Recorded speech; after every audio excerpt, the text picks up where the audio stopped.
As we're launching Sky into new markets, we've had Google Analytics front and center of some of the decision-making processes. One key part at the beginning was to look at users' review on the Play console so that we can be sure to have this connection with our players. We use Google Ads to ask very specific questions, and this tells us where and how to spend money on advertising and find new players.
What if game developers could make more than a game? What if you could make it big anywhere in the world and turn your creativity into a business?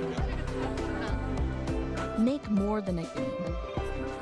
Make it part of the new digital economy. Welcome to Xsolla, the global video game commerce company. Enjoy the game.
And so, our survey is the nationally representative survey, which asks gamers in the U.S. At different age sort of brackets about their experience of hate and harassment online. And we've seen a trend that has shown an increase over the last 4 years. Since 86% of American adults experience hate and harassment in online games, and 77 experience severe harassment.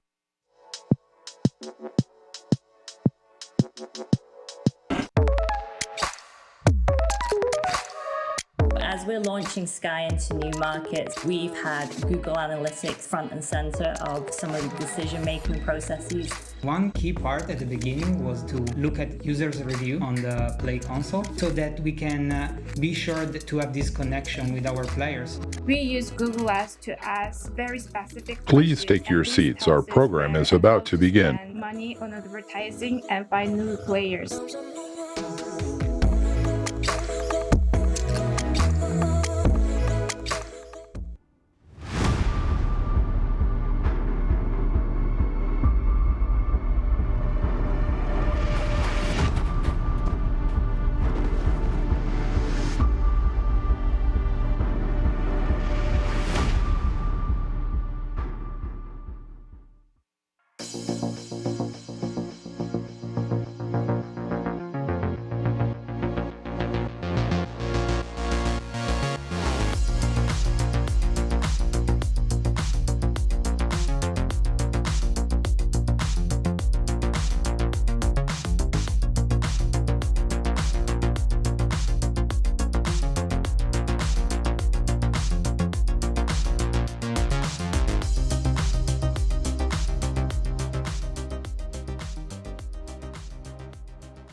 What if game developers could make more than a game?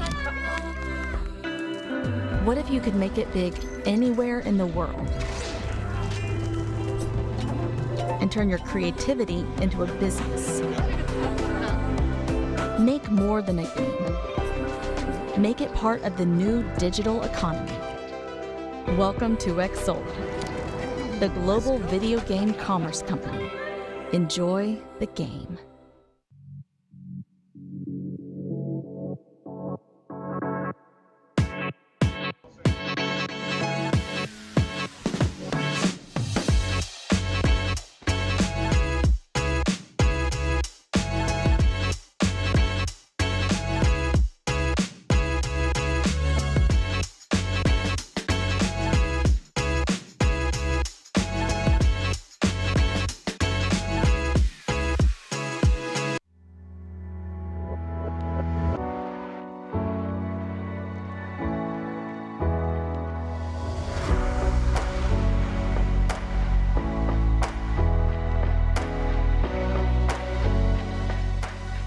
Please take your seats. Our program is about to begin.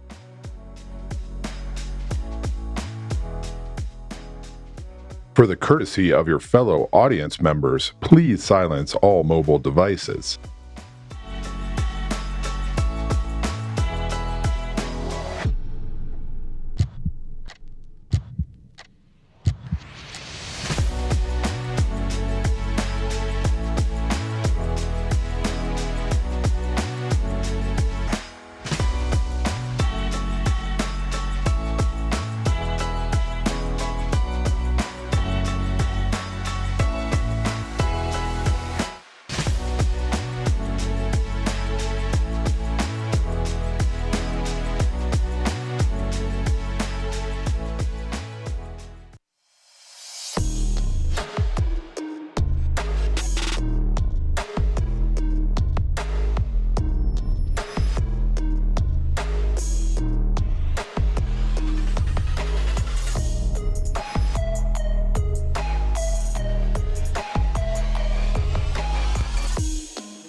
Please take your seats. Our program is about to begin.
Please welcome co-founder and CXO Glow Up Games, LaToya Peterson.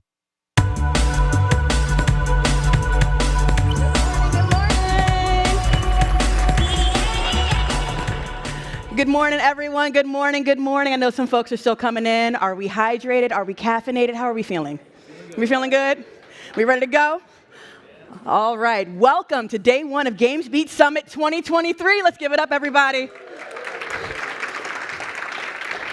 I'm LaToya Peterson, co-founder and CXO of Glow Up Games, and we're a game studio that specializes in storytelling centering Black and brown joy.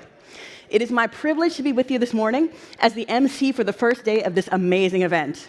We have a really fantastic lineup of speakers for you today. So we'll begin our sessions here in the California Ballroom all this morning. Then, from 11:30 to 3, next door in the Promenade Room, we'll have sessions on the breakout stage as well. This event would not be possible without our incredible sponsors. Please thank our headline sponsor, Facebook Gaming, as well as our platinum level sponsors, our diamond level sponsors, our connections level sponsors, and our bronze level sponsors. Thank you all so much for contributing to GamesBeat Summit. To learn how you can partner with VentureBeat Lab to showcase your thought leadership and sponsor our next GamesBeat event, please contact us at partners@venturebeat.com. Thanks also to our amazing advisory board. We appreciate you and your expertise. And the official conference hashtag is #GBSummit. So please join the conversation online, use #GBSummit, or you can tag us at @GamesBeat. You can also download our events app, so please feel free to search for GamesBeat events in either the App Store or on the Google Play Store. And Wi-Fi, we all need Wi-Fi. Wi-Fi is shown right here on the screen. You're looking for the network GBS Summit 2023. And our password is what? Next level, because all we do here is level up, y'all. You know we're ready. We are ready. So now I'd like to introduce the fabulous Dean Takahashi, lead writer for GamesBeat, for today's welcoming remarks. Dean, come on out.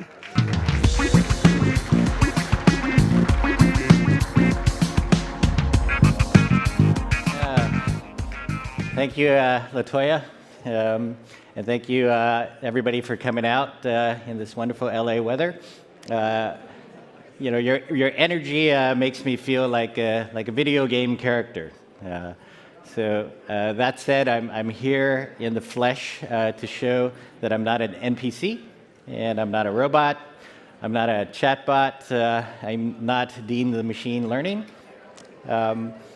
So thank you for being here in person to hear inspiring and thoughtful gaming talks. And I'm glad to have you in our community to show that the metaverse isn't yet a replacement for being together in real life. And this is our 15th GamesBeat event in as many years. Thank you all for coming to our 6th Women in Gaming breakfast upstairs, and the 3rd time we actually had food. So the gathering has become an important place to drink from the well of inspiration. And I'm happy that Visa stepped forward to sponsor this breakfast for the first time. Facebook Gaming is sponsoring our first ever diversity in gaming breakfast tomorrow, which is open to everybody. Jam City is sponsoring our lunch, and Xsola backed our reception. And to me, the presence of these sponsors and all the others also means that caring about diversity in gaming and telling those stories is good business. More than 52% of our speakers here come from diverse backgrounds, and that's a standard that we've held to for years now. So, yay. So we know that you're not here to listen to the same stories from the same people. And I've done this work for 27 years in gaming because everyone has a story in gaming. Whether it's Jamil Higley, who was the face for Alex in Half-Life 2, or Stephanie Rogers, whose grandfather and father were both video game developers. I want to thank our sponsors. Again, they're the reason that we're able to live up to the promise to offer you programming that is like no other gaming event. And I'm very proud that we have one of our best lineups ever with 136 speakers across 52 sessions over 3 days. 2 of those days are right here in person at the Marriott, and 1 is an online day on Wednesday. So we've stacked each day with a beginning, middle, and end, and I hope you feel like each day will start with a bang and then build emotion all day long. And we start things with our breakfast and end with some of the biggest names in entertainment. So we're still here to mark your progress and offer encouragement for entrepreneurs and builders and investors. And our theme for this event is the next level, which is all about rising above the turbulence. And at GamesBeat Summit 2023, we'll explore how the game industry is moving to a new level where agility and adaptability are crucial for success in a business world that is in a constant state of chaos and disruption. So we can all celebrate as we witness gaming emerge from a subculture to a mass culture. But as Leo Olebe will remind us, we don't want the negative parts of that subculture to rise as well, like toxicity, sexism, racism, harassment, extremism, and bullying. And that's why our sub-themes like diversity, mental health, community, and social responsibility are also so important to our program here. We've got a lot of speakers who will try to tell us where the economy is going and where the gaming ecosystem is headed, as we often don't know whether to step on the gas or hit the brakes. GamesBeat is a cross-section of all gaming because we want to get exposed to all the sectors that might pull us forward. But all of us are always looking for that electricity in the air, something magical, whether it's generative AI this year or user-generated content, and that would send us into the stratosphere. So let's find that magic at GamesBeat Summit, where business meets passion. And while he was at EA, Michael Chang met Mark Otero at ClickNation at a GamesBeat event. And EA acquired Otero's company and turned it into Capital Games, which became famous for Star Wars Galaxy of Heroes.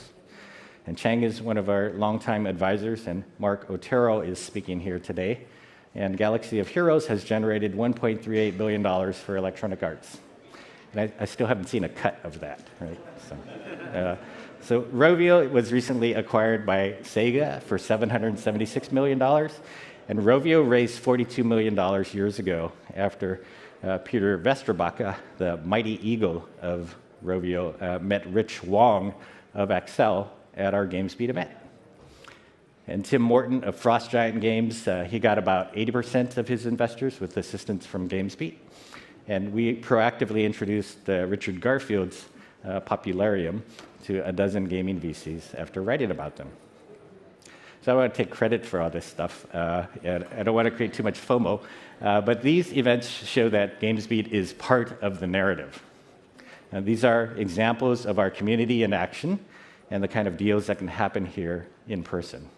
And every day, there's a story in gaming like the one told in the Tetris movie, where Hank Rogers runs down the biggest business development deal of all time. So we hope you can do those deals. And maybe we can find a new twist on an old narrative. Hollywood and games went through so many failed marriages when games were viewed as nerdy and Hollywood directors didn't play games. And now we have successes like the Last of Us TV show on HBO. The Super Mario Brothers movie has crossed $1 billion in revenue, as has Hogwarts Legacy as Warner's latest hit game. So we're hitting this Hollywood and games theme in a big way here, and we're winding up each day with a good Hollywood ending. We're closed the day today with talks from Mike Pondsmith, the creator of Cyberpunk, and Robert Kirkman, the creator of The Walking Dead. So we're closed tomorrow out with talks from David Haddad of Warner Brothers Games, and have a town hall session that features Sarah Anderson of Amazon Games. And we'll also have our own Visionary Awards.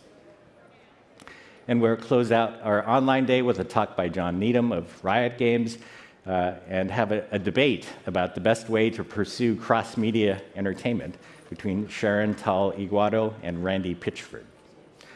So these ending talks represent our best hope for saving you from leaving early and getting stuck in LA traffic. And I hope you'll join our watch party on Wednesday for the online sessions.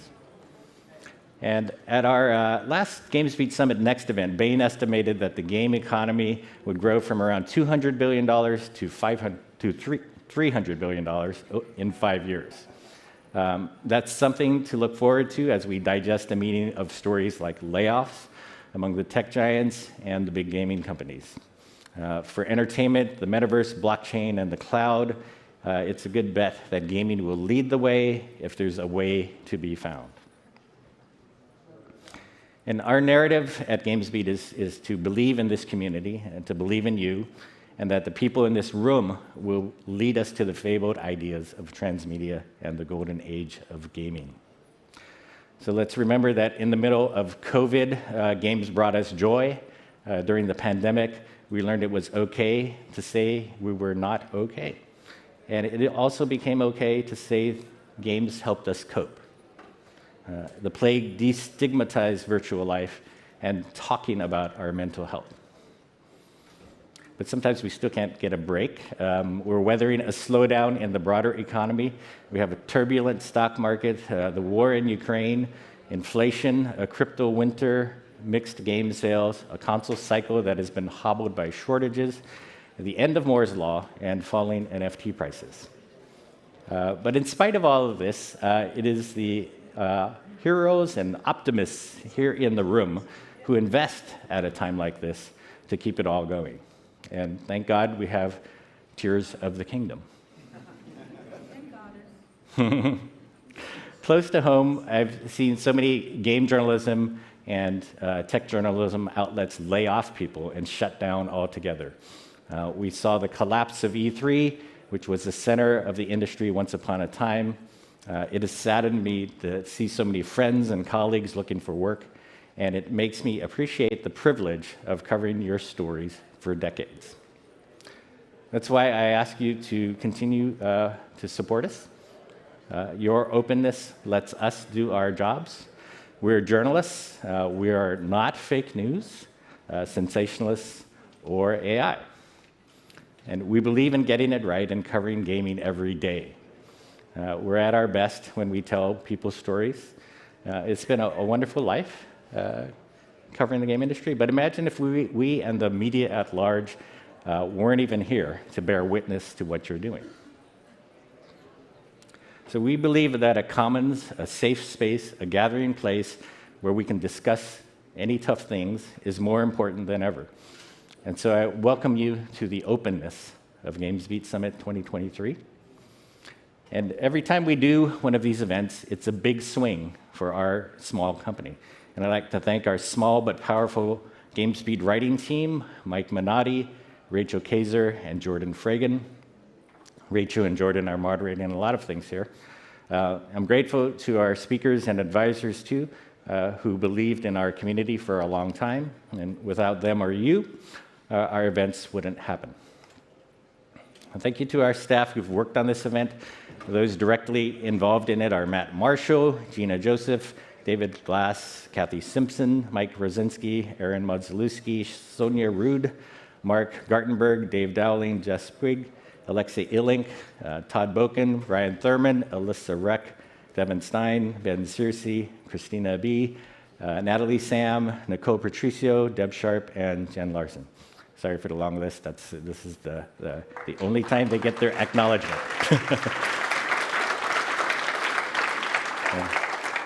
Thank you to Rob Lee and the Evergreen team for handling production, and to Zebra Partners for PR support. Thank you to our volunteers and MCs, Latoya Peterson, Elizabeth Olsen, Amy Allison, and Chris Melisinos. These are the people who keep the narrative of GamesBeat going, and they are all better than chatbots. And our story isn't done until we tell yours. I hope you all enjoy the show, and lastly, I hope to see you all at GamesBeat Summit Next 2023 at the end of October in San Francisco.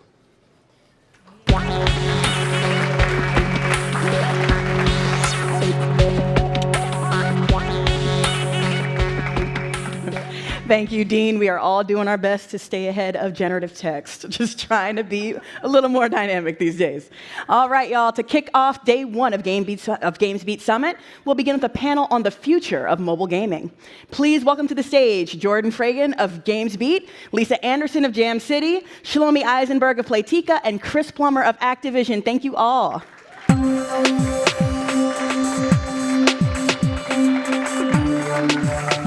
Wow, it's bright up here. Hi, everyone. It's so nice to be here. Thank you guys for all coming out so bright and early. I'd love for you guys to introduce yourselves, and let's get started. So I'm Chris Plummer. I'm the co-head of mobile at Activision. Lisa Anderson, Executive Vice President of Games at Jam City. Shlomi Eisenberg, I'm the COO of Playtika.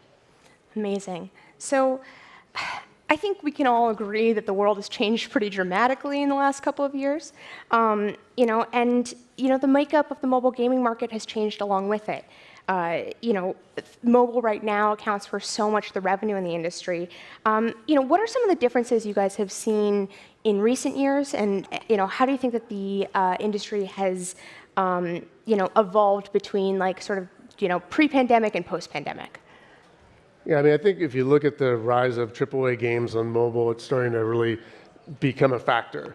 There's always been the introduction of AAA IP, sort of trying to experiment with maybe mechanics and things that aren't necessarily true to the DNA of that IP. But in the past several years, we're starting to see the actual mechanics, the real experience, the things when you think about your favorite AAA gaming experience, you can now play that on your phone. And it's changing not just the kind of the bar and the production values and sort of the cost structure, a lot of things about it, raising expectations among players, but it's also changing the way they play, because it isn't just, hey, I can pull up my phone at the restaurant or whatever online. Now you can sit down and have a real gaming session with your friends, whether it's on the couch or whether you're sitting thousands of miles apart. And that's a different type of behavior for mobile gaming than we've seen before, and it's kind of driven in part by this rise of AAA gaming. Yeah, I agree. I think in my view, the bar is just getting higher and higher, right? Because the marketing landscape is changing dramatically, and there's a clutter of tons of good products out there. And pandemic changed a lot because people have been playing for so much in a relatively short period of time.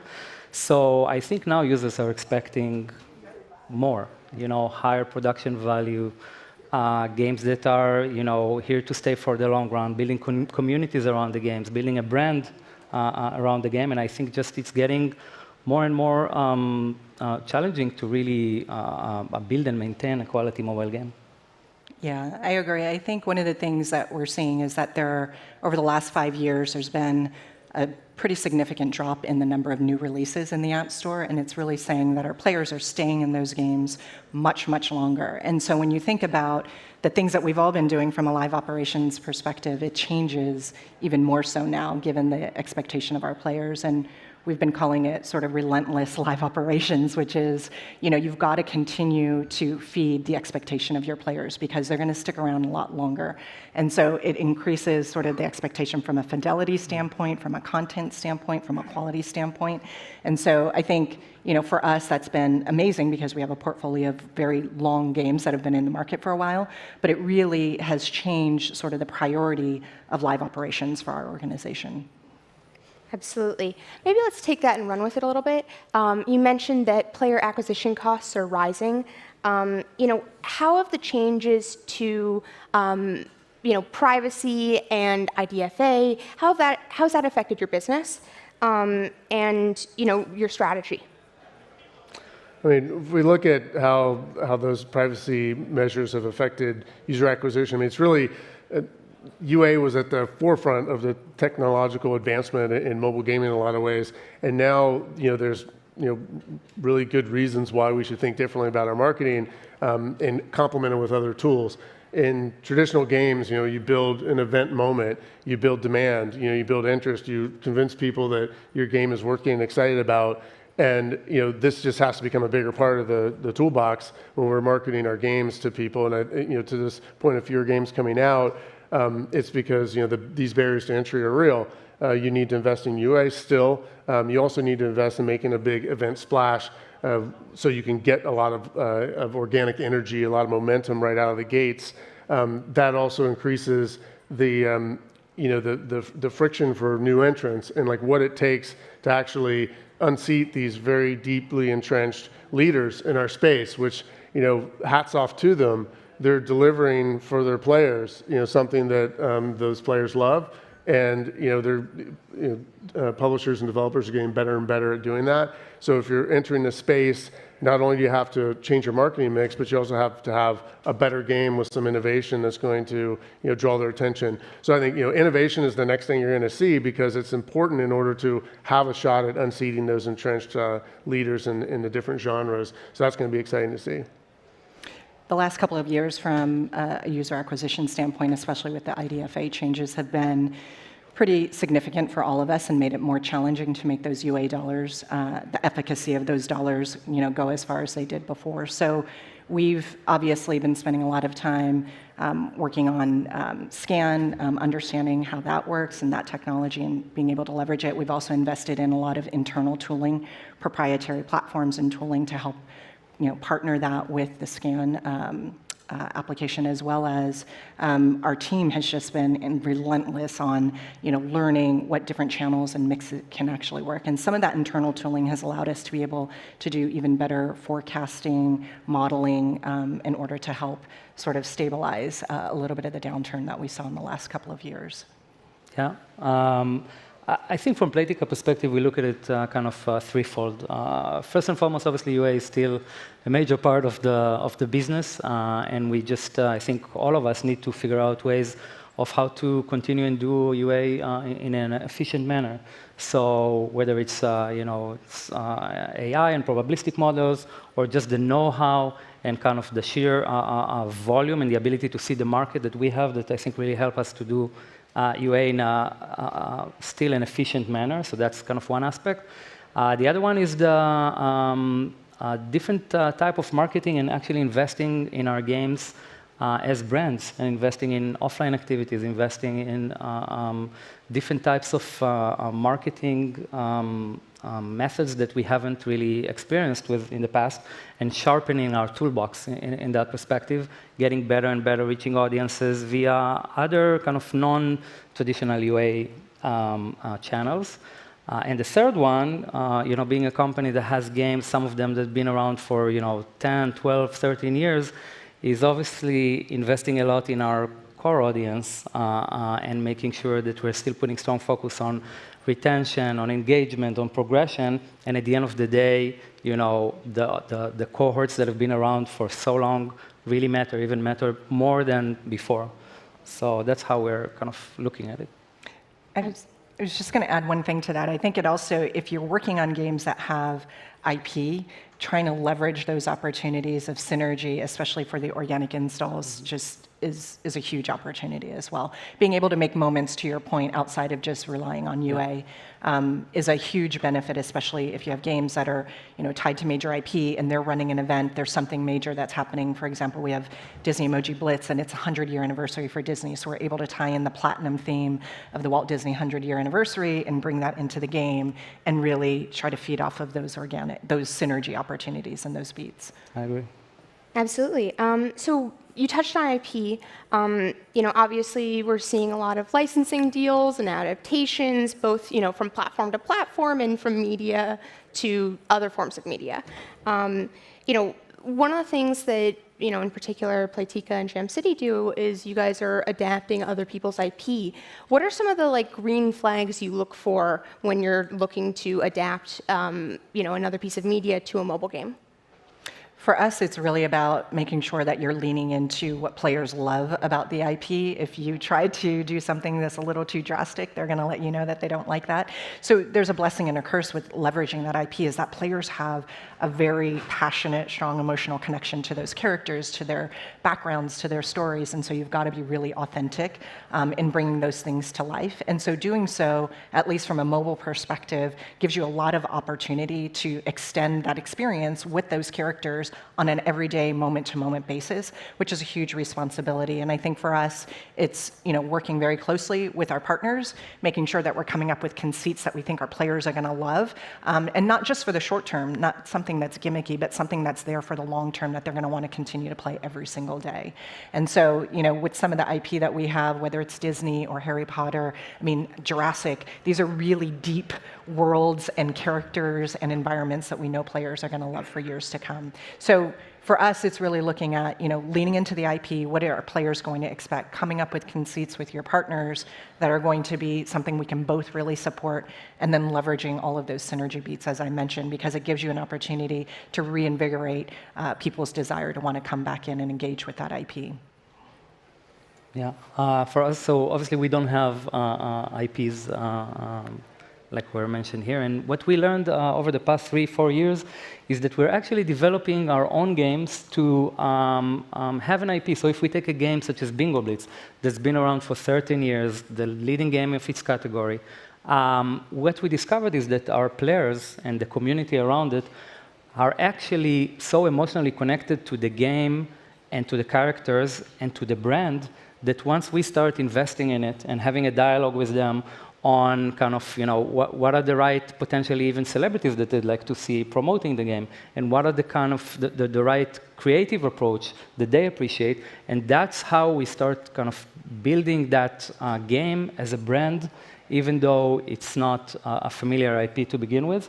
And we're also starting to measure it and looking at metrics that we haven't necessarily looked at in the past, such as brand recognition, etc. So more kind of traditional metrics, and we see that it's working. So when go ahead. When I think about owned and operated IP, which is the other side of the equation, for big game IP, and some of the biggest IP in entertainment is from gaming. And we've seen success, in cases, and it's where there's the license, if you will, of the IP, the characters, the world, those types of things. But there's also like the mechanics of it become a factor when you're talking about owned and operated gaming IP. So we've seen over the years familiar gaming IP show up on a new platform and not necessarily have like the gameplay DNA present in enough of a way. And I think that's kind of another thing that we're seeing more and more over time, and whether it's like catching monsters in Pokemon Go, it's like that's kind of essential part of that mechanic, even though they've put a spin on it. It's like if you're not doing that, you're not really playing Pokemon. And Call of Duty Mobile, if you're not actually doing a FPS experience with your friends, then it's not really the real thing. But when certain IP are like trying to enter a new platform and don't bring those essential mechanics and pieces, and we saw this a lot, I think, in the early stages of mobile gaming, where it was just kind of like, slap the name on, and it's a super hyper casual experience or something that might appeal to somebody, but not appeal to the audience that actually loves that IP. So I think teams are getting better at delivering what's really true to their experience, and that's opening up more opportunities to extend their engagement through mobile. Absolutely. One of the things that I would love to ask you in particular is, obviously Call of Duty Mobile, it's part of a broader IP ecosystem. How does the mobile title fuel the other versions of the game? What do you do any cross promotions? How important is that for retention?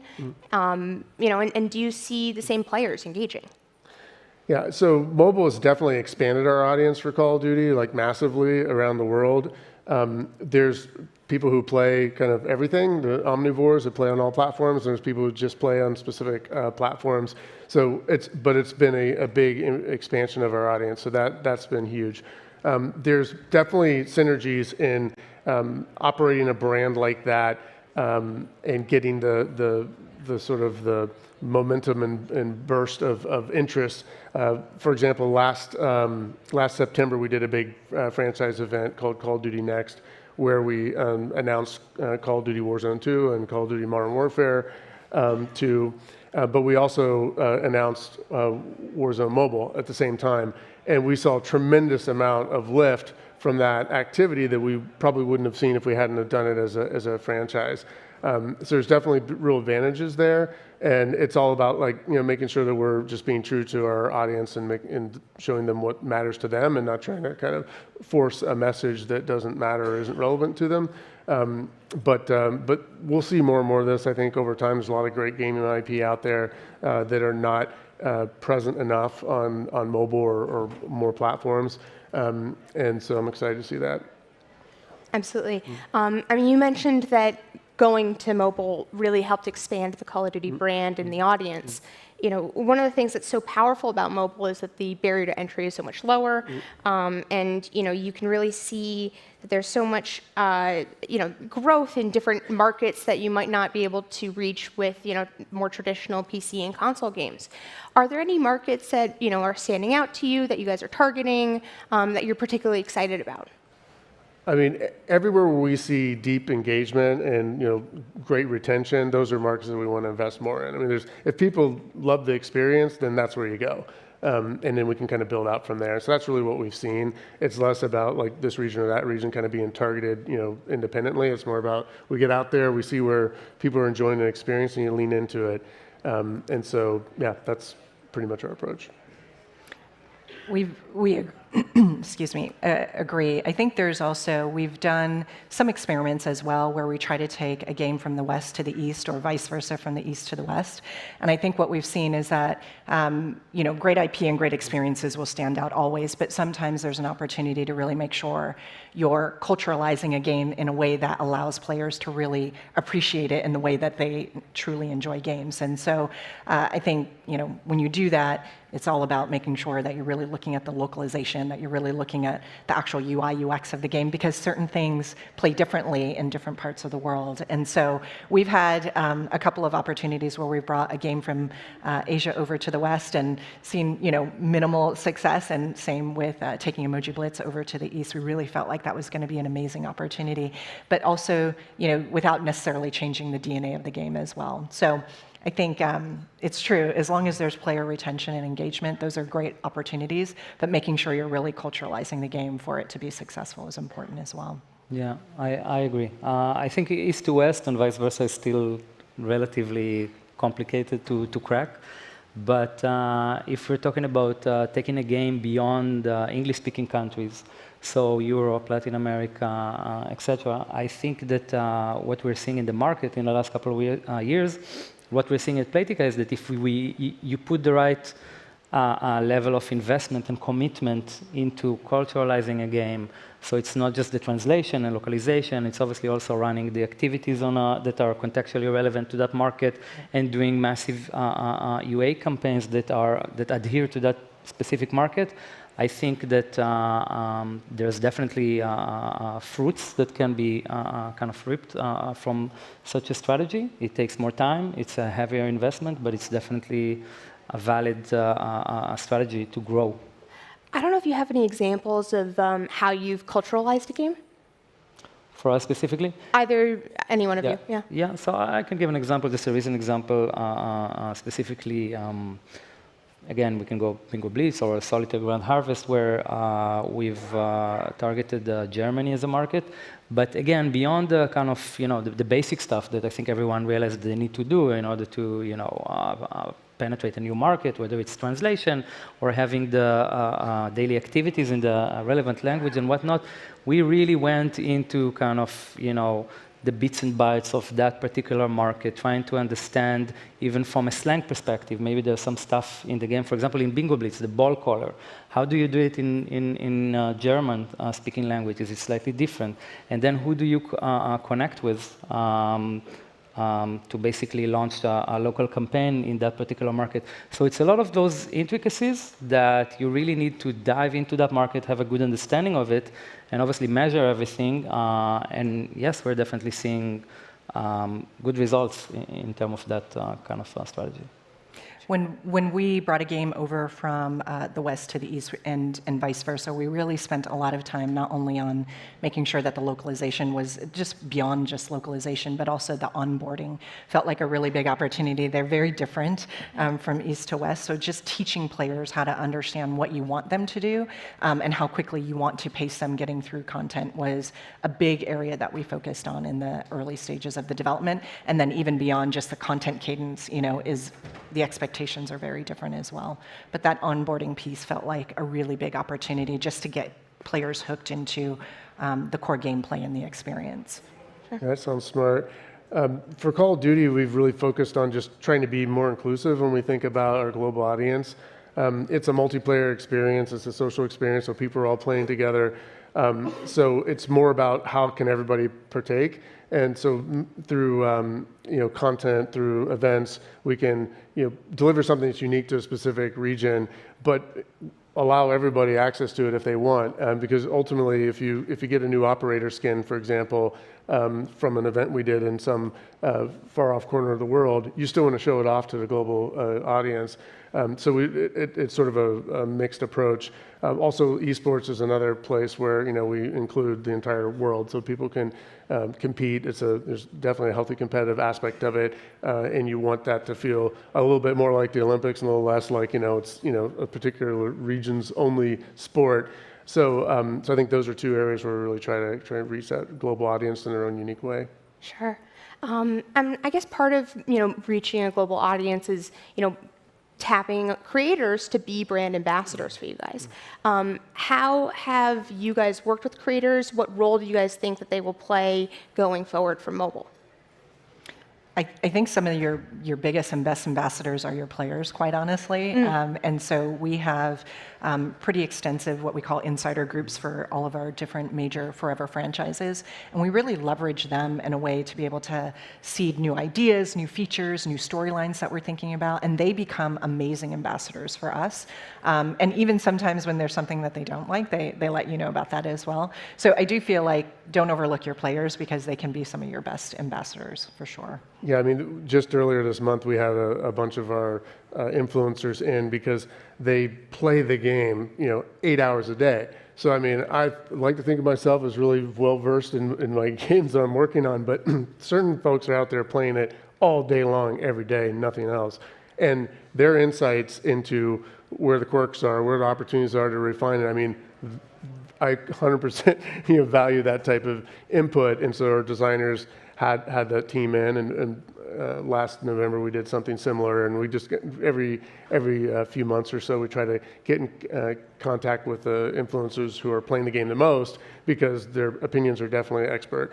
And there's you do focus groups, we do a lot of them types of play tests, but there's nothing like the person who's seen everything and kind of getting all that data dumped from them. So 100% think that's like super valuable. And then once the games are released, that's like during pre-release or during a live cycle, you can tap into that. These can be some of your best kind of voice amplifiers, when you're trying to get out there, break through the noise, and get the nuances across to an audience who wants to be really engaged. So yeah, I love working with influencers. Yeah, I think first of all, it starts with the right mindset, and then building a framework for the players, the most avid players, that allow them to feel that they're essentially, part of creating the game, making an impact on the game, being part of an ecosystem. So, we have multiple examples of stuff that we've done in the past, whether it's just allowing our players or not necessarily allowing, but helping them to create communities around the game that are detached from specifically the formal communities that we manage, as one example, or bring them to innovation days and get their opinion on stuff. And we've had some successful features that were really a result of feedback that we've gotten from our players. And once you have a game that's been around for so long, and it became essentially part of people's habit and daily routine, then the sky's the limit in terms of what you can, the insights and the commitment, the connection you can get from those who are playing the game. And it's just about building the right frameworks allowing them to take part in kind of running that business called a mobile game. Amazing. So generative AI, it's dominating the headlines. It's obviously it's a new and exciting technology, and it's unlocking a lot of opportunities both in mobile gaming and gaming in general. What are some of the first ways that you guys are starting to see people incorporate AI and generative AI, maybe in particular, in their mobile titles? I know there was some concern, obviously there's legal implications with generative AI, but I'd love to hear some early examples of how you're seeing the technology used. So the AI word, it has arrived. I mean, I look at it this way, right? Games are made by humans, and creative humans make even better games. People with tools can make games more efficiently.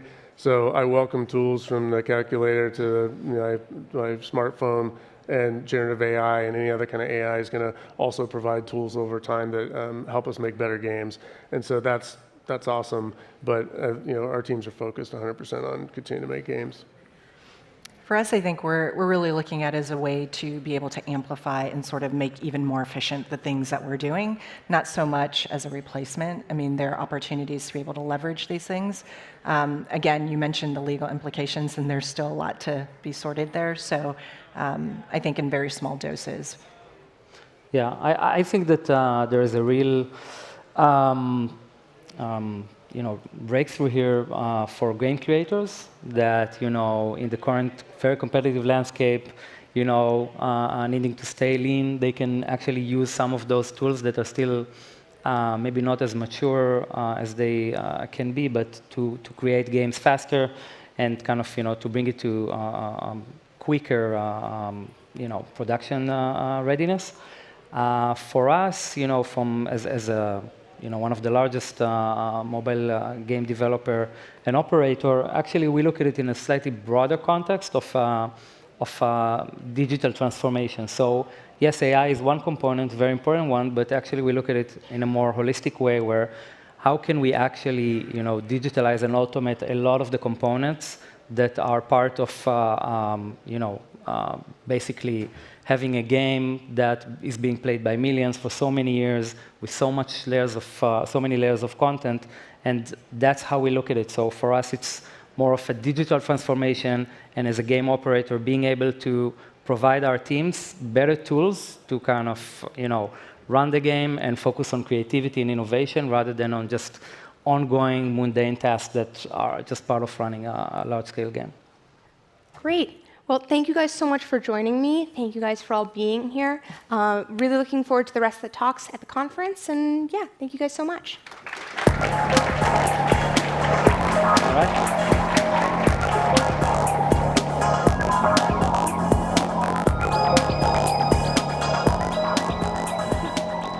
Thanks for that amazing conversation and for putting players in the driver's seat. Next, we have a fantastic new panel coming up for you. Please welcome Joost van Drunen of Aldora.io and a special fireside conversation with the CEO of Unity, John Riccitiello. John will discuss how creators can leverage AI to build immersive and dynamic gaming and industry experiences and how to take their visions to greater heights. Everyone, please welcome Joost and John. Yeah. Oh, you go first. You're the show. You're the show. All right. All right. Thank you. Pick a seat. Here. All right. Center stage only. Blinded by the light. Wow. These shades. Good morning, everyone. Thank you all for coming in such large numbers. I know you have many other things to do. I see people still in the hallways. I think that we'll be filling out a little bit more. I'm excited this morning to be joined by John Riccitiello, CEO of Unity, because I get to ask him a bunch of questions. And I'll start by framing the conversation a little bit. My personal, inspiration or interest in the man himself comes from a long time ago when I started the company and managed to get access to him for 15 minutes to kind of get a sense of how do CEOs think. At the time you were at EA. You spent 50 minutes on a phone call during a train ride or something, but it changed fundamentally the direction of the company that I built at the time. And I thought that was insightful, right? The willingness to be available and that proximity to power that we see so often in the American way of doing business. And so as a Dutchman in the US building companies, that's always been a source of inspiration. I've followed your career since, of course. And the other thing that I want to frame here then is as we talk about the transformative gaming experiences and artificial intelligence, we do see over time a cyclical nature in technology and the transformational technologies that impact so much of what we do, both on the supply side and on the demand side. So first off, I want to ask you a little bit, before we get into the spicier questions, what was your first aha moment with AI? You've seen this over the years. I know you've been doing this for a long time. When did you really realize that this was going to be a thing? Probably several years ago. So at Unity, we've been using AI extensively for content creation and also for things like ad networks, where we're using neural networks to provide advertisers more productivity, better targeted user acquisition, more monetization. Now that's probably boring to a content creation world, but what I started to see, and you can, if you use Unity, you can see some of these things. You describe a room and the room is there. The furniture is arranged in the right way, or you very quickly get into an environment, or you draw a road through a valley and the trees move, and the river adjusts, and those kind, or you conjure weather, and those things don't happen by magic. What's behind that technology? What's behind those user content creation experiences are AI. Now it's been buried deep in the tools, and those tools are more effective for developers of any type. And where it started to get to be super real for me was probably 5 years ago, when we started to imagine what could happen if you included basic AI capability inside the runtime.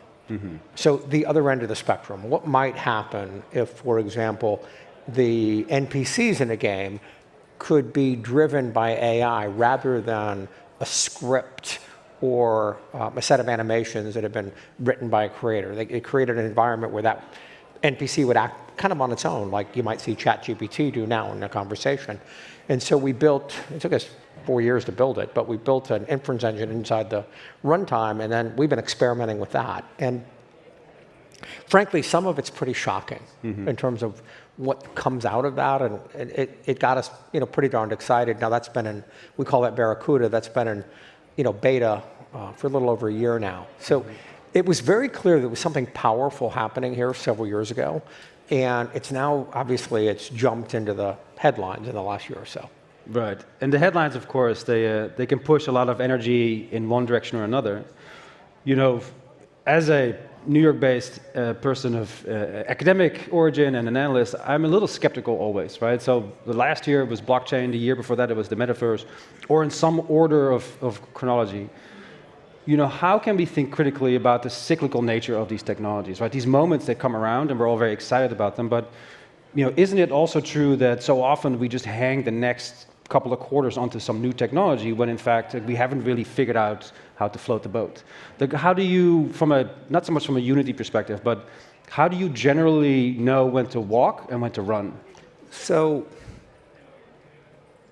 I've been an operator in the games industry for 25 years. I can remember actually my great friend Peter Moore accused me when I was at Electronic Arts of missing the boat with Sega. And it was a huge headline in the press at the time that EA missed the boat. And my response was, but the boat's going to sink.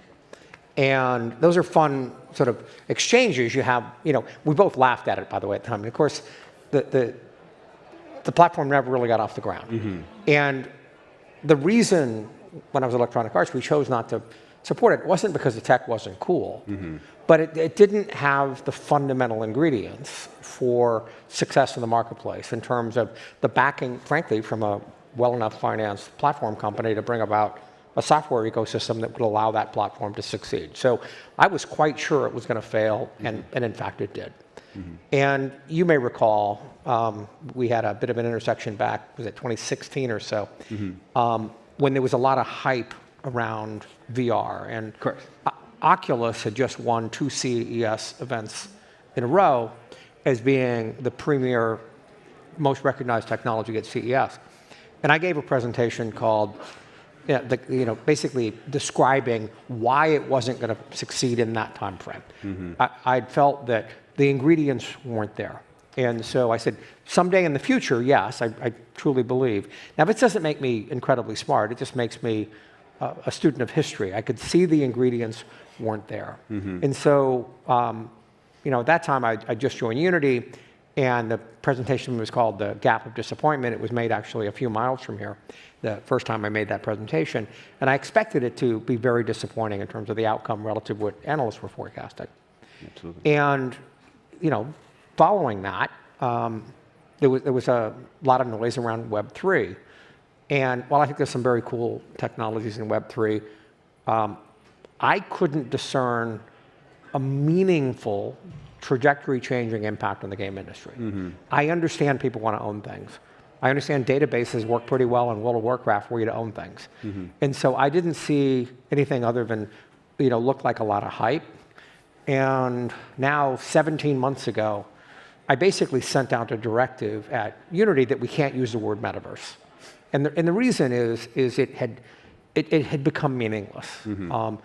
I thought there was great application in digital twins for real-time versus non-real-time, 3D versus non-3D. And so I thought there were some really great components, but I frankly thought the large companies and all that they were saying was just a pile of bullshit, and it just drove me a bit crazy.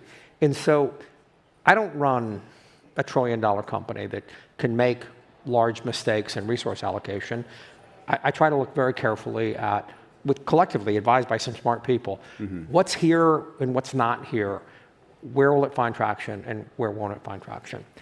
And I remember the last time I was super excited about the future when a technology had hit, that was the internet. I thought the internet was going to be a really big thing, and we bet on online gaming. We gave also here in Los Angeles the first major demonstrations of online gaming. Were in the Sony lot during an E3 event. And right now, I will tell you, I am very excited about AI. So I would distinguish it from other medium-sized things that I've just articulated, all of which will find its market and find its time, but none of them are going to change the world, in my opinion. I believe AI does, in fact, change the world and will change the world for some really important reasons. So I don't think the metaverse is never going to happen. It's just not going to happen the way people talk about it. I don't think Web3 is going to evaporate to zero. I just don't think it's going to be a major transformation for us. And I think we're finally getting to the point, nearly a decade on, where I think VR or XR is going to make an impact. But it won't be as big an impact, in my opinion, as AI. That's fascinating. The notion that we go through these different transformational technologies and have to make a guess on whether or not they're going to succeed. You see it so often in the language, right? Nobody talks about cyberspace anymore because that dates you in a bad way. And so I think the principles that follow, right? We had in the early 2000s, we had Y2K, and then there was the long tail, which was going to be the new economic model. A lot of these ideas are disproven by now in some meaningful way. So if I apply this very directly to Unity for a moment, you had a great quarter. Earnings came in really well, 500 million. Was it 318 from the growth segment, 187 from the create segment. Sell-side analysts and investors, they look at it saying like, hey, you know what, this growth segment is going to help build the create segment. So what are the components of the create segment under Unity's wing that you see most impacted by AI? Well, I think there's a pretty fundamental divide, in my opinion, over the two areas that I think AI is going to have a big impact. And I think it's not just in Unity, although Unity, given, we just, listening to some brilliant folks talk about mobile gaming a moment ago, Unity is used for about just over 70% of all mobile games and a very large portion of PC and console games. So when I speak about Unity, writ large, I'm speaking about the gaming industry. So I would divide the impact, or my suspicion around where the impact will happen, into two broad areas. One is going to be in the creation of the content, creation of games or movies or any sort of real-time 3D, or movies are not real-time, but they often use real-time tools to create them. So creation is going to change. The second thing is using AI, and that technology I'd mentioned earlier, that our code name for it is Barracuda, the games themselves are going to change in a dramatic way, in my opinion, that I think is going to drive another round of substantial growth in the game industry in the same way mobile did and in the same way the internet did. Multiplayer gaming expanded the audience for gaming dramatically. Mobile gaming expanded the audience for gaming dramatically. And I think AI, too, will expand the audience and the engagement of players on a global scale. And it's going to not be a small thing, it's going to be a big thing. So part one, the way we make games is going to change. Part two, the games we make are going to change, and they're going to be profoundly different. I find that a fascinating concept, right? So the conversation so often goes towards when the new thing comes around, all the old stuff is done and dead. The death of the console has been this thing that's been hanging over us for the last 15 years because of mobile. Never happened. In fact, console tripled in size. I think that you're correct. I share with you this notion that historically, a new technology adds to the pie. It grows the pie overall. So having the background that you had at EA as a CEO there, like how would you reflect on a AAA level from that seat, right? You're, of course, at Unity, you're not in charge of making the content anymore, but what advice would you give a Strauss Zelnick or a Bobby Kotick? Like, should they be grabbing this with both hands? Should they be talking to you this afternoon? Like, or should they slowly integrate it into different parts of the business? Look, I made a lot of bets in the gaming industry, and I've launched games that have been enormously successful and some that weren't. There's a journey in this industry that brings enormous joy and sometimes enormous frustration and pain. But I can remember, going back into sort of 2012 era where people were definitely talking about the end of console, and I was a drumbeat for how strong, and I'm still a strong believer in console. And it's interesting, the Venn diagram, most people don't really understand console to mobile, but for the most part, I don't think mobile got rid of any console gamers. I think some console gamers also play mobile, but of course the number of mobile gamers is 13, 14x the number of console gamers. It's a different market. The Venn diagram is there, but it's not a driving consideration, to be honest. I think consoles got years to go. They may not look the same. Remember, it used to be all physical discs, and now we download most of our content, and it's not impossible to imagine, and forget streaming for a minute, it's not impossible to imagine that a console almost becomes a virtual hardware device. And so we'll put all that aside for a second. Let's go on to AI. So in our company, we use tools that are similar to Copilot. We have thousands of coders in our company, engineers in our company. And we're in the high hundreds, moving into the thousands of people already using AI for code, for content creation inside of Unity. And we're not forcing it. We're making it available, and it's getting picked up in ways that shock me. And their productivity, amount of code pulls, amount of code being created by our engineers using these tools, it's moving. This is not, the train, if you're not started already, I won't say the train's moving so fast you can't jump on, but it's going to be a wild jump if you're not already started. And whether it's generative AI tools that are creating 2D art, we're starting to see sprites, a little bit of work around the 3D side. Now let's be clear. No one produces final code in one shot using any of the Copilot-like tools, or frankly, art that's worthy.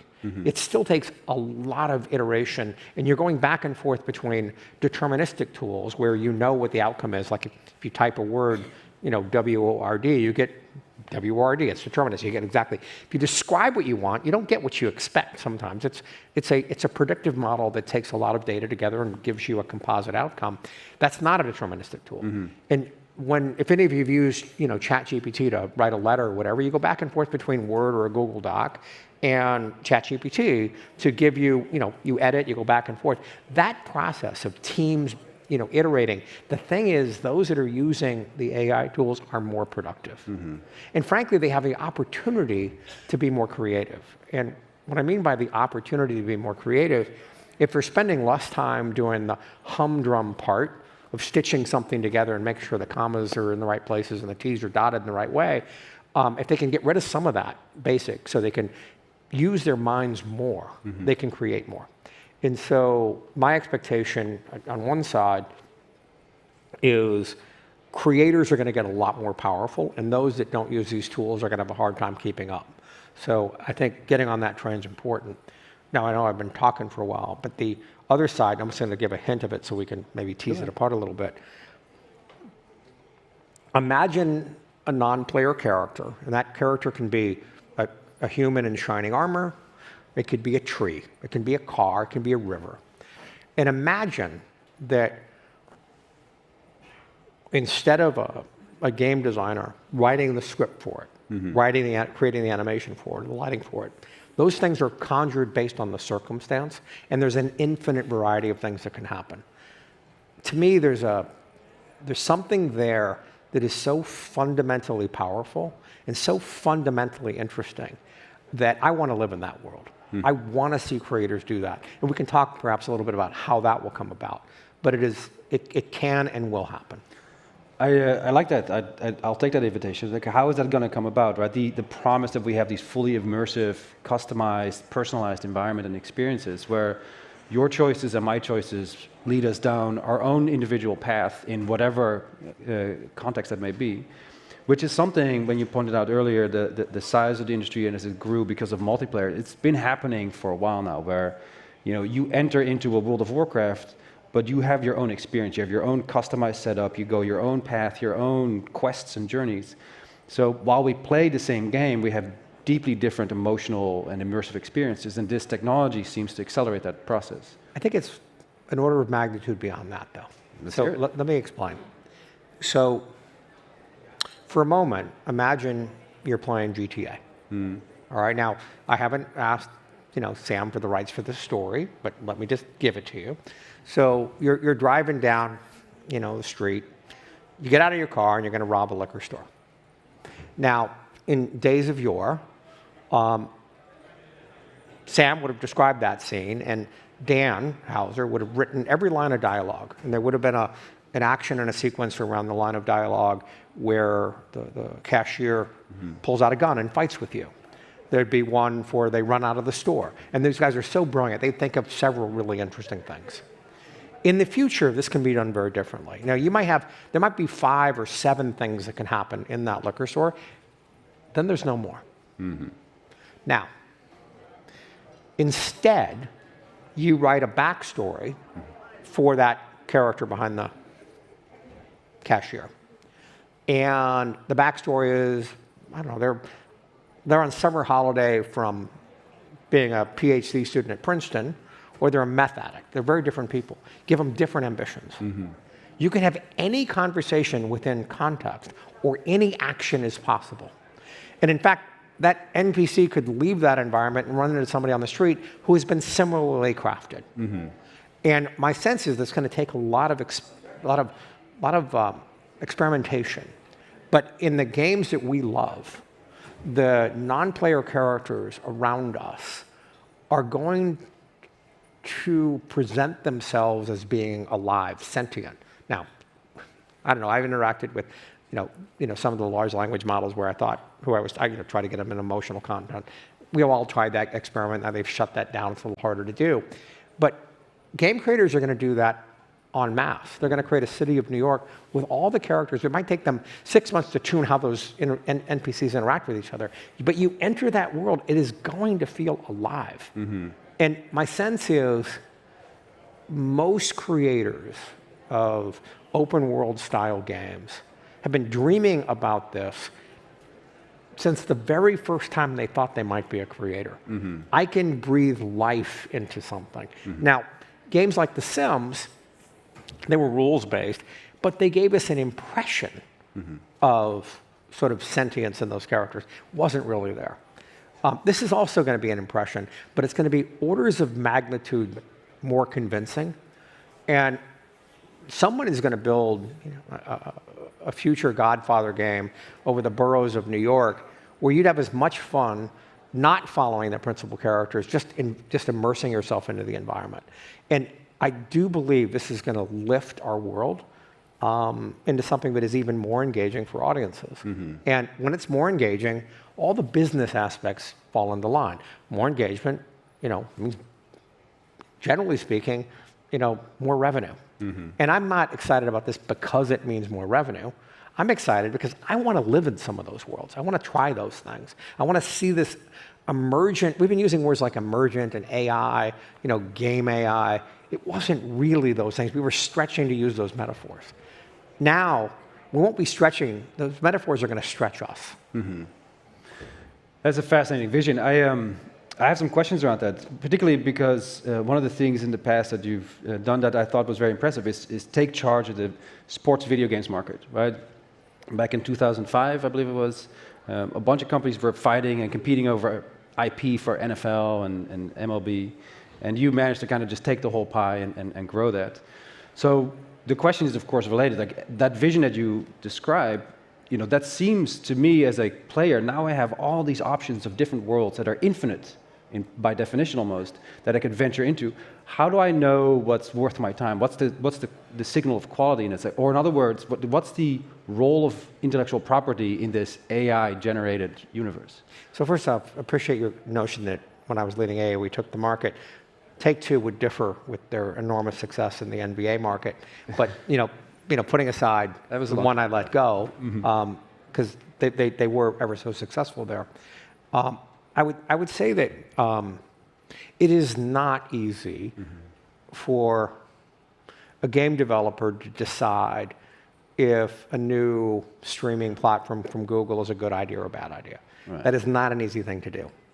Now, in that instance, I think it was kind of obvious, but these things are never easy choices. And I think with AI, there is no question.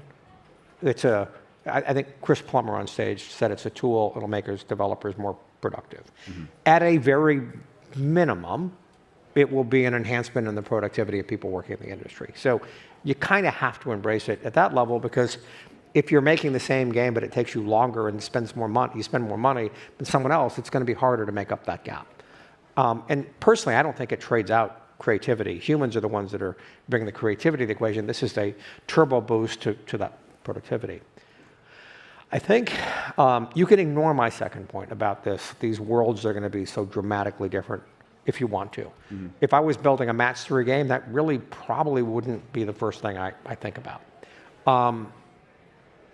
But I think if you're doing anything much past that, I think you kind of have to experiment with it. And, little plug for Unity, one of the issues with doing this kind of this sort of AI. So imagine you're playing a FIFA game and you're a player on the field. You can walk in the stands, and if they build the game in a certain way, every one of those audience members in stands could walk on the field and kick the ball around with you if you want to, or talk to you about what their background is. And that level of immersive, sentient NPC characters, I think we're going to want. I know I want it. And so I think we're going to want that. And I think if you're not experimenting with that frontier, it would be a little bit like, the year 1999 to 2003, 2004, and saying, I don't believe in multiplayer gaming, I believe in single-player gaming. Now, there are great single-player games.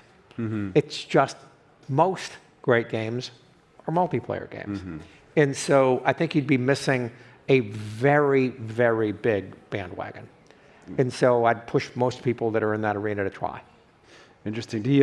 I appreciate that answer. The question I would have from a, current event standpoint is that we saw Sam Altman go to Washington to testify and explain AI to Congress. And I think it's an interesting moment where if we're looking towards these large-scale immersive multiplayer environments, right? These fantastic universes that you describe. At the same time, at the top sit a bunch of companies that have a very distinct tactic, and you don't have to shit-talk anybody, but it seems to me that largely the reason tech companies will ask for regulations is to create an artificial moat, to make it less accessible. Where do you sit on that in that conversation? Well, first off, I can assure you, if you're a game developer, there's nothing inaccessible. You can do all of this stuff. When it comes to training excessively large models with trillions of parameters, that's probably really expensive. But my sense is open source in this arena outperforms closed platforms. It moves faster. There's more innovation there. Some great blogs on that subject if you want to look at it. And so I don't think the big mega hacks have all the advantages than they often do have. So this is a great opportunity for the little guy, little gal, the people doing a startup, or for game developers to set the stage. This is yours, and I know our time's done, so. I appreciate your time with us here today, John. I know you're very busy, you have a lot going on. Please put your hands together, John Dricatello. Thank you. Hey, this is great. Oh, fun. Thank you.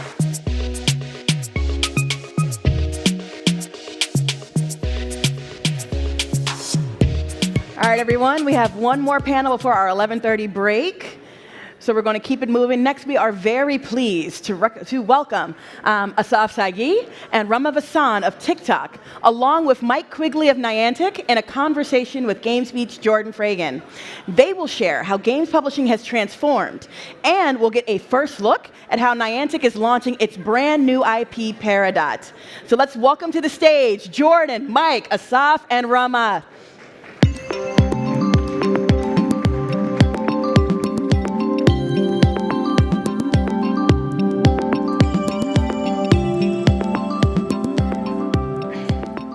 Well, hi, everyone. Good to be back. Can you guys all introduce yourselves? Yeah, sure. Hi, y'all. I'm Mike Quigley. I'm the CMO at Niantic. Hi, Rama Vassan, leading global gaming business marketing at TikTok. What does that mean? I help the entire gaming industry, amazing publishers, partners, and creators like yourself, to wield the power of TikTok to drive both business impact but also cultural impact. Thank you. Asaf Sagi, heading global gaming at TikTok within Global Business Solutions. Been in gaming for about 15 years, media, consumer marketing. And people ask what I get on TikTok all the time. I get cleaning and ADHD content. That's so funny.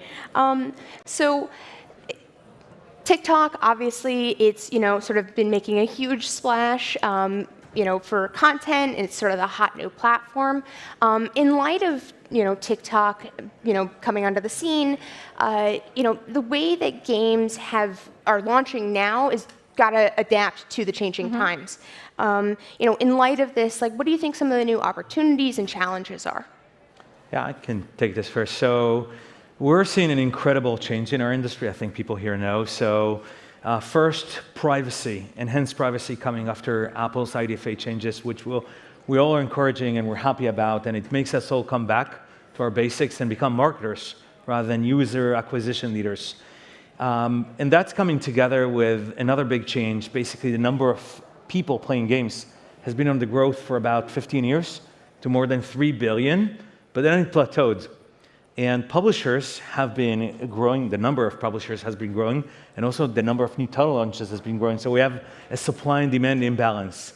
People are nodding in the audience. We're seeing three main themes that are emerging right now in the marketplace. One is good game ops, just releasing content all the time and managing the way we interact with our players. Two, building an incredible culture for the game, not only within the game, but also around the game. And this is something we excel at TikTok.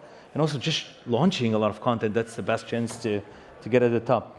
But Mike, maybe you can speak about this. Yeah, I mean, the only thing that I would add, agree with everything you said. I think for the marketers in the room or the developers that are rooting for their marketers to help their game break through, I think the thing I'd add to what Asaf said is the fragmentation of channels, how to reach users. As you all know, is just there's pretty much infinite options now. So you have to be smart. You have to be deliberate and focused about where's your audience and how you're going to reach them. There's never been a silver bullet in marketing. You may have an anchor tenant or one main thing that would anchor a go-to-market campaign. 20 years ago, it might have been television. 10 years ago, it might have been a big digital campaign on YouTube. But now you've got to be smart about where you go. We're going to talk in a few minutes about how I think for Gen Z and younger audiences, I think TikTok is that anchor tenant, the place where you have to be in the right way. But I think we'll unpack that in a minute or two. So. Yeah. Sure.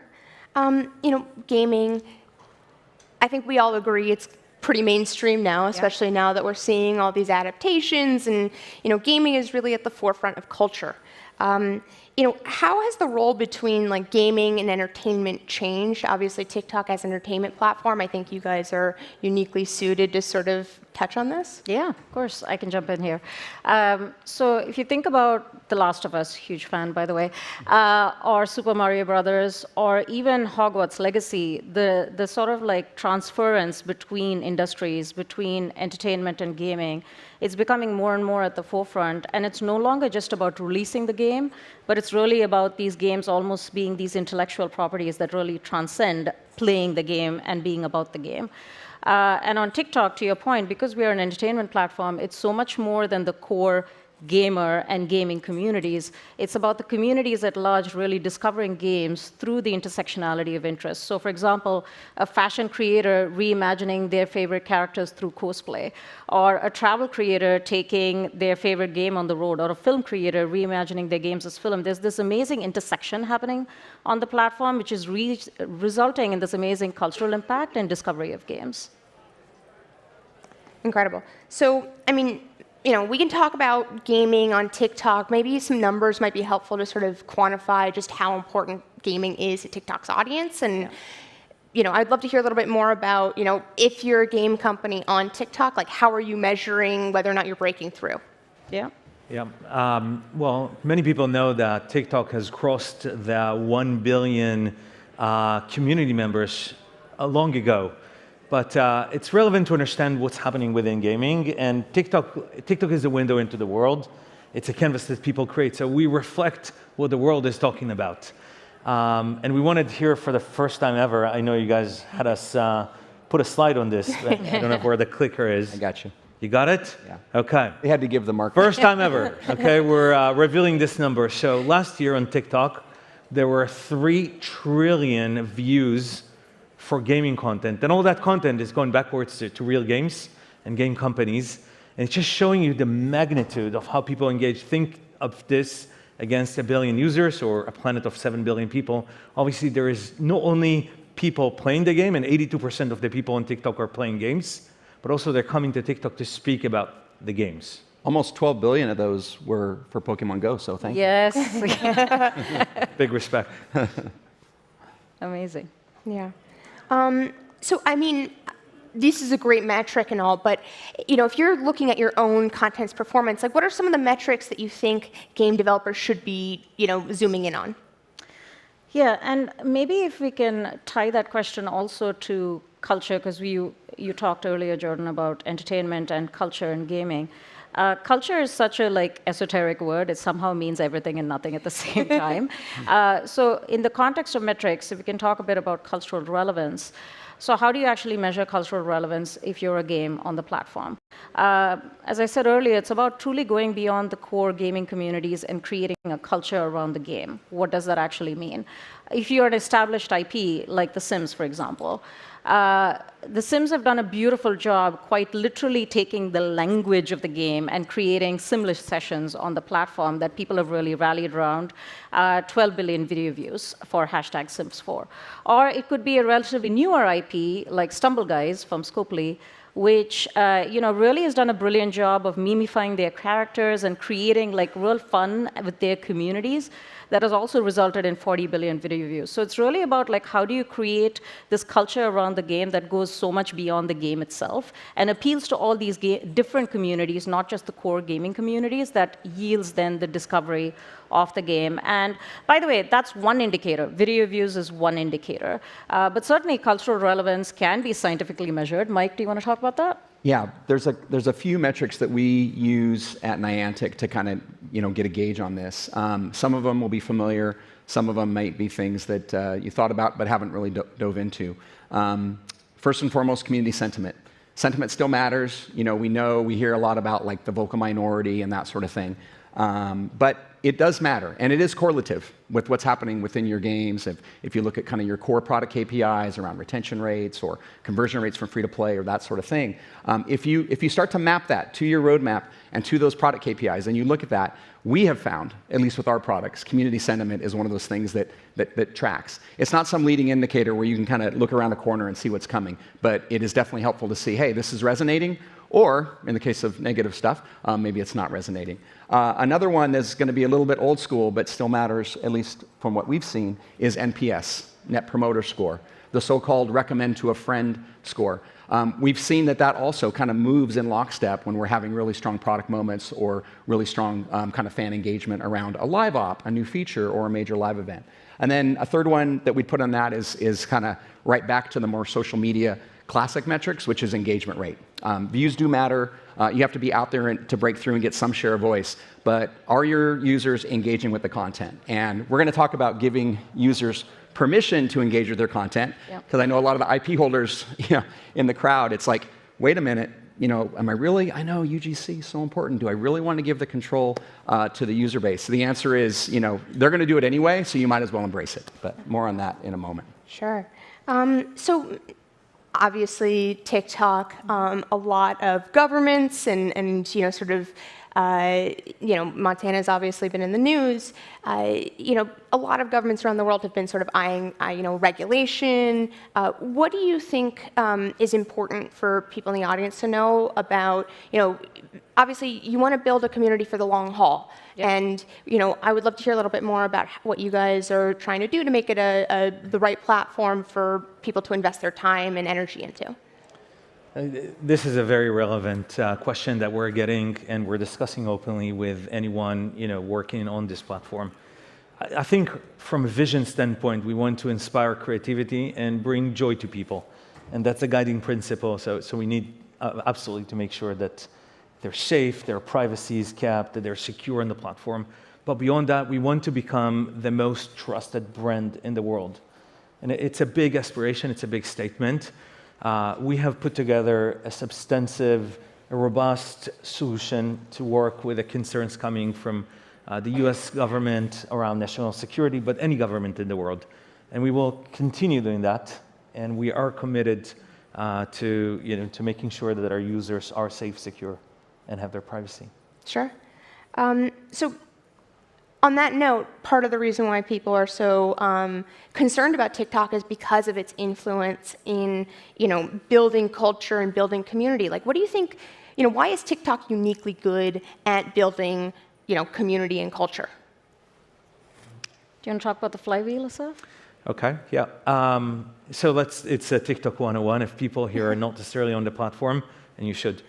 So three main elements on TikTok that are building a community and then a culture. One, if you're a brand, you will have your brand handle.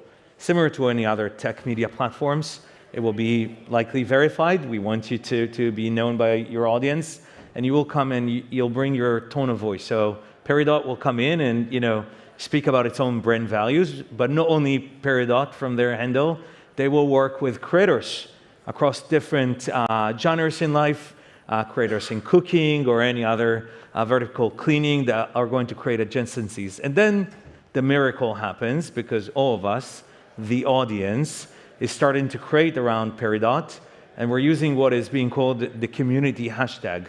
So if you sum all the community hashtag views, in general, you get to that 3 trillion. Most of these views are coming from the community. And this is the flying wheel effect. The brand is ingesting the values, but then the community comes and innovates around that. Mike, you guys have been doing it for a long time. Also, Pokemon Go is huge, as you said, on TikTok, even though we launched after you. Yeah. Do you want to talk about that? Yeah, sure. We did our first experiment with Pokemon Go on TikTok back in June of 2021, where we started to dabble with the platform. It was it's been, I mentioned the fragmentation and how things have been changing in terms of how you engage with users. It's proven to be very eye-opening and learning experience for the company. Now, we've done it in a very safe and intentional way with our IP partner, the Pokemon Company, to make sure that we're showing up in the right way and in the right forms. But that has been, coming up on 2 years now, really, really healthy for the product. And it's actually that learning that we got with the TikTok folks that is inspired us to basically lean in. And we're kind of all in on TikTok for the Peridot launch. Peridot is our first wholly owned IP since Ingress. And Ingress launched November 2012, Android-only ingress, Android-only invite-only, so it's been a long time. So probably a signal of the type of thing that, at least for a publisher like us, we believe in the power of TikTok. And just building on to that, Mike, you mentioned earlier about the almost 12 billion views for Pokemon Go. And what I love about that is Pokemon Go obviously was a big part of culture long before TikTok became what it is today. But you have found a way to really drive the culture of the game on the platform as well, which has been really amazing to see. And I talked about earlier how my role is really to showcase the cultural impact, but equally the business impact as well, because ultimately we are all looking for that too. And what's been amazing also is to see sort of the funnel effect that we're seeing happening on TikTok. So there's the flywheel effect and the funnel effect. We're all about the effects. So the funnel effect and the way we think about that is 1 billion monthly active users, 50% of them see gaming content on TikTok. They saw it in 2022. That means 1 in 2 people on TikTok are being exposed to gaming content. 75% of them discovered new games and new gaming content on TikTok. And ultimately, this is what matters the most. 36% of them actually downloaded or took an action. So the point I'm trying to make is that it's about that cultural impact driving the large awareness and reach, to your point, to break through, and the discovery, but then there's also the action around driving business-related metrics as well, which is really awesome. TikTok made me play it. There you go. So we've hinted at Peridot. Mike, can you tell us a little bit more? Obviously, it's a really exciting time. You guys just launched the game. Yes. Rather than hearing me talk about it, let's just roll a clip. It's easy.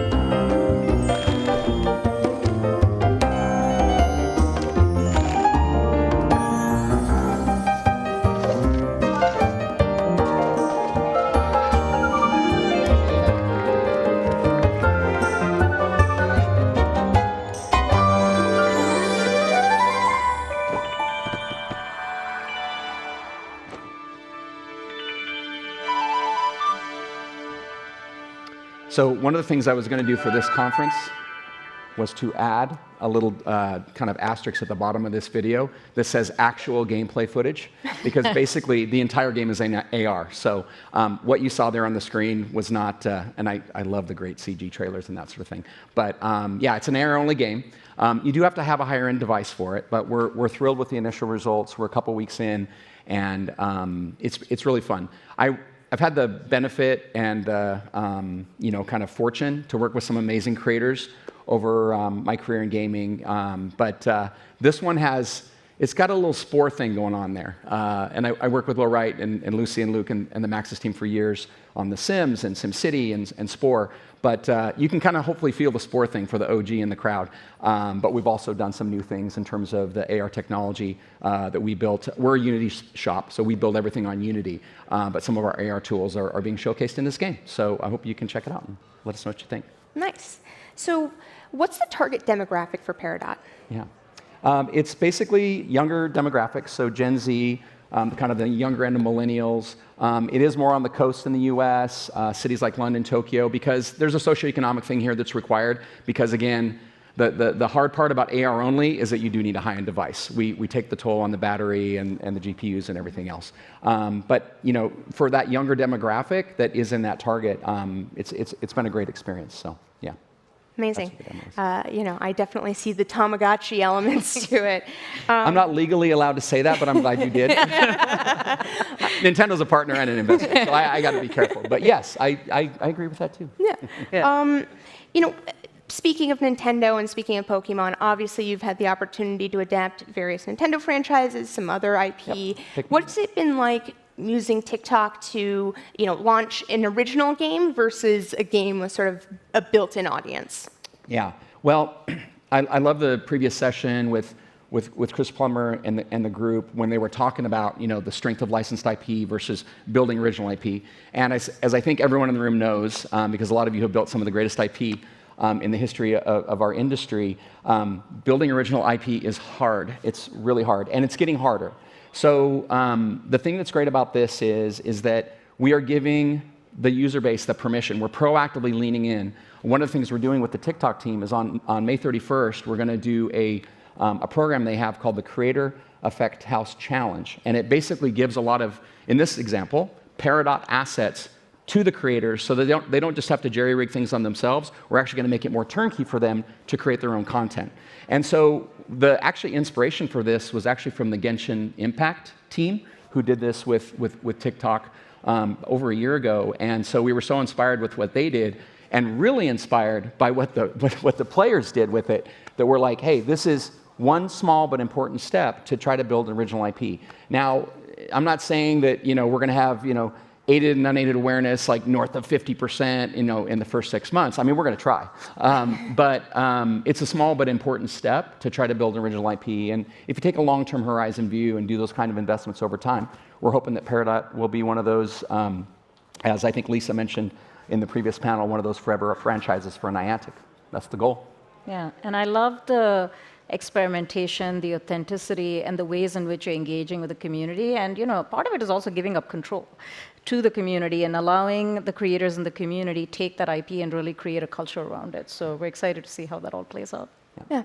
Can you give me a bit of like a timeline on like how this partnership came about? And obviously it seems like these effect challenges take a bit of time to create. So I'd love to hear a little bit more about how long you guys have been collaborating specifically on the launch of Peridot.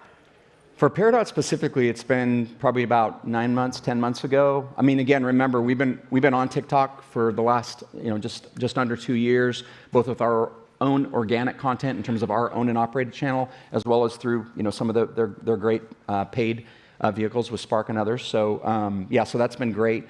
But yeah, about the last 10 months, and yeah, I can't say enough about the TikTok team just really digging in and really understanding. They're like beating down their door, like, "Where's the next build? We want to play." And I'm like, "Just chill, like it's coming tomorrow. Like, relax. You're very Love eager. your passion, but yeah, it's great." So definitely a great collaboration. For sure. So obviously with a platform like TikTok, you have lots of opportunities to reach all different kinds of consumers. What is TikTok doing to help Peridot reach a diverse audience and really sort of expand its reach? I mean, this is probably another great place to show a couple clips to show you what the creators are doing instead of hearing us chatter. So how about if I roll up a few of these? There's such great micro communities on TikTok. So let's look at a couple examples here. I think it'll address Jordan's question. The world is full of adventures for you and your Peridot best friend to discover. Find cool items hidden in the environment around you and forage and collect them using augmented reality. Travel to new places and try out all the fun activities that are offered. You can train, raise, and even play some fetch with your Peridot. Explore outside in a new and exciting way by completing desires and quests. And oh yeah, don't forget to snap and share some memories in between. Download Peridot today. So that creator might feel like someone that Niantic gave the creative brief to and said, please tell people how to use the game. But I think you're going to see in some of these other examples where we're tapping into some of those micro communities that are very focused on what they're passionate about. And I won't set them up because I think they speak for themselves.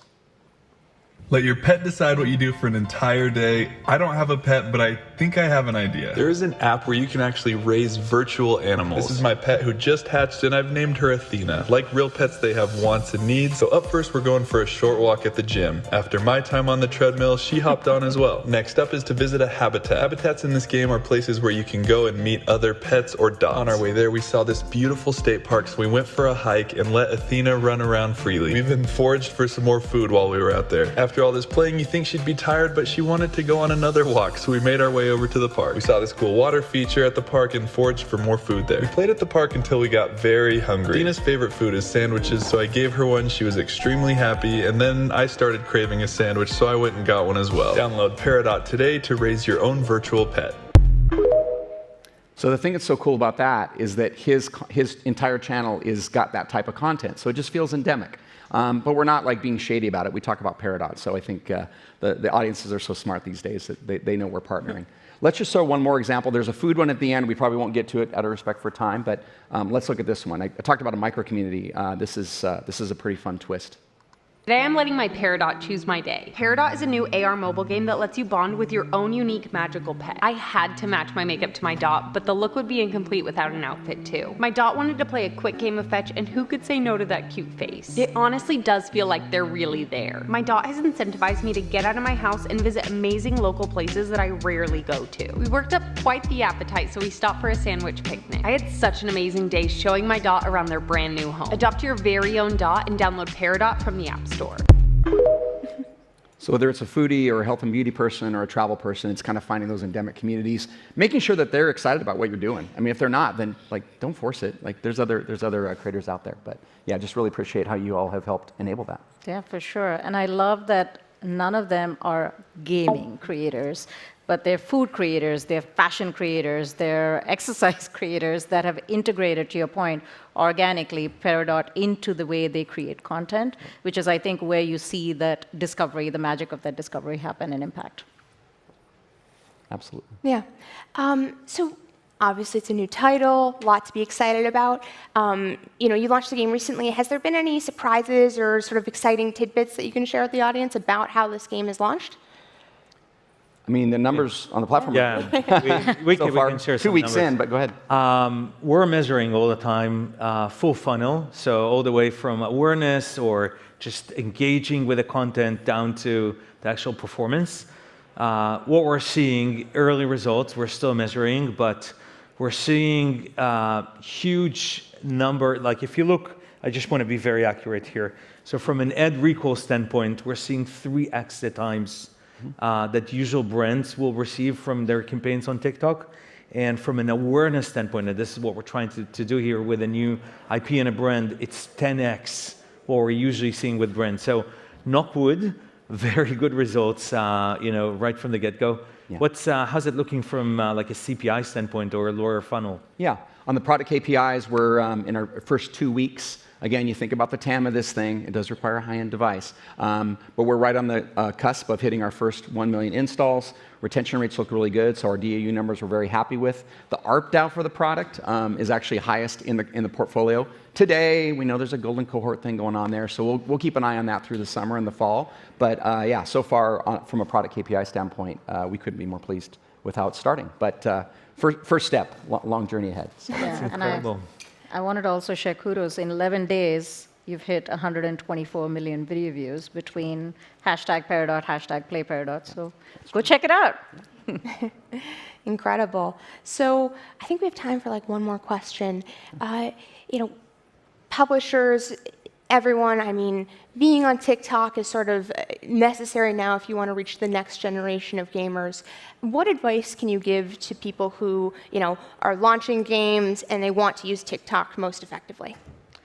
I think go beyond the gameplay. Really figure out what elements of your game that you can really create a culture around. Figure out which communities that, again, beyond the gaming community, what are the other communities that you think this can appeal to? Really lean in and be authentic. Lean into the power of the creators, lean into the power of the community.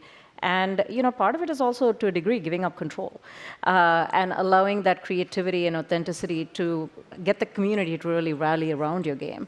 That then leads, then the magic happens. Then that's when the flywheel effect happens, the intersectionality between what you as publishers bring along with the creators, along with the community. That then leads to that cultural impact, which then leads to the business impact. So, in a nutshell. I would just add experiment. Yeah. It's not all going to work.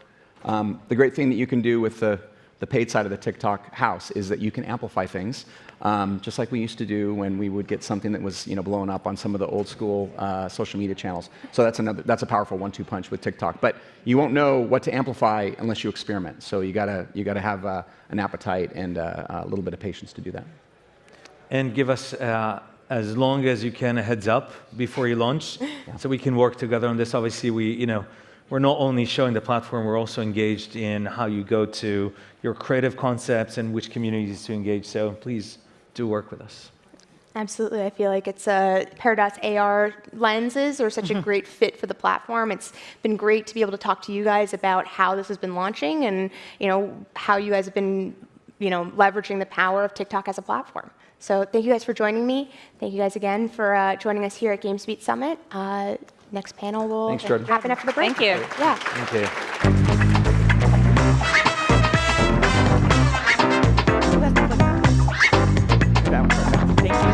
Thank you. Thank you.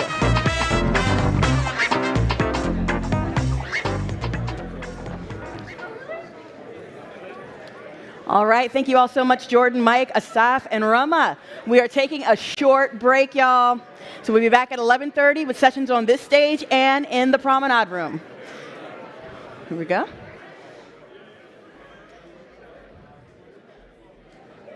All right, as you're filing out, please remember we have exhibitor booths in the hallways. Please feel free to check them out. And tomorrow morning at 8 a.m., we have the diversity breakfast right here in the ballroom. Please make sure you download the mobile app, and we will see you back here at 11:30 after the break. Take care.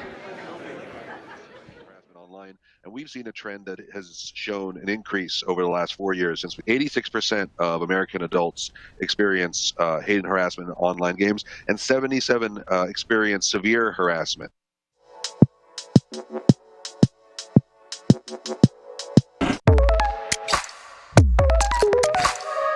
As we're launching Sky into new markets, we've had Google Analytics front and center of some of the decision-making processes. One key part at the beginning was to look at users' review on the Play console so that we can be sure to have this connection with our players. We use Google Ads to ask very specific questions, and this tells us where and how to spend money on advertising and find new players.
What if game developers could make more than a game?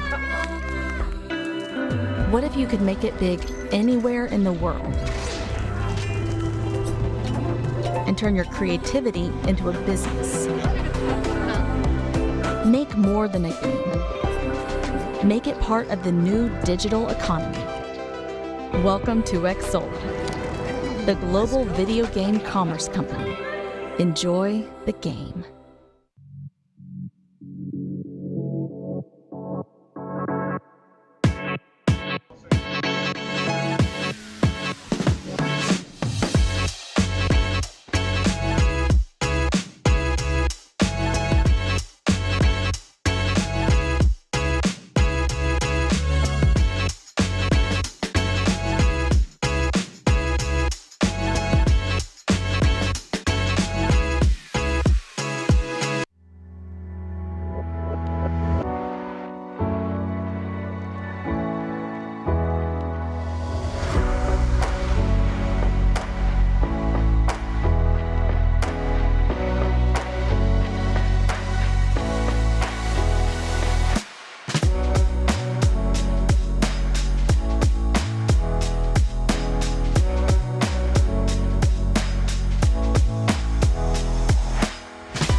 And so, our survey is the nationally representative survey, which asks gamers in the U.S. At different age sort of brackets about their experience of hate and harassment online. And we've seen a trend that has shown an increase over the last 4 years. Since 86% of American adults experience hate and harassment in online games, and 77 experience severe harassment.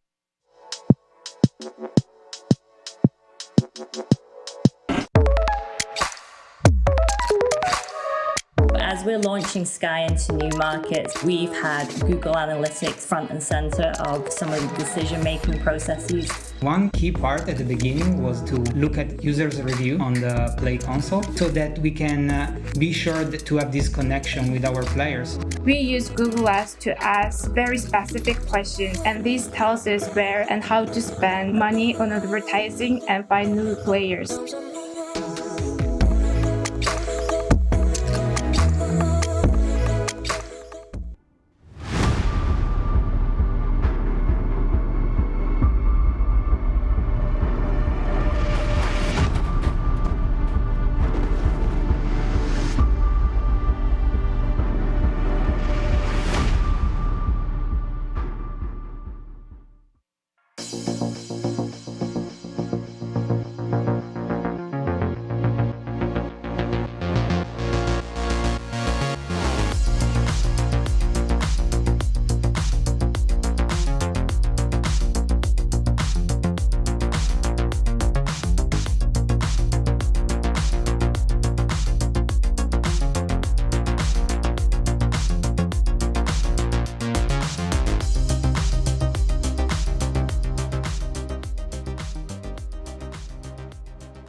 What if game developers could make more than a game?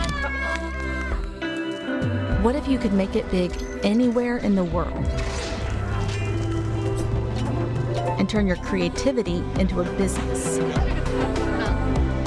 Make more than a game. Make it part of the new digital economy. Welcome to Xsolla, the global video game commerce company. Enjoy the game.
And so, our survey is the nationally representative survey, which asks gamers in the U.S. At different age sort of brackets about their experience of hate and harassment online. And we've seen a trend that has shown an increase over the last 4 years. Since 86% of American adults experience hate and harassment in online games, and 77 experience severe harassment.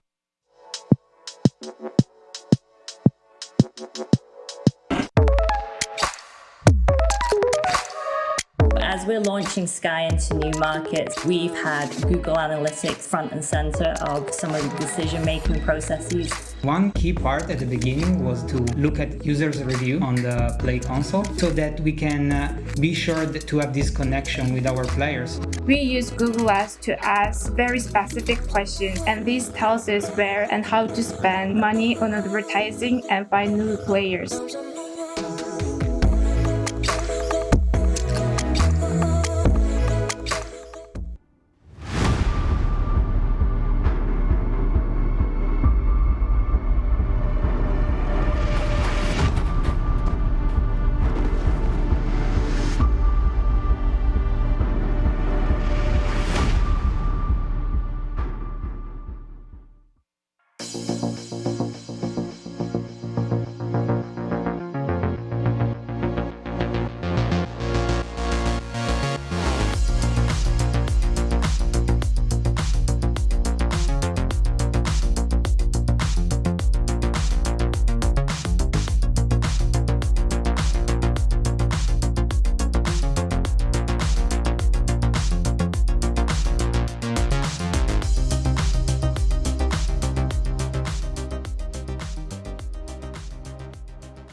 What if game developers could make more than a game?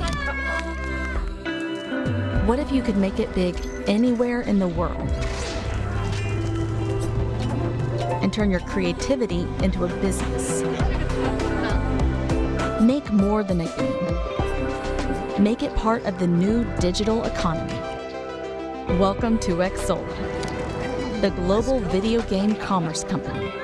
Enjoy the game.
And so, our survey is the nationally representative survey, which asks gamers in the U.S. At different age sort of brackets about their experience of hate and harassment online. And we've seen a trend that has shown an increase over the last 4 years. Since 86% of American adults experience hate and harassment in online games, and 77 experience severe harassment.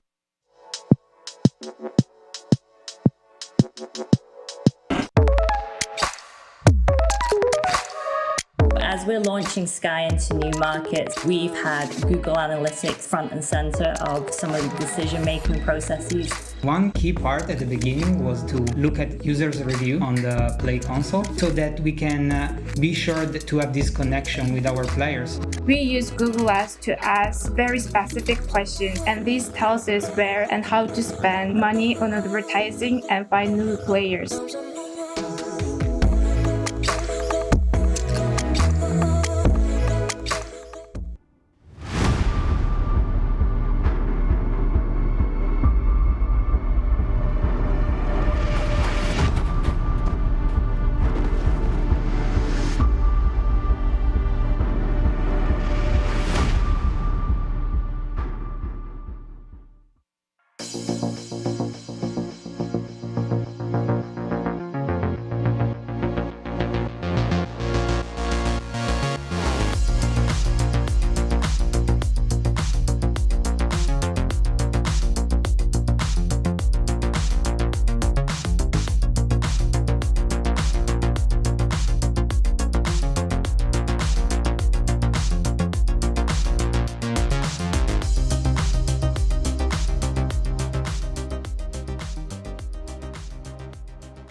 What if game developers could make more than a game? What if you could make it big anywhere in the world? And turn your creativity into a business. Make more than a game. Make it part of the new digital economy. Welcome to Xsolla, the global video game commerce company. Enjoy the game.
Welcome back, co-founder and CXO, Glow Up Games, Latoya Peterson.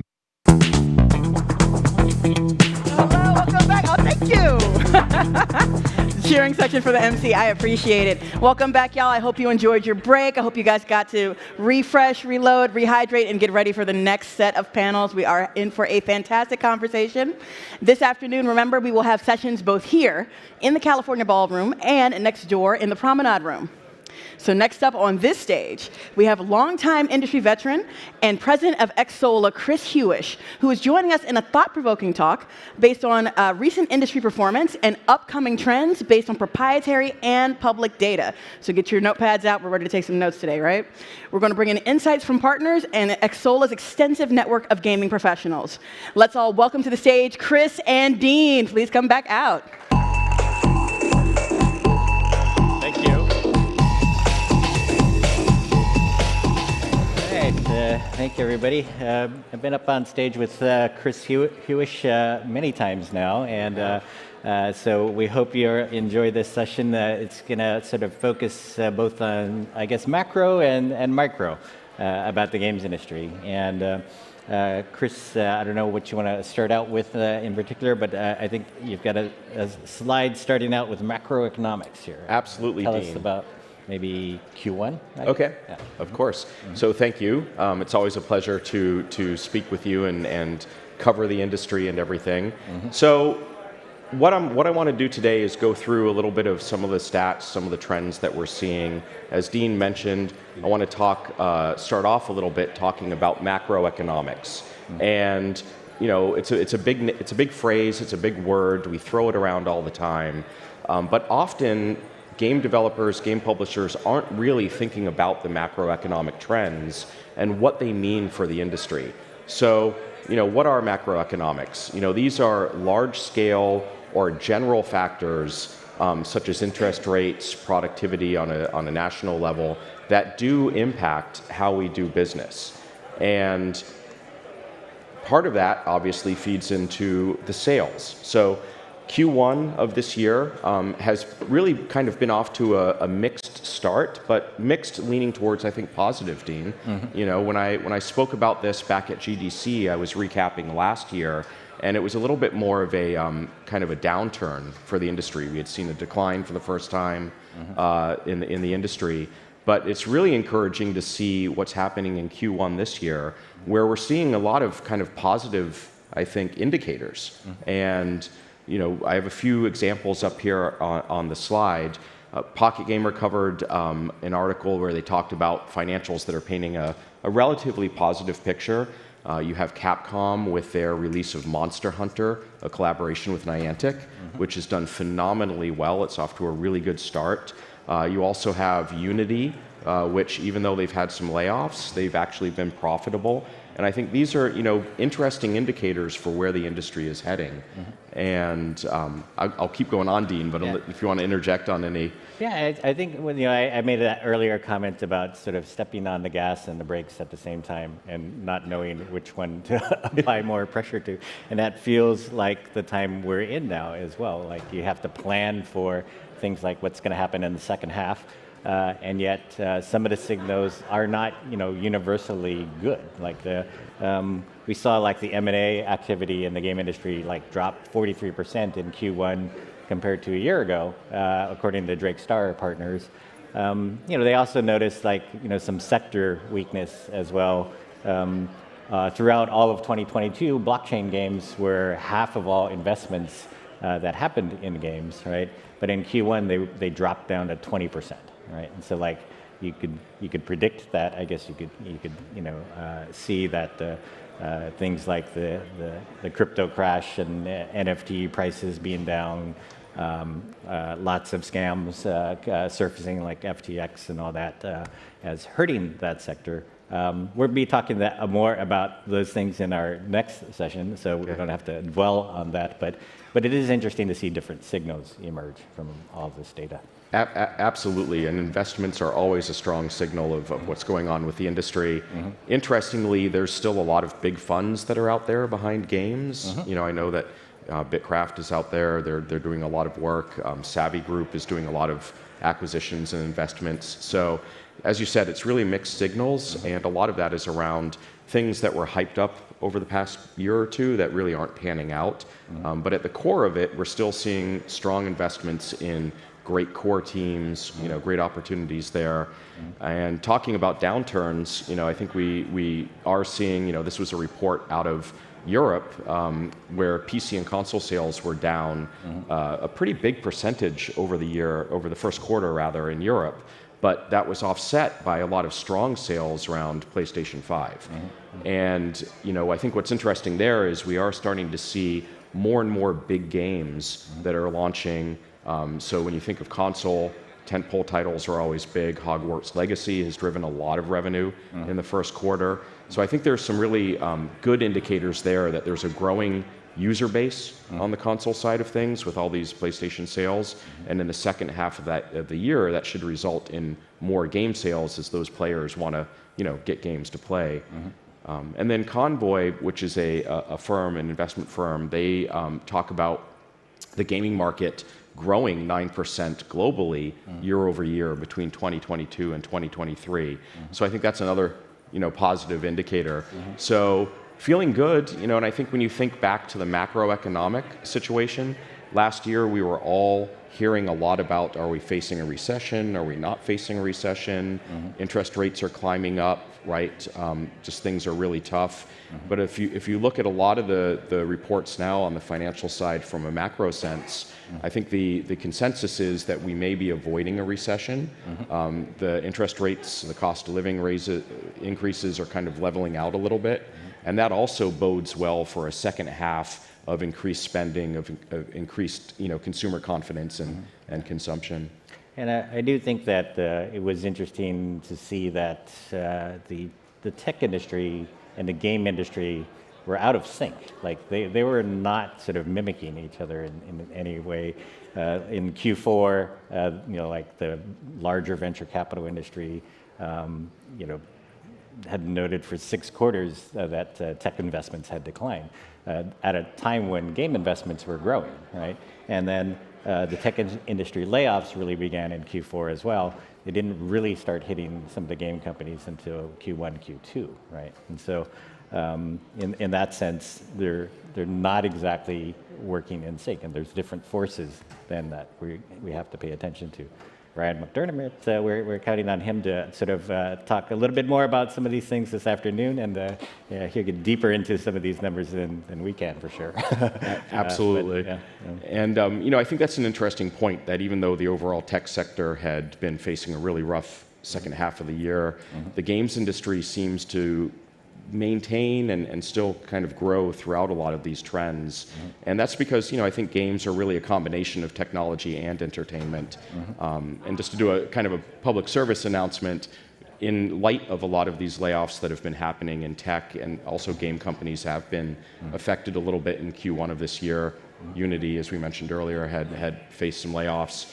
There is a really good indicator of the health of the games industry if you look at the work that a gentleman named Amir Satvat has done with the Game Job sort of workbook that he's put together. I think it has over 10,000 openings in the games industry. So a lot of openings, and that really indicates, as you mentioned, investments, shifting back into traditional games, opportunity for the games industry growing.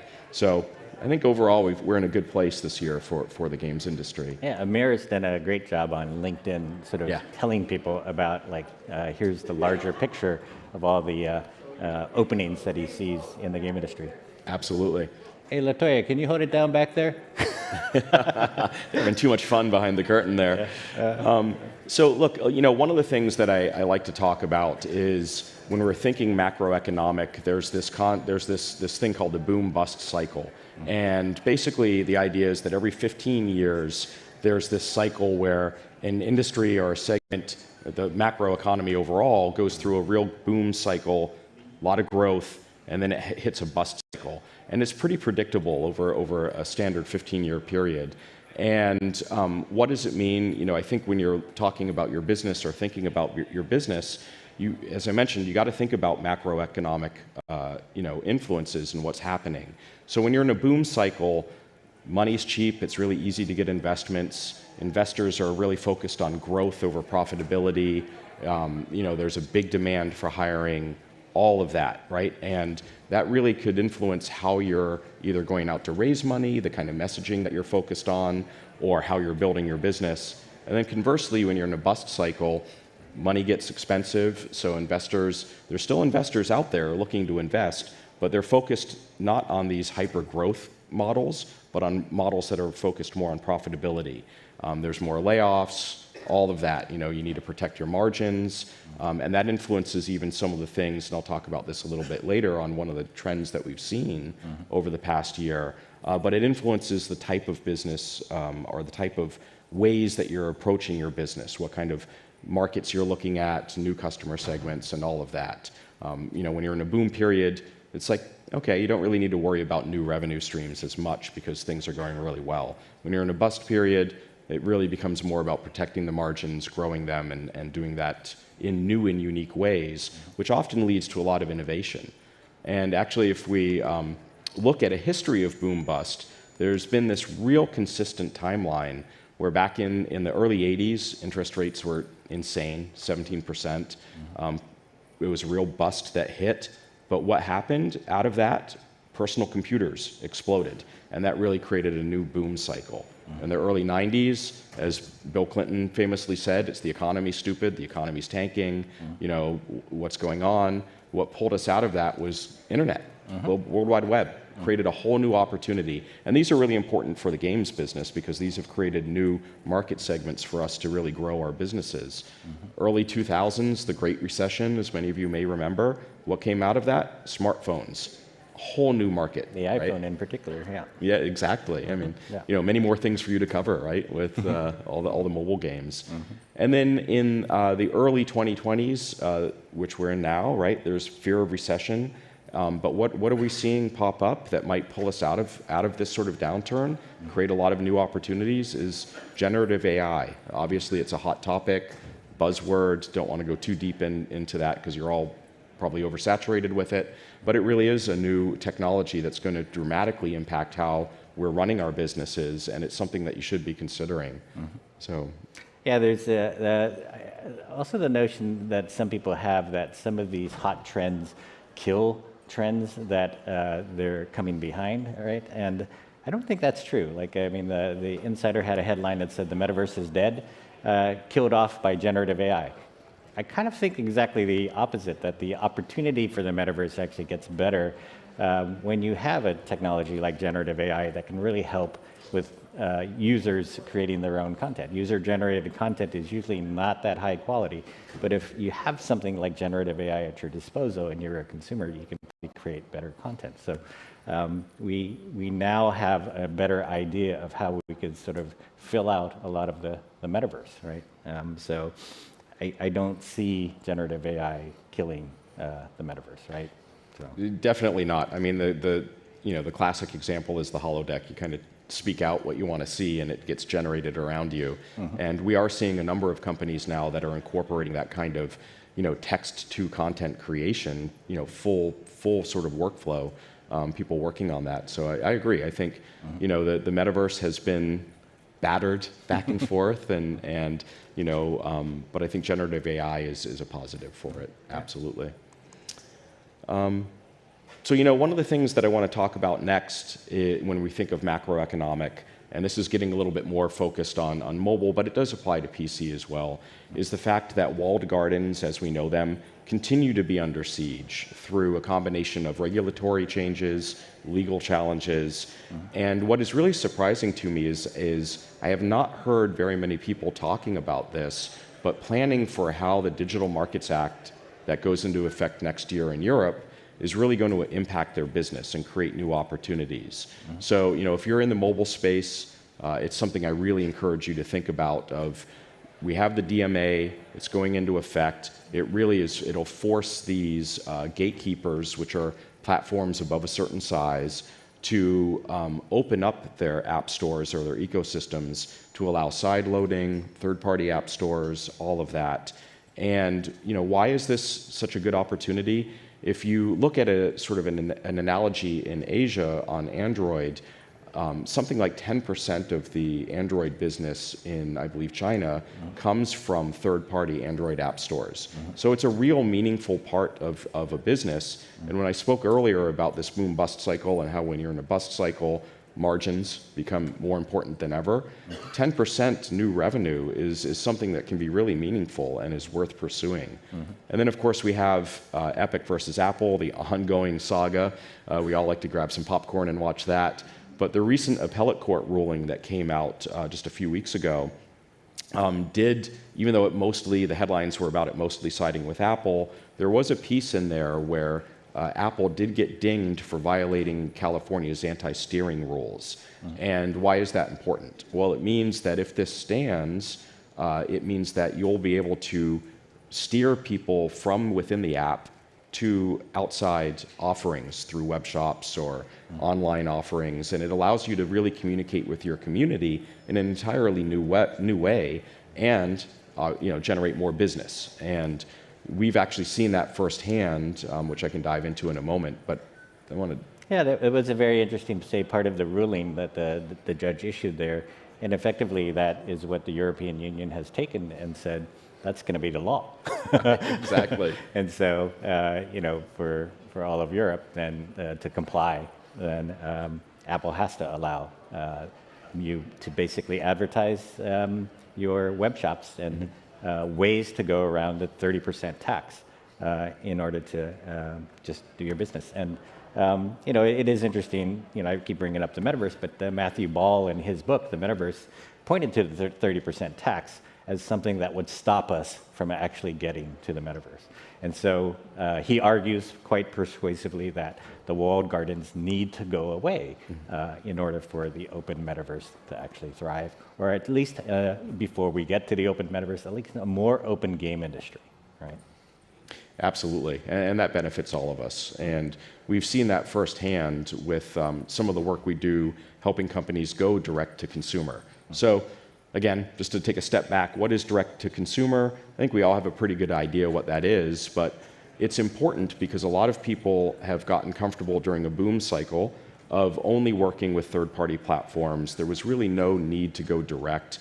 But now that we're hitting a little bit of a bust cycle, or things have been a little bit mixed, business is getting a little more difficult, it's more important than ever to develop these direct relationships with players, because it allows you to understand your players more, add a whole new revenue stream, and really grow your business and improve those margins as things get tough. And we've seen that through these web shops. And we have over 60 companies that we've helped build web shops. And by the way, I'm not pitching our web shops. I'm just sharing this as a highlight of something that works. There's other ways to do this. There's other companies you can go to, or you can go direct, build up your own offering.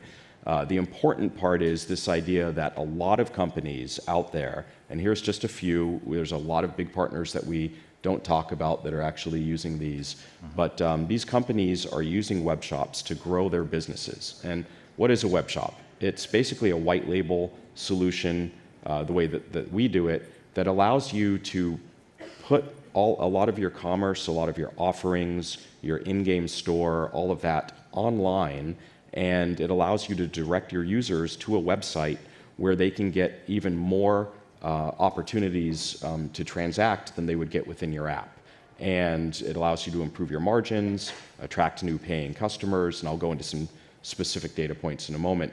But it's this whole new way of doing business, and one of the key things I want people to keep in mind is it is not just taking $1 off of an app store and moving it to the web. This is actually an incremental growth to businesses, and we're seeing them attract new users, get higher converting payers, people who are spending both in-app and on a web shop.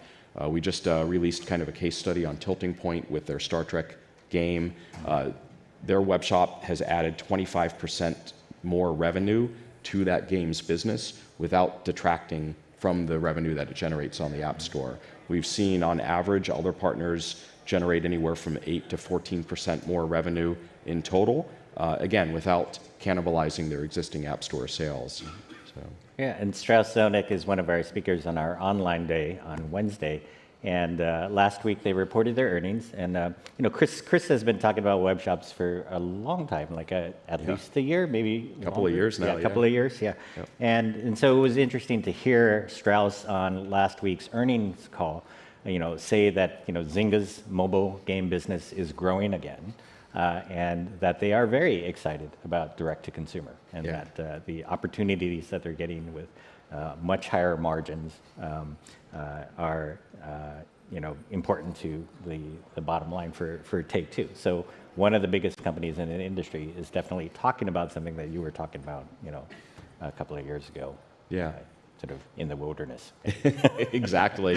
And look, market conditions have really broken, sort of our way or the industry's way to allow these direct-to-consumer engagements. And I really can't stress enough how it's not just, oh, you're getting a better, you're avoiding the 30% fee. It's not just that. It really is, you get to use all the power of e-commerce that you're not really able to use within an app store or on a third-party platform, with bundles, limited time offers, targeted offerings. We're even starting to work on, we've got a lot of requests from partners to work on live ops, so that they can actually run events through their web shops. So it's a real meaningful opportunity, and the customer satisfaction is really high around this. Mm-hmm. And what do I mean by that? I'll share some metrics. So 45% of overall revenue in some instances are generated out of web shops. This is all, sorry, let me back up.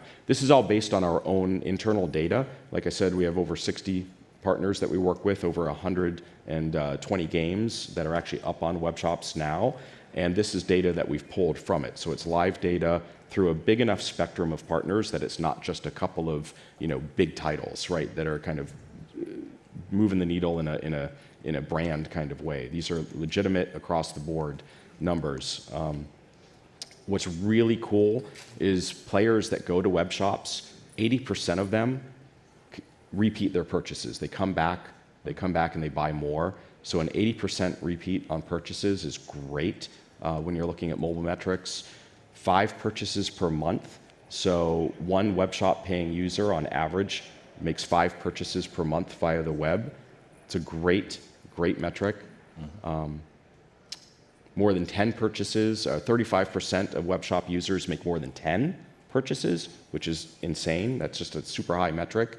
And this works because they're getting personalized offerings. They're feeling more engaged with the developer, with the game. You can put videos up on web shops. You can bring in influencers to drive people into web shops, which I'll talk about in a moment. Mm-hmm. So just all these things that you can't do on a third-party platform, you can actually do on your web shops, and it results in much more engagement, which is one of the other things. We see longer engagement patterns, which we all know if you're engaged longer on a shop, there's a higher tendency to convert that to paying.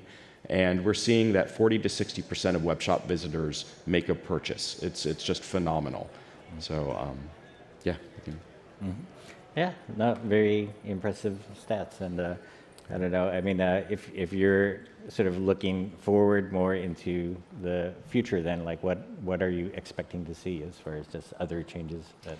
Yeah, so we're really leaning into these web shops, and one of the things that we've heard from our partners mm-hmm. is we have a lot of partners that have said, okay, great, the web shop is awesome, but how the heck do we acquire users? How do we work with the community? How do we work with influencers?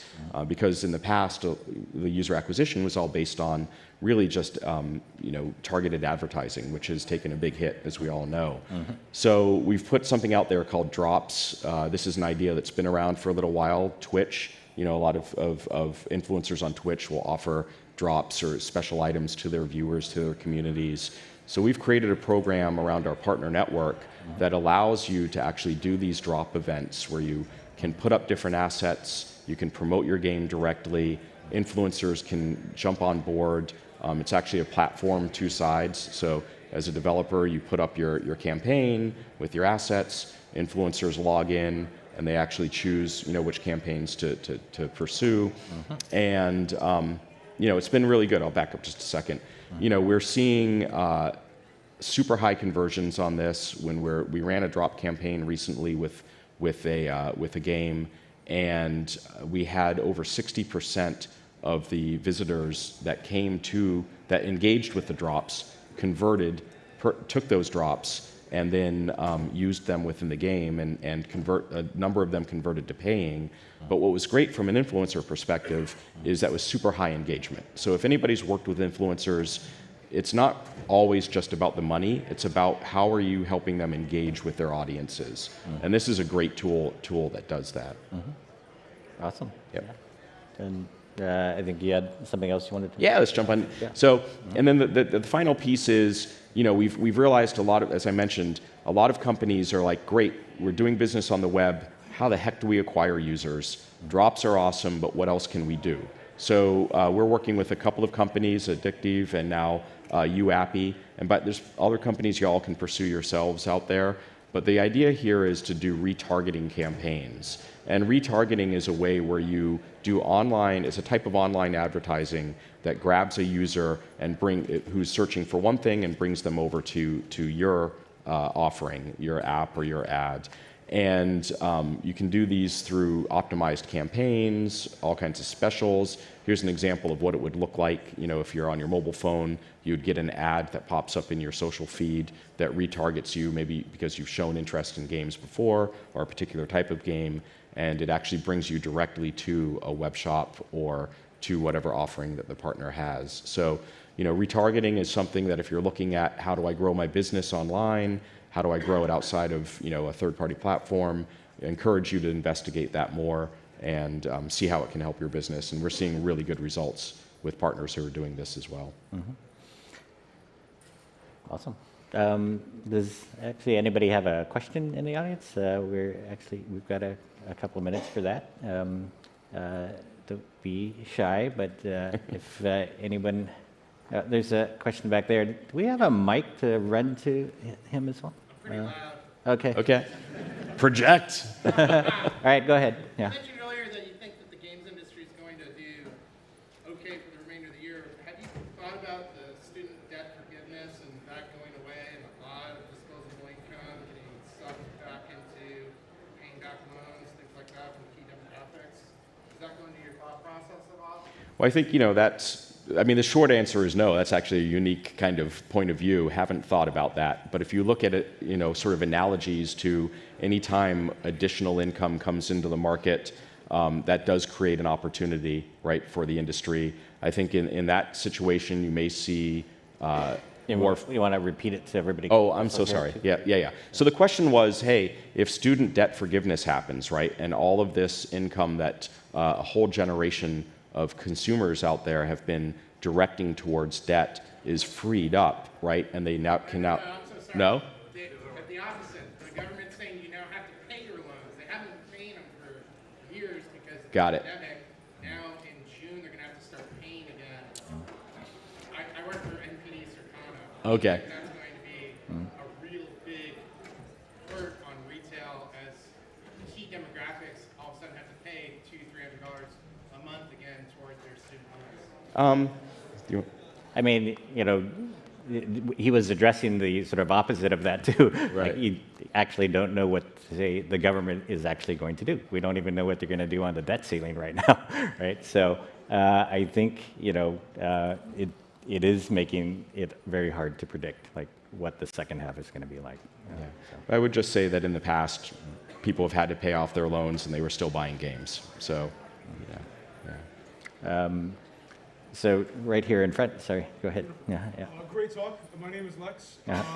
You in your keynote at GDC had this great graphic of mergers, of the consolidation of the games market. And you guys have just started the Exola Funding Club and Accelerator. Tell us a little bit about what you see in mergers, acquisitions, and in terms of the business of games this year. Yeah, we're still seeing a lot of consolidation. I think that's going to continue within the industry. As I mentioned, when you get into a kind of a downturn cycle, companies are looking at how can they improve their margins. Acquisitions are a great way to do that, right? So I think we're going to continue to see acquisitions, although the number of targets is really drying up. And I think what that conversely has an effect upon is investments into new studios, right? New companies. And we're seeing that trend a little bit where people are really looking at experienced teams that they can invest in, that they can grow. And then also, as these acquisitions and these mergers happen, you have a natural kind of spilling out of talent, right, that gets paid out, and then they end up starting up their own things. So I think more in that sense, we're going to see some good opportunities for what I'm personally excited about is new companies starting up, and as a result, what kind of new things are they going to create? What kind of boundaries are they going to break? New business models are they going to pursue? So I think that's a lot of opportunity that we're going to see ahead of us. I think we're getting the hook now, so Okay. that's all we have time for at the moment. But Chris will be available outside the room. Yep, Yeah. absolutely. Thank you, Dean. Thank you. Thank you, everybody.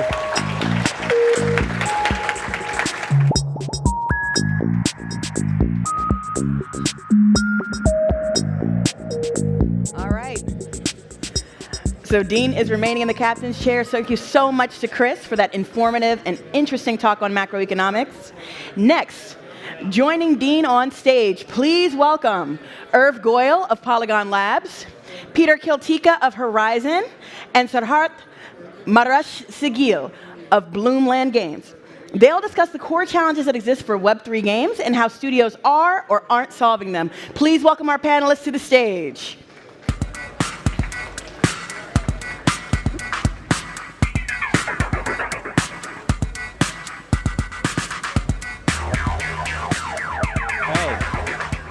Very good. Thank you, everybody. We're going to hop right into what is our first dive into the Web3 gaming sector here at the show. We've actually got about 6 talks related to blockchain games here at the event across 3 days. And so we've got some very interesting sort of cross-section of viewpoints. But represented on this panel, we have this sort of array of folks, from different components of Web3 as well. In the ecosystem, we have the sort of the protocol blockchain layer to the middleware and the developing tooling layer, all the way up to the game and the application layer here. And I don't know, Peter, do you want to get us going here? Sure, happy to do so. Good to be here. Nice to see everyone. It's hard to see everyone, but it's nice, glad to see everyone here. My name is Peter Kiltika. I'm the co-founder and CEO at Horizon. In 2017, we started Horizon focusing on making a video game called Skyweaver, a trading card game using Web3 technology where you can actually own and trade your cards. It's pretty crazy. We're like, maybe it's impossible. Let's try it anyways. It's going to be cool. And in that development, we also developed a platform called Sequence, really focusing on as an open stack for Web3 technology. And today, our company is really, as it's always been, it's really focusing on how do we make Web3 easy, fun, and accessible for everyone by helping create lots of amazing content in the space. And Irv. Hey, everyone. I'm Irv Goyle. I lead business development at Polygon, the leading L2 scaling solution for Ethereum and the leading blockchain for games. I've been there for about 1.5 years, and prior to that, I did 10 years at Amazon building game platforms there, leading business development teams, and see a bunch of familiar faces in the crowd. So thanks for having me. All right, and Sarhat. Pleasure to be here. I'm Sarhat, a Chief Operating Officer in Bloomland. We are a Web3 publishing platform with our first game, Hunters on Chain Out. What we're aiming is to help both Web2 players and Web2 developers to get on board in Web3. Prior to joining here, I was working in companies like Netmarble, Game Guru, so I was in a decade in mobile gaming. So our session here is about time to level up and what's needed for the next successful Web3 game. And let's start with Sarhat here about what are the opportunities that Web3 unlocks for gamers and game makers? Well, I mean, there are dozens, but for me personally, it becomes obvious that I should start with community layer of things. In mobile gaming in Web2, especially when you're talking about games downloaded by millions of players, we become a little bit desensitive to what players actually need. You usually check the reviews, but not all the players are talking about it, right? But in Web3, automatically, as the ownership passes 100% to the players, now this is where we see the real opportunity for game studios to level up their game, actually, because players starting to actually help you on the decision-making process. And since they have ownership of their assets, it becomes much more effective for them and for us to actually start building together, really. And you can see that from the fact that usually whenever a game studio comes into Web3, the first thing they do is to create their Discord, right? Because they want to build their community, and using the community's feedback, you build on from there. Peter, do you want to weigh in on that too? Sure, yeah. The opportunity? Yeah, so I like to frame it, so it's kind of like, what does Web3 unlock for games? I like to frame it in kind of 3 ways and buckets. First, I like to think about like, okay, what's an analogy we can look back on in gaming that of an innovation or of a layer that's kind of moved forward? What is the core innovation of Web3, and then how does it actually benefit players? In terms of an analogy, because of course a lot of people here like Web3, kind of putting my finger on it, there's an excitement, I'm trying to understand what it is, how do I think about it? I like to think of it as video games going from like single player to multiplayer mode. You know, it's like you'd have the single player games and you play them, there's a campaign and they're fantastic, and of course I remember this, doing this myself, and then suddenly you realize there's a multiplayer mode on this thing, and it completely changes the experience, right? With the campaign, you might finish it, you don't really play it again. With multiplayer, it's a completely different format. You're playing with a friend, it's a different dynamic every single time, and you can play it over and over and over and over again. Although the same mode, the same graphics, completely different experience. So I think that's the analogy I would use first off with Web3, is really as a layer to gaming as an extension, not something that is like this weird changing everything or something, let's throw away everything we know. That's not the case, right? In terms of the core innovation, this is actually what got me the most excited and why I even started working on Horizon at all, which is actually looking at, a new generation of internet protocols, right, upon us that represent digital goods and how you handle them. It's kind of this public infrastructure for these goods, in fact, that kind of, again, is available. And then second to that is the standards for digital goods and kind of that represented as a common format. And that was very interesting because I think if you look at other adjacent industries and everything we look at with standardization, whether it's like an electrical outlet, an audio plug, a battery cell, or TCP, right? We have all these great amounts of efficiencies and productivities and huge amounts of network effects. So I think that's something that's very exciting to me in the realm of thinking of virtual items sharing a common DNA. Whether they're made together or not, they still, again, share this underlying infrastructure. I think that opens a whole new design space. And then finally, what's the benefit to the players? It's kind of back to the items. It's like, okay, so why do players buy items, right? And they buy items right now it's very well understood. It's kind of like the utility, the status, and the pleasure of collecting, right? When you think about what are the additional new motivations with the introduction of Web3 via being able to own and trade, you start looking at additional things, right? Additional kind of motivators. For example, this thing that might have actually value. Or if I buy this thing, there's actually a resale market. Or I can actually use this thing and have this other kind of interesting, whether it's promotional or loyalty or even more collaborative and creative. There's a persistent profile. There's like a history of everything you've done. And the last thing I'll kind of say is, on the topic of metaverse, where a lot of people think about these things, these primitives, it is the metaverse, right? This public infrastructure plus standard equals metaverse. And then it's really the design space that we leverage on what we want to build inside of that. And that's why I'm stoked about it. Irv, do you want to? Yeah, I'll just add on to, I think, both of those answers. Yeah. So I think to Peter, your point, we view Web3 as effectively a feature of the internet. So it's not about reinventing or recreating, but adding on. And then I think back to community and engagement, I'll probably boil it down to a slightly more kind of tactical example of what happens today in kind of large games and the opportunity that Web3 opens up for all game developers. So if you think about, let's just take Epic and Fortnite, right? I think some of their highest engagement spikes come when they do collaborations with, whether it's large brands, other IPs, and they're bringing them in game, and they're actually bringing those communities into the game, right? So when Star Wars comes into Fortnite, massive spikes in engagement, spikes in revenue. For that to happen in Web 2, right, you have to imagine the amount of business development folks, legal folks, developers, systems connecting back and forth, et cetera. It's quite challenging, and only large developers can really go execute on something like that.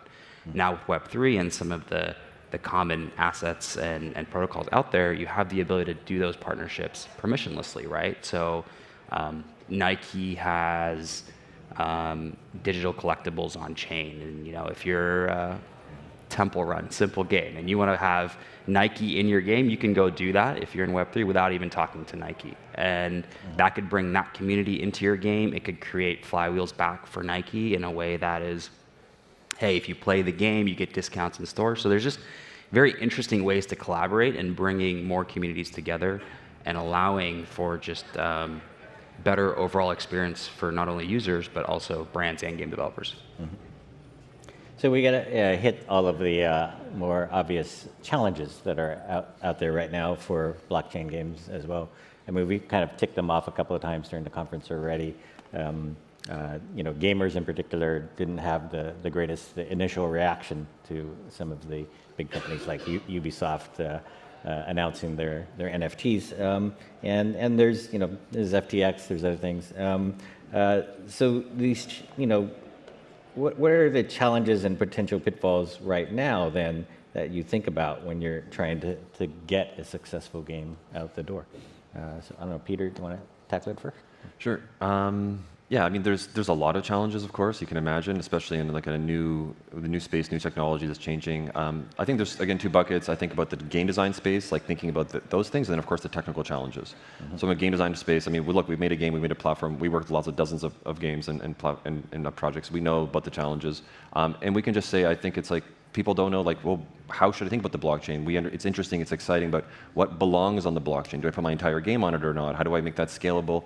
And when you do consider the economic aspects, which are interesting and offers, again, a very wide spectrum of getting very fancy and sophisticated and creating like crazy flywheels of like user-generated content to as simple as I get to own and trade something. It's as simple as that, right? But thinking about, again, there are secondary markets that are there, and there's implications on how your economy functions.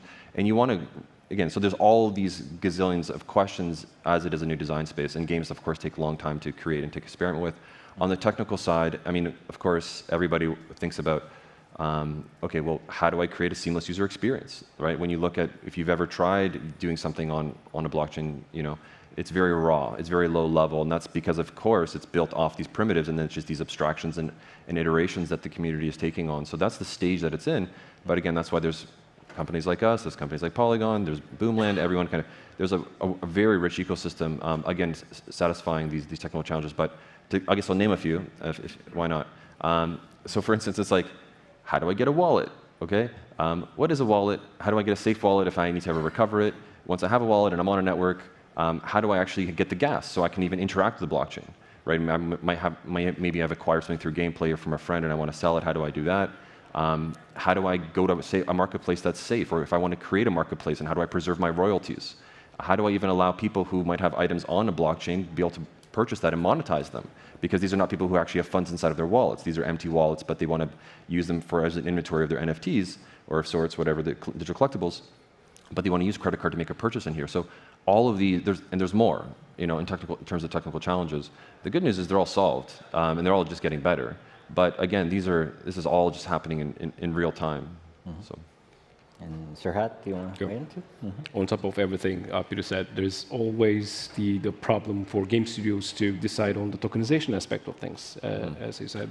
So basically, after deciding what goes on chain, there's the challenge of actually deciding for an inherent value, for example, deciding on what to tokenize. And for example, usually in Web2, you have two currencies. You have soft currency and hard currency. Do you tokenize them both, or do you list them? So these types of Web3 native problems are there to start with, in addition to, of course, the challenge of being too conscious about the market and how it is going. One thing I feel like the biggest challenge emotionally is to keep up with the market prices or keep up with the crisis. And during those turmoils, you are trying to develop something, right? This actually creates this stress level for the game studios to actually keep on working on their products and games. The last bit I would say as a challenge is the fundamentals of game design. Even though for us Web2 gaming and Web3 gaming seems familiar and the same, But most important thing here is to understand that there will be a community aspect or the player-run economy aspect of things if you are going into Web3. Even if you are not going to create a marketplace, even if you are not going to list your tokens, as this is Web3 and the blockchain technology allows it, someone will basically create a liquidity pool for your unlisted tokens. Someone will sell your NFTs. And how will your economy actually behaves when you have those types of actors in your ecosystem or even out of your ecosystem? And that also comes with the scaling issues. Is your economy going to work with 5,000 players and 5 million players at the same time? Is it scalable? These types of problems are there to be solved in quick succession, so to speak. Irv, you want to add anything? Yeah, I'll add on to that, right? I think there's a few challenges out there. Like one is just, I think, the perception challenge, right? So there's like the financialization of blockchain, which we've seen when you think about FTX or token prices was mentioned, and then you have the actual technology and how that's evolving. And Peter talked about all the great tools that are being built today to actually help developers come on chain and leverage the blockchain. Those are getting built faster than ever, and regardless of where the market is in terms of prices, the technology is improving at a pace that's faster than ever before in this industry. So for developers, that just means you have more ways to come on chain without having to have that expertise in-house, right? So when you build in Web3, you're going to be looking for partnerships throughout the ecosystems, right? So whether that's a wallet, whether that is an exchange, whether that is other analytics providers, et cetera, right? Those are things that you don't have to do or hire staff to go do. You just partner in the space. And I think that's interesting. I think the other piece is, we have this thought that, hey, gamers don't like NFTs, and that has been perpetuated. And I'll give an example that's slightly, I think that's helpful for this audience to understand of, the concept of NFTs. I personally believe, and we believe, I'd speak for you guys, is gamers do like the concept of what an NFT is, owning your items. What they don't like is how it's been brought to market or how it's been portrayed, right? $100,000 picture of an ape. A gamer would hate that, right? And if you see what Reddit has done, they did a survey of their community and they said, hey, we want to do digital collectibles. They're going to be NFTs. Exec team wasn't really excited about it, but they still did it, and the community actually loved it. And I think Reddit's created over 10 million wallets. Folks love the fact they own their avatars, and they haven't used the word NFT anywhere, right? So once again, it's abstracting the technology behind it, but it's really what is the utility for the player, and are you bringing more value to the players? It's just like, hey, I'm going to play Call of Duty regardless of if it's on GCP or AWS or Azure. I don't care about that. I care about the great experience that's being delivered to me. So I think for those that are still stuck on the, hey, gamers don't like NFTs, it's, hey, what is the value that NFTs or the technology can bring to players that they will over time value more than what we have today. Yeah, I was very interested to see like the Mutant Ape folks, a community of players really gather together and take their bored apes and make a game based on them without having to ask anybody for permission to do that. And when you start seeing things like that happen, that's part of a world that we have not been able to see before, right? It's like enabling something new to happen. And so I do think like it's sort of glimpses of that kind of future that can give you sort of heart that, there are different things you can do that you couldn't do in the earlier world, I guess, right? And we should note that this group here has a lot of accomplishments despite all of these challenges here. Like Peter, in addition to building Sequence, your team created Skyweaver, which was named 2022's best blockchain game. Serhat, your Game Hunters on-chain reached #1 most active DApp on Polygon a couple of months back, and Irv, Polygon is the blockchain with more games than any other. So asking you again, I guess, like how can game studios overcome the challenges we discussed in order to deliver that successful Web3 game? Irv, I can start, right? And so I view it as focusing on the key inputs that are needed for a successful game to happen, right? And I think you need lots of builders in the space, which we have, right? I think Polygon's proven there's hundreds of games coming on chain. I think there's thousands of developers, building these games. There needs to be capital in the ecosystem, and wow. Okay, and we have a fire drill. I can keep going. Let me take some guidance from somebody at the hotel about this.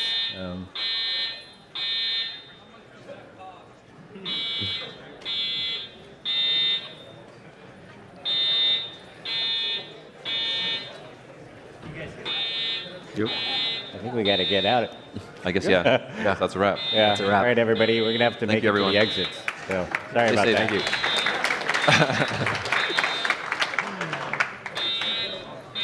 Good job, man. Yeah, that's for sure. Yeah. Good job, man. I think it's the Web 2 people. Sorry.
And so, our survey is a nationally representative survey, which asks gamers in the U.S. At different age sort of brackets about their experience of hate and harassment online. And we've seen a trend that has shown an increase over the last 4 years. Since 86% of American adults experience hate and harassment in online games, and 77 experience severe harassment.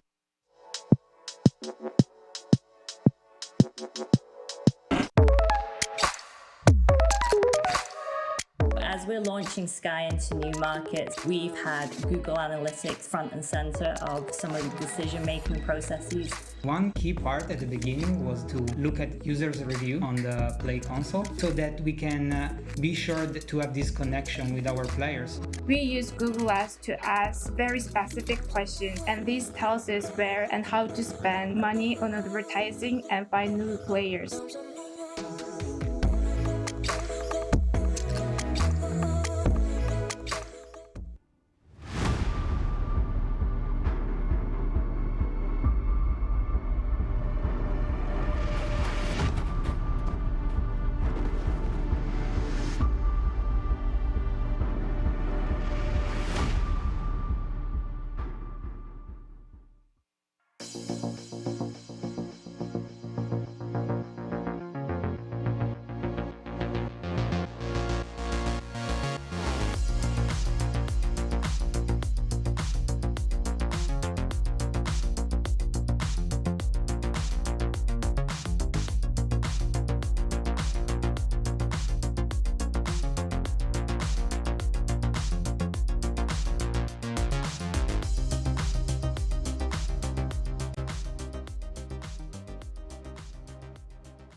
What if game developers could make more than a game? What if you could make it big anywhere in the world? And turn your creativity into a business. Make more than a game. Make it part of the new digital economy. Welcome to Xsolla, the global video game commerce company. Enjoy the game.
And so, our survey is the nationally representative survey, which asks gamers in the U.S. At different age sort of brackets about their experience of hate and harassment online. And we've seen a trend that has shown an increase over the last 4 years. Since 86% of American adults experience hate and harassment in online games, and 77 experience severe harassment.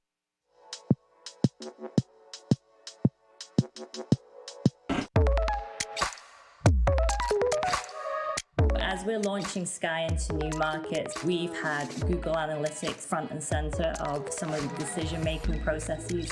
One key part at the beginning was to look at users' review on the Play console so that we can be sure to have this connection with our players. We use Google Ads to ask very specific questions, and this tells us where and how to spend money on advertising and find new players.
What if game developers could make more than a game? What if you could make it big anywhere in the world? And turn your creativity into a business. Make more than a game. Make it part of the new digital economy. Welcome to Xsolla, the global video game commerce company. Enjoy the game.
And so, our survey is the nationally representative survey, which asks gamers in the U.S. At different age sort of brackets about their experience of hate and harassment online. And we've seen a trend that has shown an increase over the last 4 years. Since 86% of American adults experience hate and harassment in online games, and 77 experience severe harassment.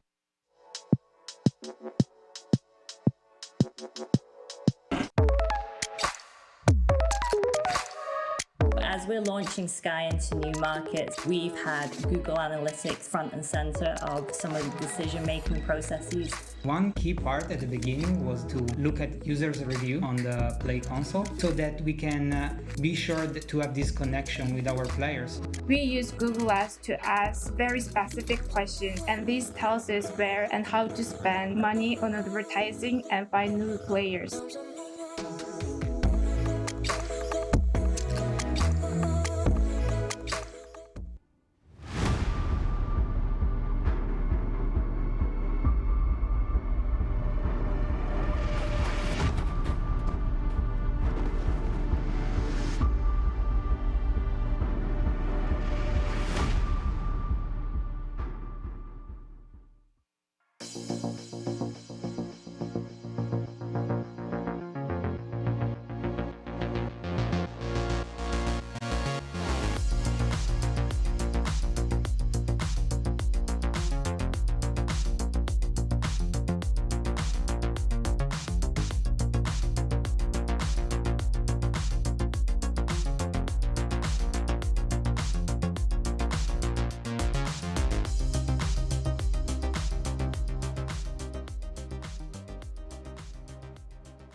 What if game developers could make more than a game? What if you could make it big anywhere in the world and turn your creativity into a business? Make more than a game. Make it part of the new digital economy. Welcome to Xsolla, the global video game commerce company. Enjoy the game.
And so, our survey is the nationally representative survey, which asks gamers in the U.S. At different age sort of brackets about their experience of hate and harassment online. And we've seen a trend that has shown an increase over the last 4 years. Since 86% of American adults experience hate and harassment in online games, and 77 experience severe harassment.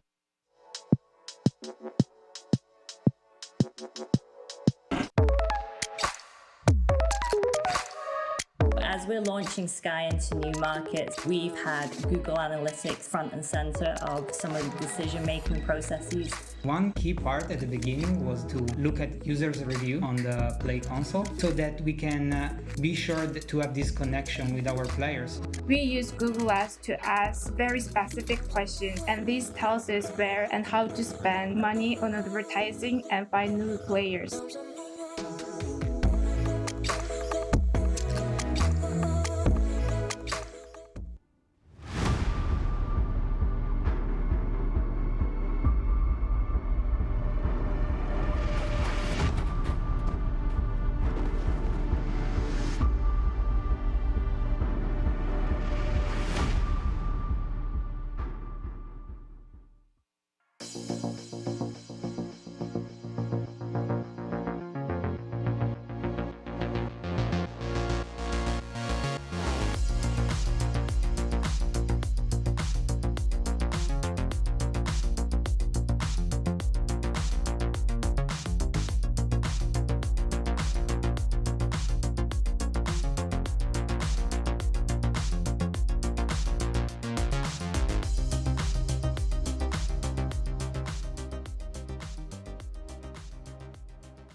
What if game developers could make more than a game? What if you could make it big anywhere in the world? And turn your creativity into a business. Make more than a game. Make it part of the new digital economy. Welcome to Xsolla, the global video game commerce company. Enjoy the game.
And so, our survey is the nationally representative survey, which asks gamers in the U.S. At different age sort of brackets about their experience of hate and harassment online. And we've seen a trend that has shown an increase over the last 4 years. Since 86% of American adults experience hate and harassment in online games, and 77 experience severe harassment.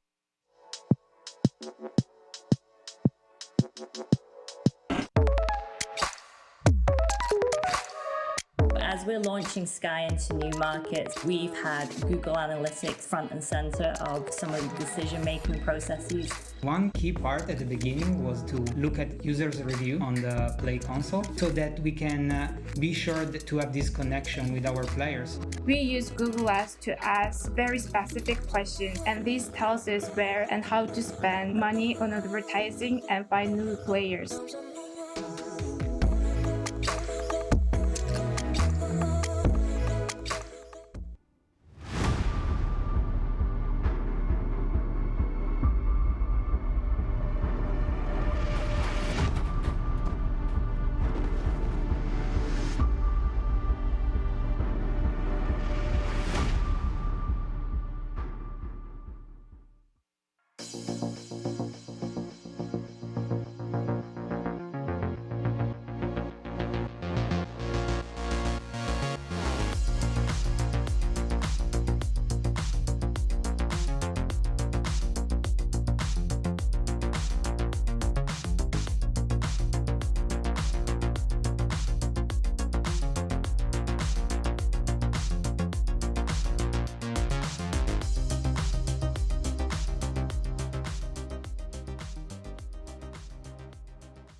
What if game developers could make more than a game? What if you could make it big anywhere in the world? And turn your creativity into a business. Make more than a game. Make it part of the new digital economy. Welcome to Xsolla, the global video game commerce company. Enjoy the game.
And so, our survey is the nationally representative survey, which asks gamers in the U.S. At different age sort of brackets about their experience of hate and harassment online. And we've seen a trend that has shown an increase over the last 4 years. Since 86% of American adults experience hate and harassment in online games, and 77 experience severe harassment.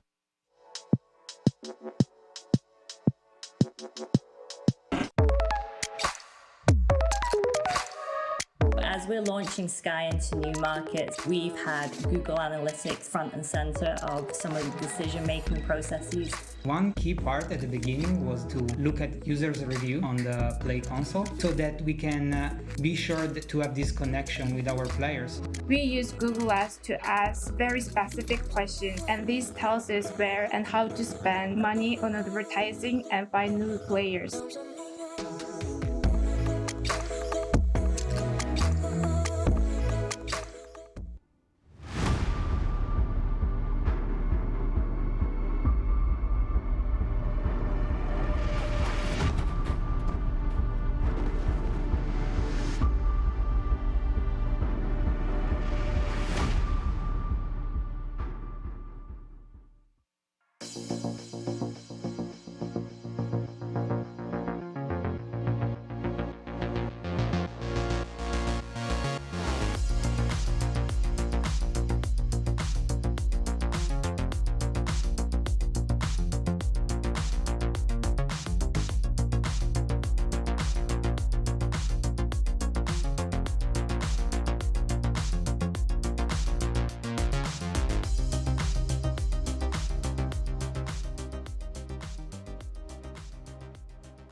What if game developers could make more than a game? What if you could make it big anywhere in the world and turn your creativity into a business? Make more than a game. Make it part of the new digital economy. Welcome to Xsolla, the global video game commerce company. Enjoy the game.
And so, our survey is a nationally representative survey, which asks gamers in the U.S. At different age sort of brackets about their experience of hate and harassment online. And we've seen a trend that has shown an increase over the last 4 years. Since 86% of American adults experience hate and harassment in online games, and 77 experience severe harassment.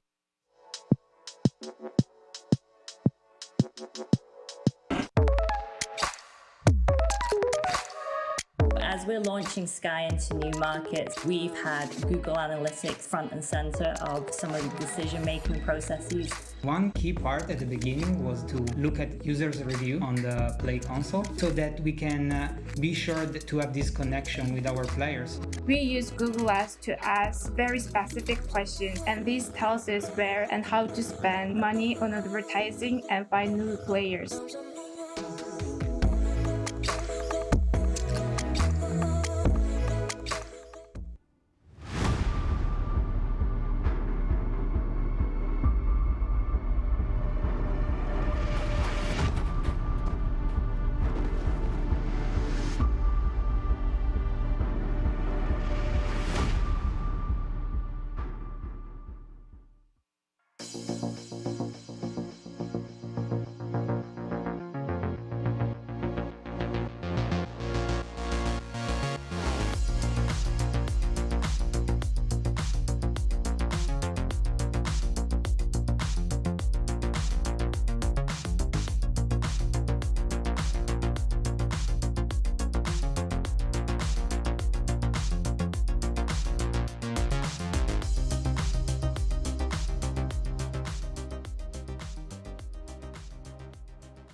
What if game developers could make more than a game?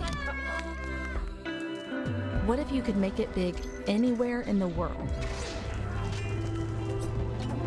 And turn your creativity into a business. Make more than a game. Make it part of the new digital economy.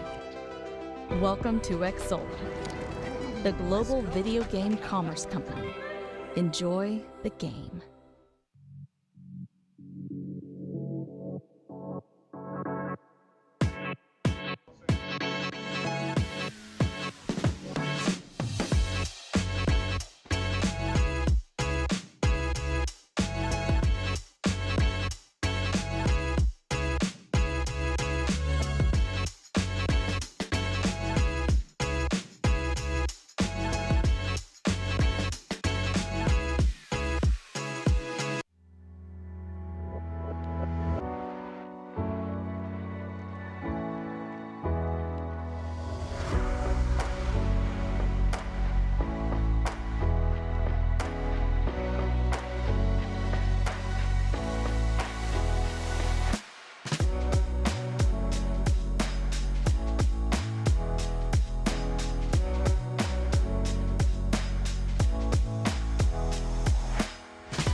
And so, our survey is the nationally representative survey, which asks gamers in the U.S. At different age sort of brackets about their experience of hate and harassment online. And we've seen a trend that has shown an increase over the last 4 years. Since 86% of American adults experience hate and harassment in online games, and 77 experience severe harassment.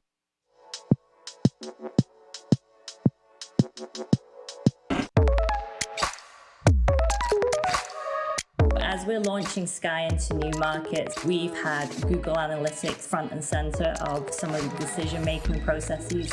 One key part at the beginning was to look at users' review on the Play console so that we can be sure to have this connection with our players. We use Google Ads to ask very specific questions, and this tells us where and how to spend money on advertising and find new players.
Please take your seats. Our program is about to begin.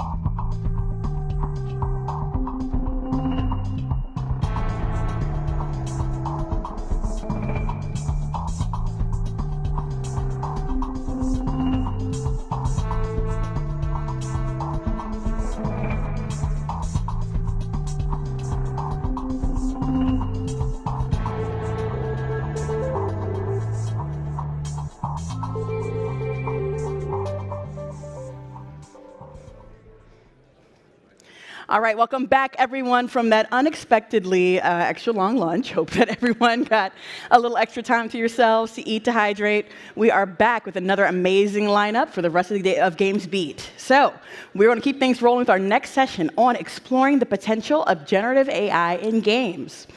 This panel brings together experts in AI and game dev to discuss the latest advances and how they can be applied to create more immersive and dynamic experiences. So everyone, please welcome to the stage. We have John Radoff of Beamable, Kylan Gibbs of InWorld AI, Hillary Mason of Hidden Door, and Matt White of Berkeley Synthetic. Please give a round of applause to our panelists. All right. See you guys at the panel.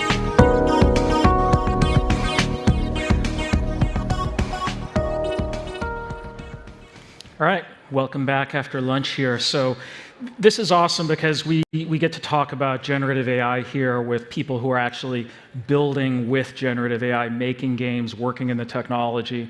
And I think it's going to give you some really unique and valuable insights into what's happening in this world. So we'll give you a quick intro from each of us before diving into questions.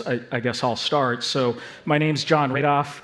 I kind of started this journey when I was building a game called Game of Thrones Ascent years ago. We shipped this game to 11 or 12 million people, and we had to update content every single week for a show that was coming out every week.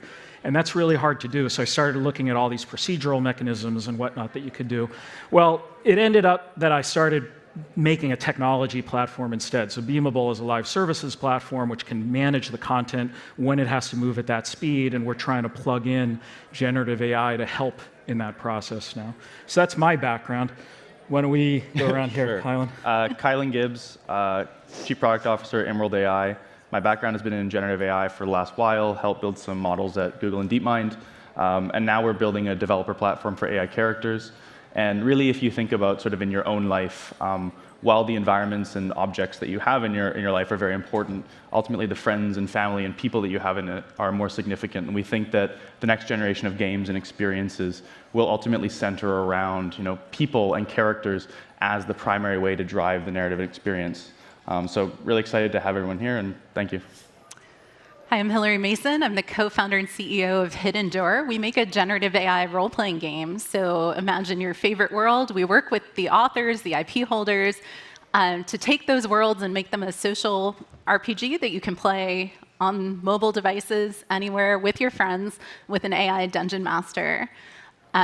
I've been working in this space for a long time, so I became an academic in machine learning about 20 years ago. I've been building companies and products in that happy place where you have an emergent data capability and you can invent a product experience around it. Ever since then, I'm doing a bunch of work in NLP and summarization and language generation, for the last 12 years or so. And now is the moment when we can start to really apply this to creating new kinds of entertainment experiences that just weren't possible without this tech. So I'm really excited for this discussion. Great. So I'm Matt White. I lead a small research group called Berkeley Synthetic, working at the intersection of simulations and AI. I'm the co-founder at the Open Metaverse Foundation and a chair there as a part of the Linux Foundation, and a director at the Metaverse Standards Forum and chair the Digital Asset Management Working Group, as well as teach data science at UC Berkeley. And I'm going to date myself by talking about my first experiences with AI, but I had a summer job porting expert systems in Lisp. And so that was sort of my first experience in AI. And with the AI winter, things kind of slowed down a little bit, but then like a lot of folks got back into it maybe 15 years ago. And so definitely a space that I'm very passionate about. So one of the points made at the talk from John Riccatello earlier today that I thought was right on point was the idea that this is not only about accelerating production workflows, this is about new forms of gameplay. Like AI is going to enable a whole form of media here, which we haven't really experienced before. That's what I think we're going to cover a lot today. Hillary, I'd like to start with you because you're actually building a game studio where AI is not just sort of like at its core, it's like literally everything about what you're doing. How do you see AI affecting things like narrative systems and opening up new narrative capabilities in games? Yeah, thank you. It's a great question because the thing we're building could not be built without the underlying technology. And you could imagine that you could create a similar kind of experience, but you'd have to put a human inside of it, and they'd have to improvise, and they'd have to be smart, and they'd have to have access to a library of information in their head that is really out of the scope for the scale of what we can cognitively process. And so now imagine yourself as a game designer, and you're trying to create around this thing. And so it really does change the role of the people sort of imagining the experiences from imagining these discrete deterministic experiences where I write this text is shown, to I am directing a series of systems that are coming together to create this experience for somebody in real time as they play. And that particular experience may never have been seen before and never be seen again, and yet I want to control aspects of it. And this is not the first time there's been this kind of change. Like, we see this in building any form of machine learning or automated product, is you have to really switch your mindset from being very deterministic to understanding you're building around probabilistic outcomes and thinking a lot about, and we do this particularly at Hidden Door, we focus a lot on controllability. So this is really important to our IP partners who need to trust us that we're going to represent their worlds the way they want those worlds to be represented. But it's just as important for the game design experience to be able to say, here are the rails we care about, here are the ones we don't, and let's go out on the distribution here and get some surprise and weirdness, but not here. I have a thought on that. Yeah, go ahead. So as we know, generative AI is very stochastic in its nature, and how do you sort of implement these guardrails to make sure that you're in line, especially for UGC, how you're in line with the game's theme and its age rating and that sort of thing, and then how do you give sort of agency to the developers to make sure that what they're generating is what they're expecting, right? And not this sort of like iterative 1,000 prompts to get something viable, right?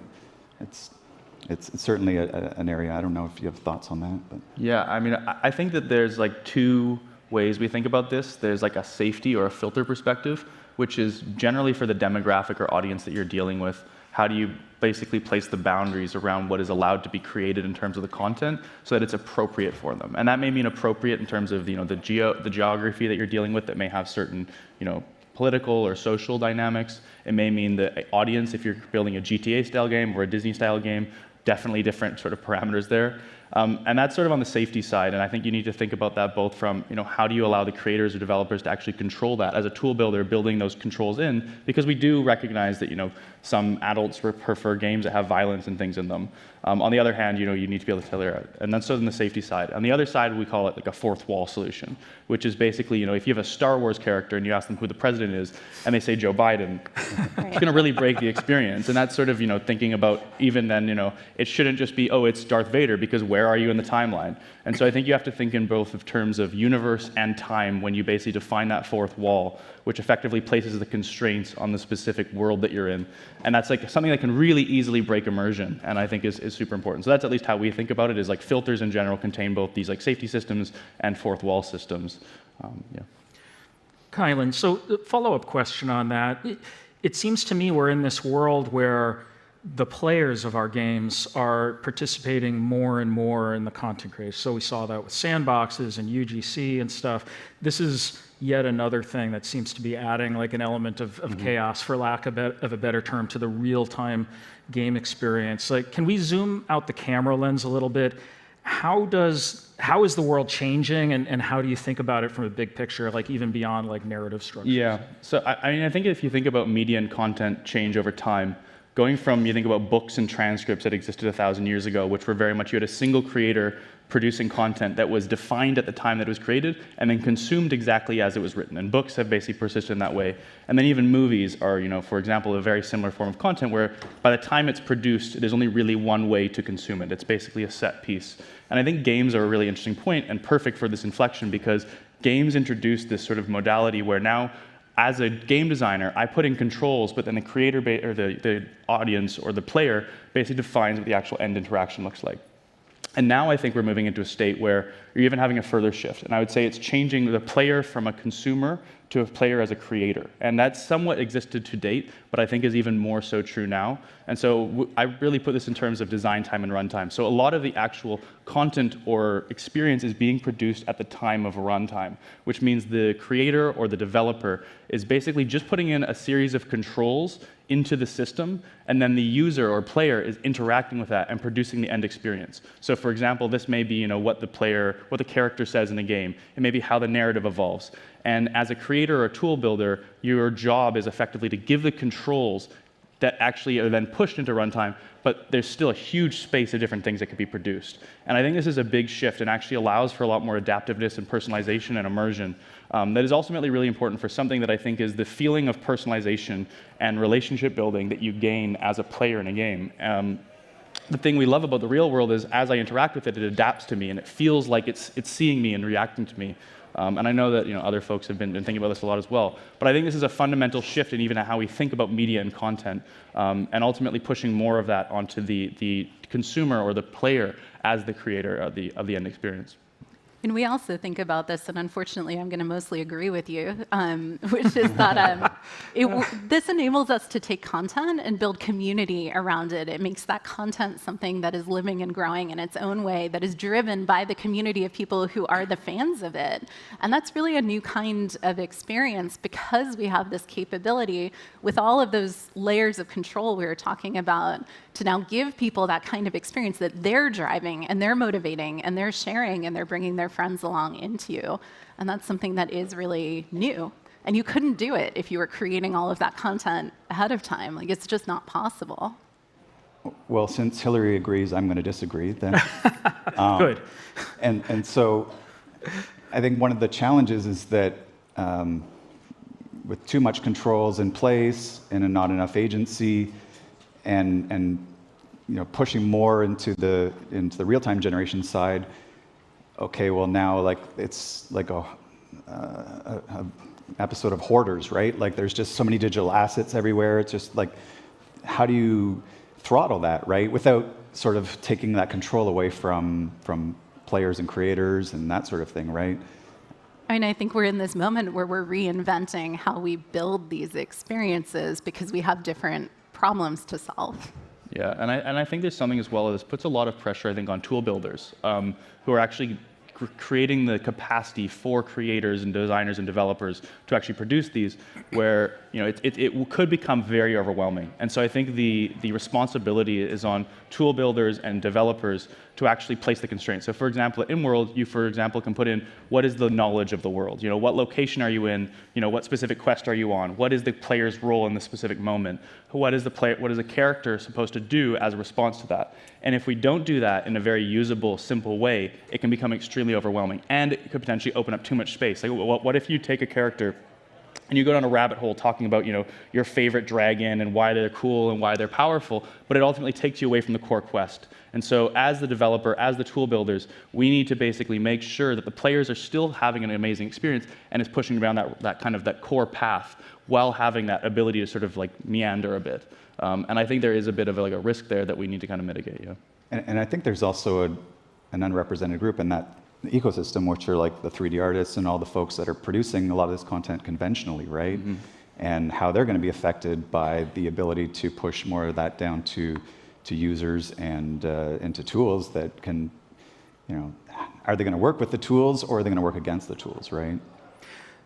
So what I'm hearing, though, is that a lot of the new work that will be created by these type of systems is not going to be necessarily around cranking out all the content that we need for a game. It's actually about building the machine to create the content for a game. So perhaps the new designer's role is like being the designer of the machine a little bit more. So let's talk about that a little bit. Matt, I know this is something you've been looking at. Like what is going to happen with content pipelines and fragmentation, and how do we get all this stuff actually working?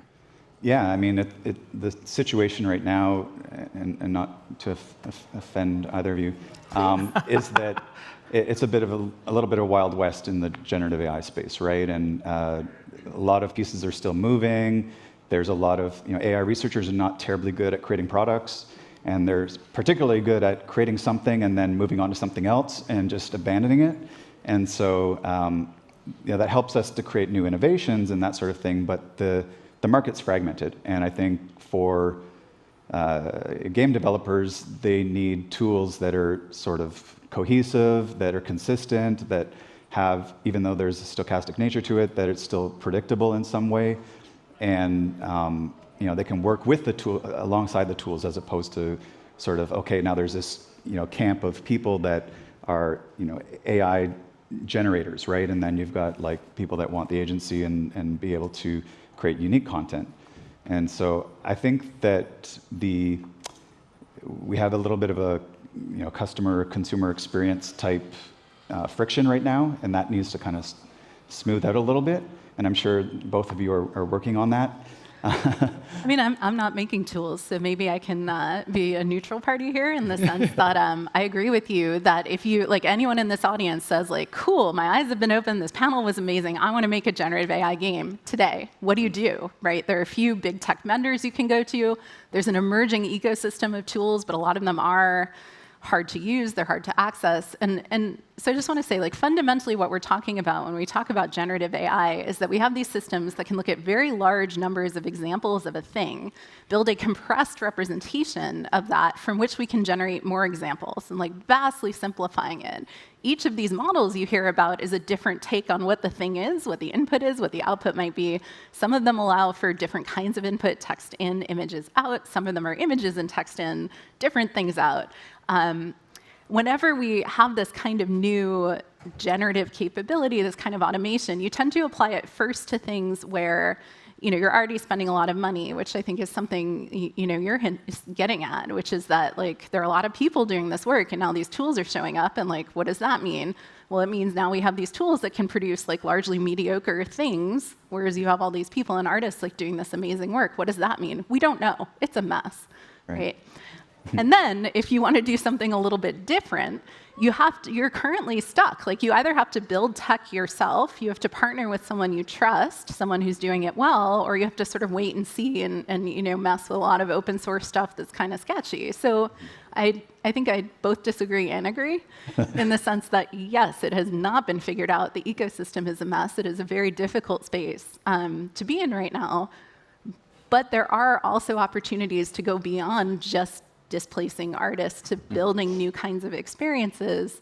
And that's where I think a lot of the excitement should be. It really should be directed that way. Yeah, there's a general trend I've noticed in having worked very close with AI researchers and people in that space. I think they tend towards like the interesting versus the impactful a lot of the time. And I see this every day on a new social media feed where there's some cool new prototype that someone built, right? And we see probably videos and pictures every day of some new AI tool. But there's a challenge that we found as well where a lot of people start experimenting with open source tools or even OpenAI endpoints and whatever it is, and you can create a prototype pretty quickly. And then you get to the point where you're like, okay, well, how is this actually going to work for the end user? How is it going to work for the player? Is this actually going to drive a better experience for them? And at that point, you realize there's a lot of downfalls of like kind of the open source or kind of existing tools. And so we've kind of consistently seen a theme where people will go out and they'll experiment and prototype, and then they'll end up coming to in-world when they're like, okay, actually, I do want to go to production, and I need these controls. I need it to be safe. I need to build this. And at that point, there's a bit of a shift where things like personalization, narrative controls, safety systems, even basic things like making sure that it's reliable in terms of like its serving stack. Basically, a lot of those are very hard to build. And so we've seen a bit of a shift where people get really excited, they start prototyping, and then they're like, oh man, this is really difficult to kind of make it the rest of that way. And I think that's where it's on us as tool builders and folks building all these kind of platforms and technologies to actually fill that gap. And ultimately, it's a classic thing where you have technology come out, it's kind of in the nebula, and then you kind of verticalize it for specific solutions, you integrate it with hardware, everything else, and that creates actually something that works end to end. And I think we're in this kind of early stages of this new industrial revolution, just like in the late 90s of the internet era, where it's going to really start to crystallize over the next few years. But I think it's on all of us to really think not just how does it take existing content and produce that, what is actually new and able to be produced. And it takes a bit more creativity because it's easy to be, oh, I saw this thing last week, I'm just going to recreate it with AI. That's kind of boring. Rather thinking, what are the things that are ultimately unlocked that were not possible before? For example, relationship building within games, personalization, being able to build entire RPGs around a specific type of experience that was never possible before and adapting that to the user. And so I think it's on all of us, including the people in this room and on the stage, that are needing to think about what is possible that wasn't before versus just replacing what we've already been doing. A lot of people in this room have built live services games over the years. So imagine all of the complexity and all the problems and all the things people didn't expect to happen when you scaled up games with millions of users that are live services. Like, this is another exponential leap in complexity level. So a lot of the problems that we're going to encounter aren't even identified yet. It's the problem that we actually saw with Beamable. Like, we wouldn't become the people making the AI. We wanted to create the framework so that you could have all of this real-time content creation, all this real-time economy management that can federate with these kind of AI systems. But it's a good segue to the last question I have, and then we'll have some time for Q&A from the audience here. But the economic impact of these technologies. So I think there's also a lot of investors in the room here. Let's talk about what is the economic impact of this kind of technology in the game business over the next 12 months and maybe over the next few years. Hillary, do you want to start with that one? All right. We already talked about applying it to existing workflows and then sort of thinking about what's new. And this is a pattern I've seen. I used to work with Fortune 500 folks building machine learning driven products. Like, we saw it there tremendously. They would never do anything innovative until they could already save a bunch of money. And that's a psychological problem with Fortune 500 companies that I don't know that the games industry shares, but we'll see. But what I do want to focus on, maybe, since we've already talked about that, is really what generative AI does. It does not make beautiful, like, genius things the way a person does. But the capabilities it represents can raise the floor for a lot of people. So perhaps there's an element here of being able to take, say, one of my favorite examples here was a friend on Twitter who said, look, my parents are immigrants and they used to ask me to rewrite their letters all the time so they could be in formal English, and now they're using ChatGPT for that. And that just blew my mind, because this is an example of really sort of, raising the floor of the quality of output that folks who are not specialists are able to create, and then what happens when that's broad and that's widespread. And we see the same thing with grammar checkers, one of my favorite machine learning tools ever. And now, ChatGPT and the similar LLM models are sort of another layer on that. So I don't have a full answer, but I'll say that the element of the discussion that I really want to highlight is sort of what happens when we basically bring people to mediocrity. It's not bringing people to brilliance. Like, that's still where human creativity is a wonderful thing. But what happens when we have that as a widespread capability? Yeah, there's a general trend which I see, which is whenever something comes out, you look at sort of your existing tech stack, your existing cost base, and then you have this new tool that comes in. You basically just think about, like, which part of your cost base does it swap out? And that's sort of a basic comparison, right? Because you can say, okay, I have a human building these dialogue trees or whatever, and now I can swap out AI. But really, when you think about, well, maybe the actual value of the game goes up overall as you start adding in this sort of interactive AI. And now there's this new segment of value that was produced for creators and for players. And that part is ideally what we're creating with AI. And I think that's the kind of a shift we're trying to make. And I think naturally, as you look at your existing processes, you're looking at how this kind of swaps that out, maybe makes it cheaper. But I think the bigger question is, how is it actually rather a kind of cost driver, a revenue driver, or a value driver, where you're actually creating a new form of interaction? For example, maybe games where people can go in and have a different experience every day, build relationships, actually drive that. It's actually a different or even a more valuable experience than sort of these kind of more linear narratives. And so I think that's the bigger question, is like, how can we shift the thinking around this from something that replaces the existing base or processes that we have, that actually extends it and basically kind of becomes like a new paintbrush that is offered to creators? And I think that's... Yeah, so I have two thoughts. Probably all I'll have all day. But one is that we have to take a pulse on the maturity of the different modalities, right? And so obviously large language models, some of them are pretty spectacular. I'm not going to tear into them, but I would love to. But the other challenges with different modalities, like image generation, like photorealism, we're getting pretty close, right? Pope and bomber jacket type style.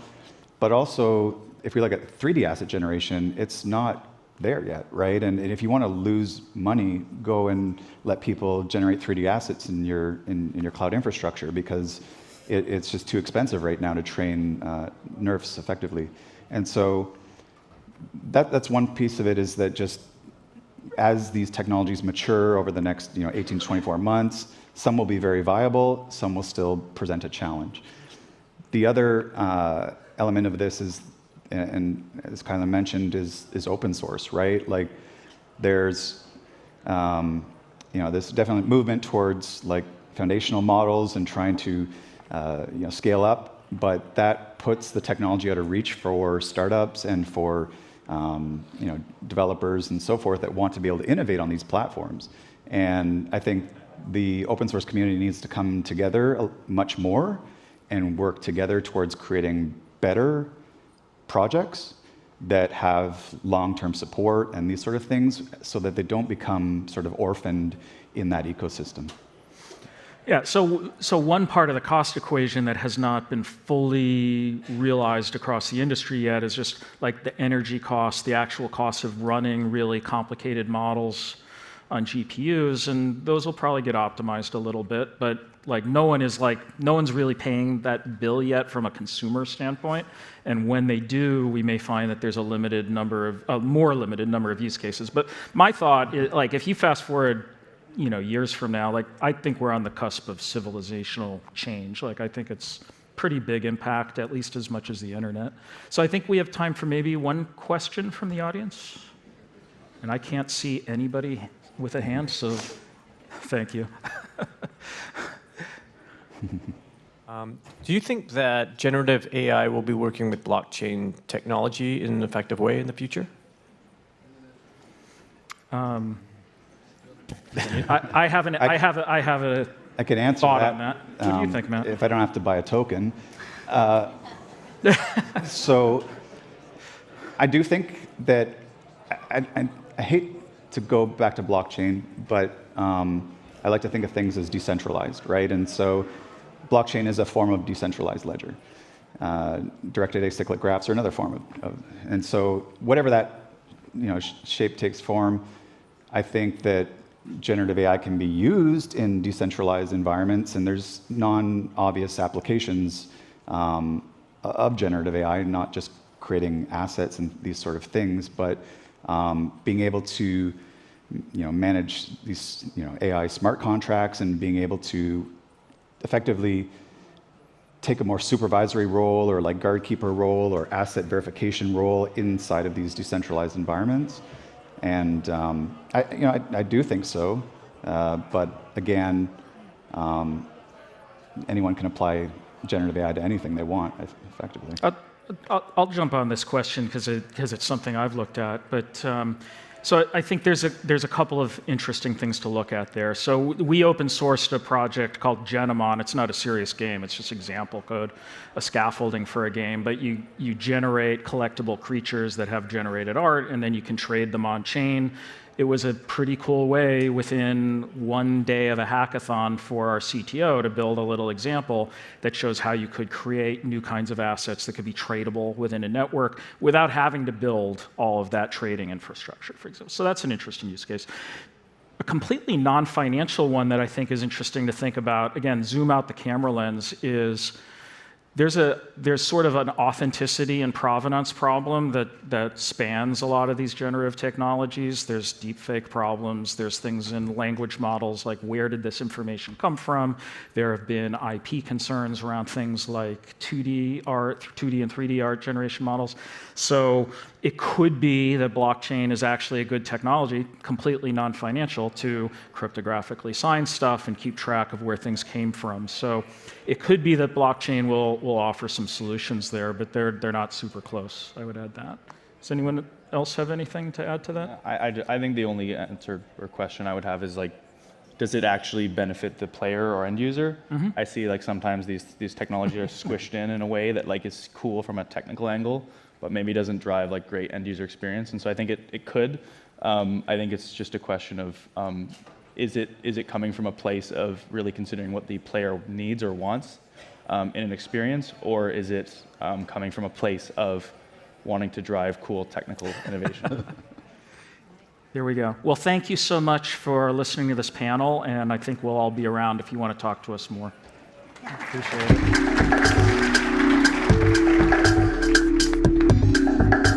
See, I knew y'all were going to kill it. Fantastic, fantastic, excellent combo. You guys are so good. All right, thanks so much to John, Kylan, Hillary, and Matt for that fascinating conversation.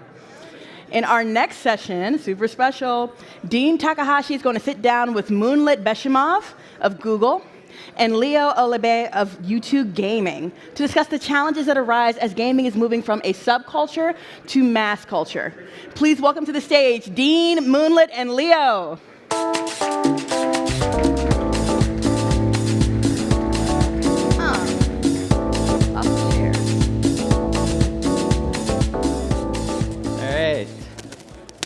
Thank you, everybody. Getting up on stage too many times. I gotta get more moderators, man.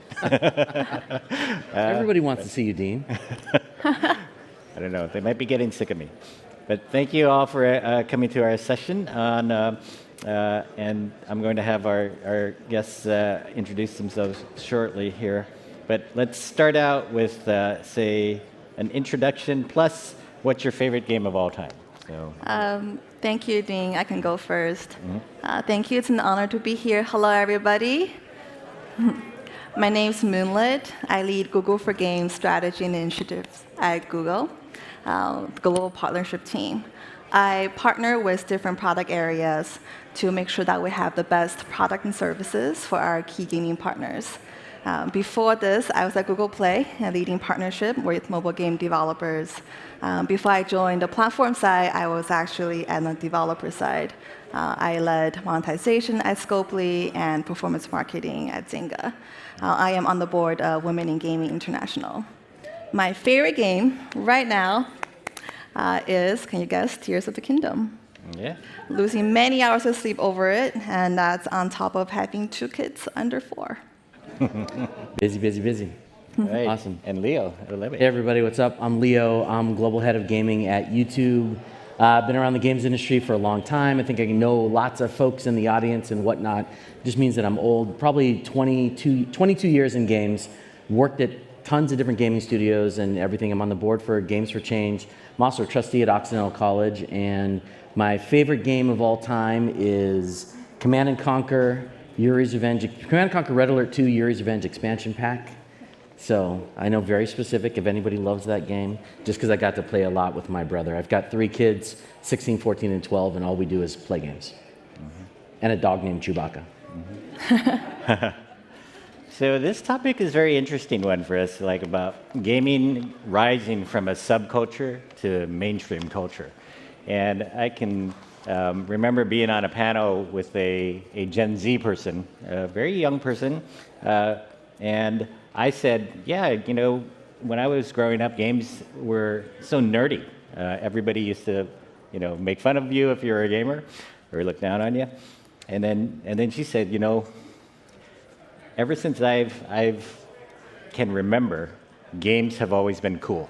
And that was like a big, kind of a shocker for me that somebody would grow up that way, thinking that everything about games is cool and everybody around her was playing them. And it was very, you know, eye-opening, I think. And so we've been talking about this conversation for a long, long time. Yep. But now we have things happening this year, like, you know, the Super Mario Brothers movie crossing $1 billion in revenue, and we have The Last of Us on HBO.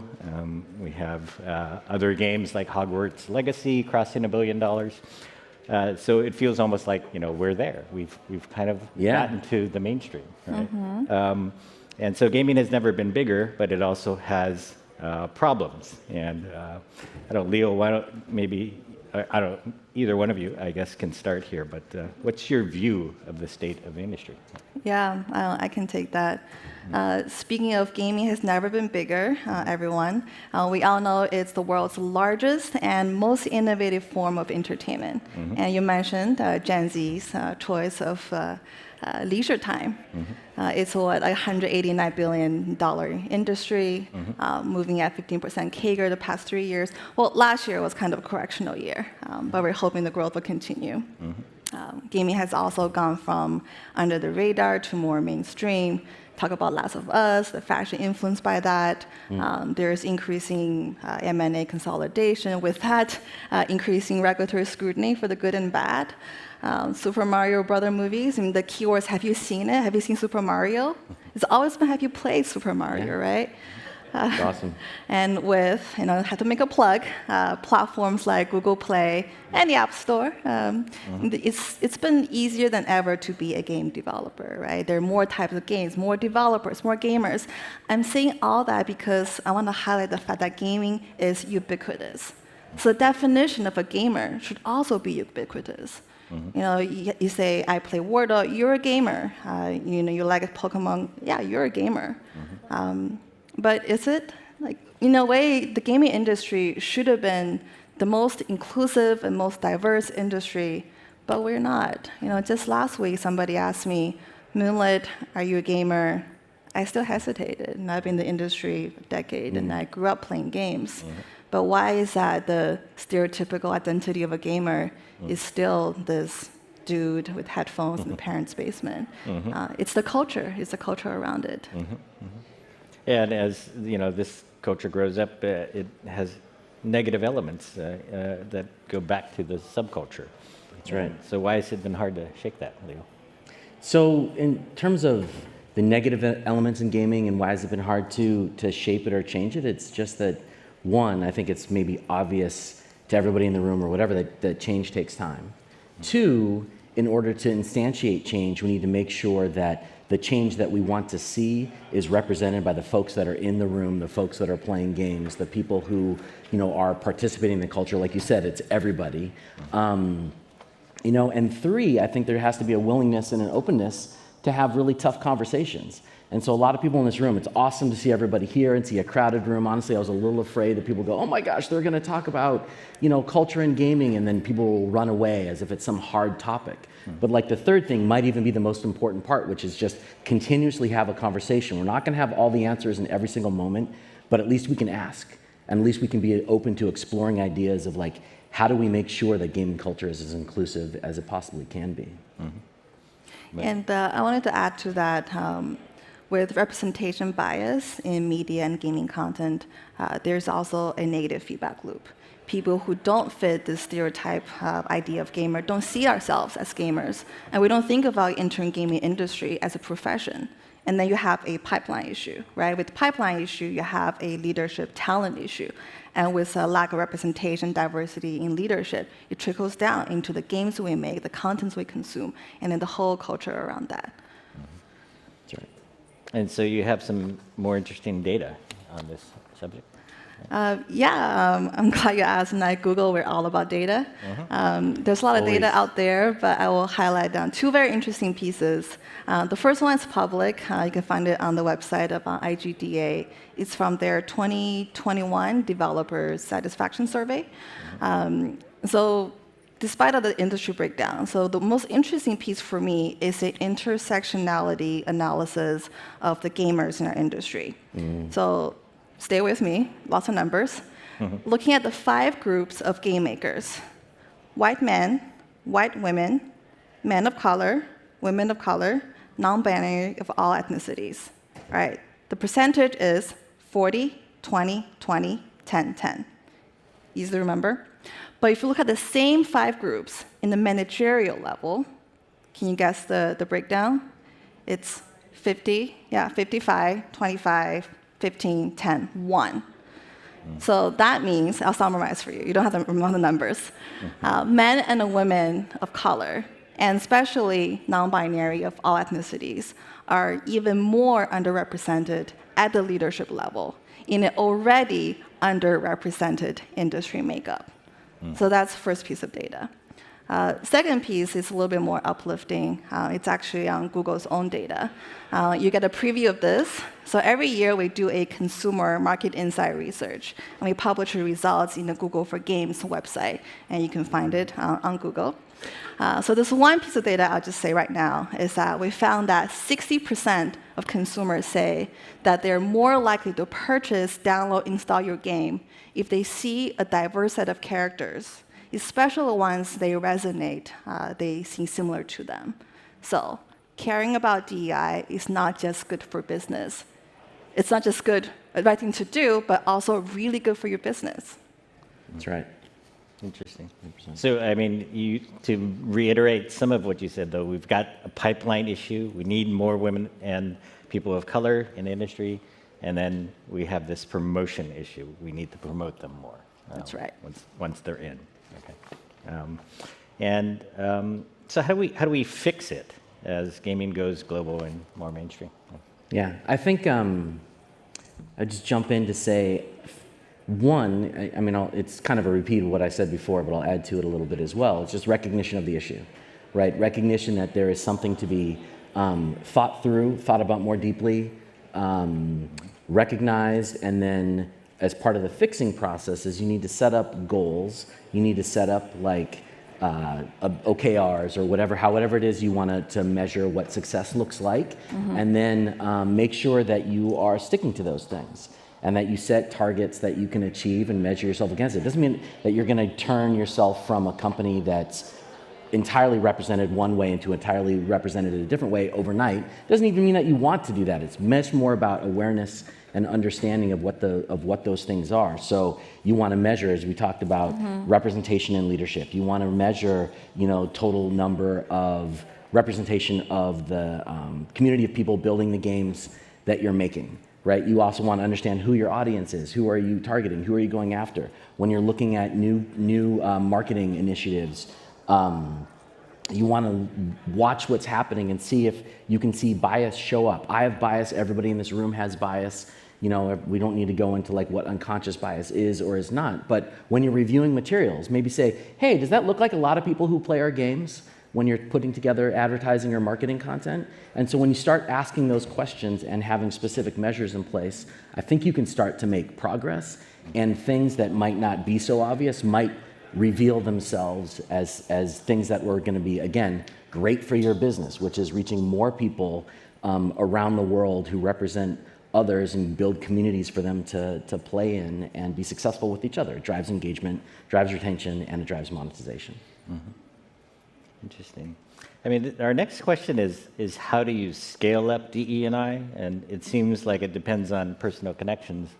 And I did a story just recently on the employee resource groups at Ubisoft on neurodiversity. And the interesting answer to some of the sort of challenges of understanding these people, the challenge was everybody is different, right?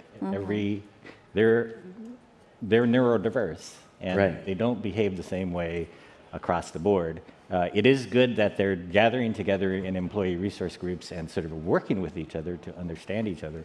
But the ask for the HR people really is to understand every one of them and to shape your policies and understandings of how these people like to work based on the individual answers. And that doesn't sound like it scales, right? And so back to this. How do you scale up your diversity efforts? You're trying really hard to make this work. Sure. I mean, to me, and I'll say this from perspective, I talk about this publicly. I have a child who is both autistic and has ADHD. And so I think a lot about neurodiversity and inclusion in as well as just issues of gender diversity, ethnic diversity, et cetera, et cetera, et cetera. I think scale comes from practice. That's number one. Number two, we talked about measurement. Scale comes from measurement as well.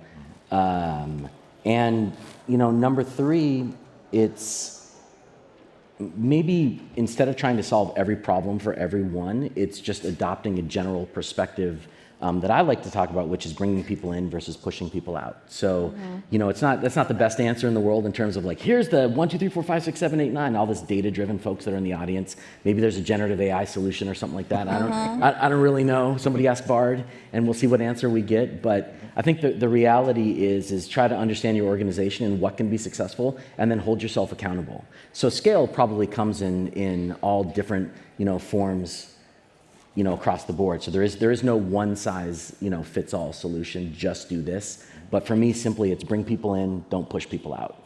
And if you hold yourself to that standard, then I guarantee you, you're going to be doing better every day.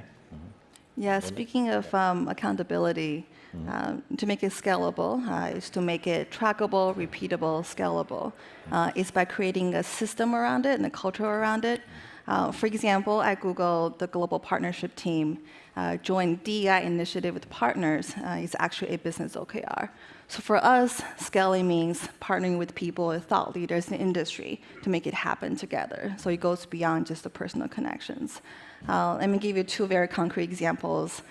Just last month, Google co-hosted a DEI summit at our Playa Vista office, actually not too long from here. And Leo was one of the keynote speakers, moved the audience. And lots of people who are in the audience came as well, so thank you to all of you. Yeah. We had attendees from AAA and Indie Game Studio, from Riot, EA, Supernova Games, from industry associations, the idea of bringing people in. Women Gaming International, we have gaming professionals. At the summit, we talked about how, one, why it's important to uplift people of underrepresented groups. 2, why is making games for women, making more money. And 3, this idea that really hit home is how to be an active ally, not a passive ally. So that's one example. One of the goals for the event is to have the attendees walk away with feeling 6% better, 6% more action-oriented, 6% more aware, 6% more comfortable using the resources, and we got a unanimous yes from the audience. So more talking about DEI with other industry leaders. We also do it at a much smaller scale, a more intimate scale. This is actually an example from my colleague in Europe. Last year, Google co-hosted and co-designed with Supercell a 4-week bootcamp called Diverse by Design, where we brought together game makers of underrepresented groups from Supercell and also its investing companies and other industry associations, and talked about what does it mean to have truly inclusive game design for games that's played by everybody, and also what are some potential hidden biases when we make these games. And we're going to continue because it's important when you make games and play for millions of people every day to make it truly inclusive and playable and accessible and appealing to everyone. Leo, did you want to build on that more, or are you good? I think it's great. Okay. Plus 1,000. The only thing I would build on is just to say that I was going to talk about this a little bit later, but now is a perfect time, which is these are tough conversations, and not everybody's going to get it right. And it can't be said enough that you just need to give yourself permission to have tough conversations and give yourself permission to make mistakes, because we all do. So those are all extremely practical things that we can do. As an example of one of the things that Google organized to try to bring people together and have conversations. But the reality is if y'all walk out of here going, okay, well, I learned some stuff, but that makes me feel kind of like, I don't know if I can do that. I don't know if I'm the person who's gonna step up and speak up and say something or do something. You should. Is it going to be perfect every single time? No. Will you be lambasted and destroyed for trying to do something good and positive in the world? I sure as hell hope not. And by the way, if that happens, then good riddance to bad rubbish, right? So just do something and give yourself permission to really lean in. That would be my overall message to everybody. Got to take a swing at it. Yep. Exactly. Just do something. What is it that you miss 100% of the shots you don't take? Yep. Go sports. I would talk about the Warriors, but Where do you? We're in enemy territory here. Gotta watch yourself there, Leo. That's okay. I think that the series record speaks for itself. Right? Oh yes, fighting words. where do you still think we need more representation? I mean, the short answer, it's everywhere, right? Women, people of color in leadership roles, we talked about earlier, but also groups that might not be so obvious, so top of mind. People of different ages, different body types, different geographical area, different socioeconomic backgrounds. But most importantly, it's not just about checking the boxes, having a number of people from different groups in your work group, in your project. It's about telling their stories, making their experiences shareable, right? If you think about it, gaming is actually probably the best media to create empathy, because we are the best at telling immersive stories and immersive experiences. So let's use that tool for good. Let's tell these different stories of different underrepresented groups. Yeah, that's the way we play games. You put yourself in somebody else's shoes. Exactly, right? yeah. So, 100%. So what are some good examples then of what you guys mean here? I'll speak to some of the things that I've been able to do with great and amazing partners at various companies and whatnot. So, for example, when I was at Facebook Gaming, we partnered with the Game Awards and we created the Global Gaming Citizens Recognition, which recognized people using games to create positive change in their communities. When I went over and led the games business at Google Play, we created a program called Play for Good. It was an internal name of a program, but we announced that we were funding over $2 million to 14 different nonprofits inside of the games industry. Everything from, gender diversity to racial diversity to mental health issues to accessibility, making sure that more people have the ability to just play these games, and how can we make games more representative to people. So for me, it's been this constant conversation of every single company that I have the honor to work with and work for is just trying to bring this conversation to light and bring it to the table. And then coming over to YouTube, I've been at YouTube for 6 months now, maybe not a super long time, but people often ask me oh, Leo, why did you come and work at YouTube? And I think it's an amazing place to work with developers and creators and publishers to help them build extraordinary and incredible businesses. But I also think it's a major opportunity just to represent in the space. As a black male, here in the video games industry, you don't see a lot of folks who look like me who have the opportunity to lead a business like this. And so it was a really, really big part of saying yes, which is hey, when you show up, there are people who look like you that are there. So it's a constant conversation. And then I would also encourage everybody just to push the envelope. You'd be surprised at how many times you actually ask somebody, for money from inside of your organization to create some sort of positive change. And people want to lean in. They want to say yes. Their folks are just looking for good ideas. Doesn't mean it's easy, but it's always worth fighting for. So those are just some of the things that I think I've done and want to really continue the conversation. I'm also on the board for Games for Change, and we always just try to work again. How do you intersect the amazing opportunity of the video games industry with creating a positive impact in the world? And that comes in so many different forms. And then when it comes to good examples of company leadership and investment, EA has a dedicated positive play team. I think their mission is to make sure that gaming communities are safe, fair, inclusive, and meaningful for all. They also focus on playability and accessibility, and also inclusive game design for more authentic storytelling.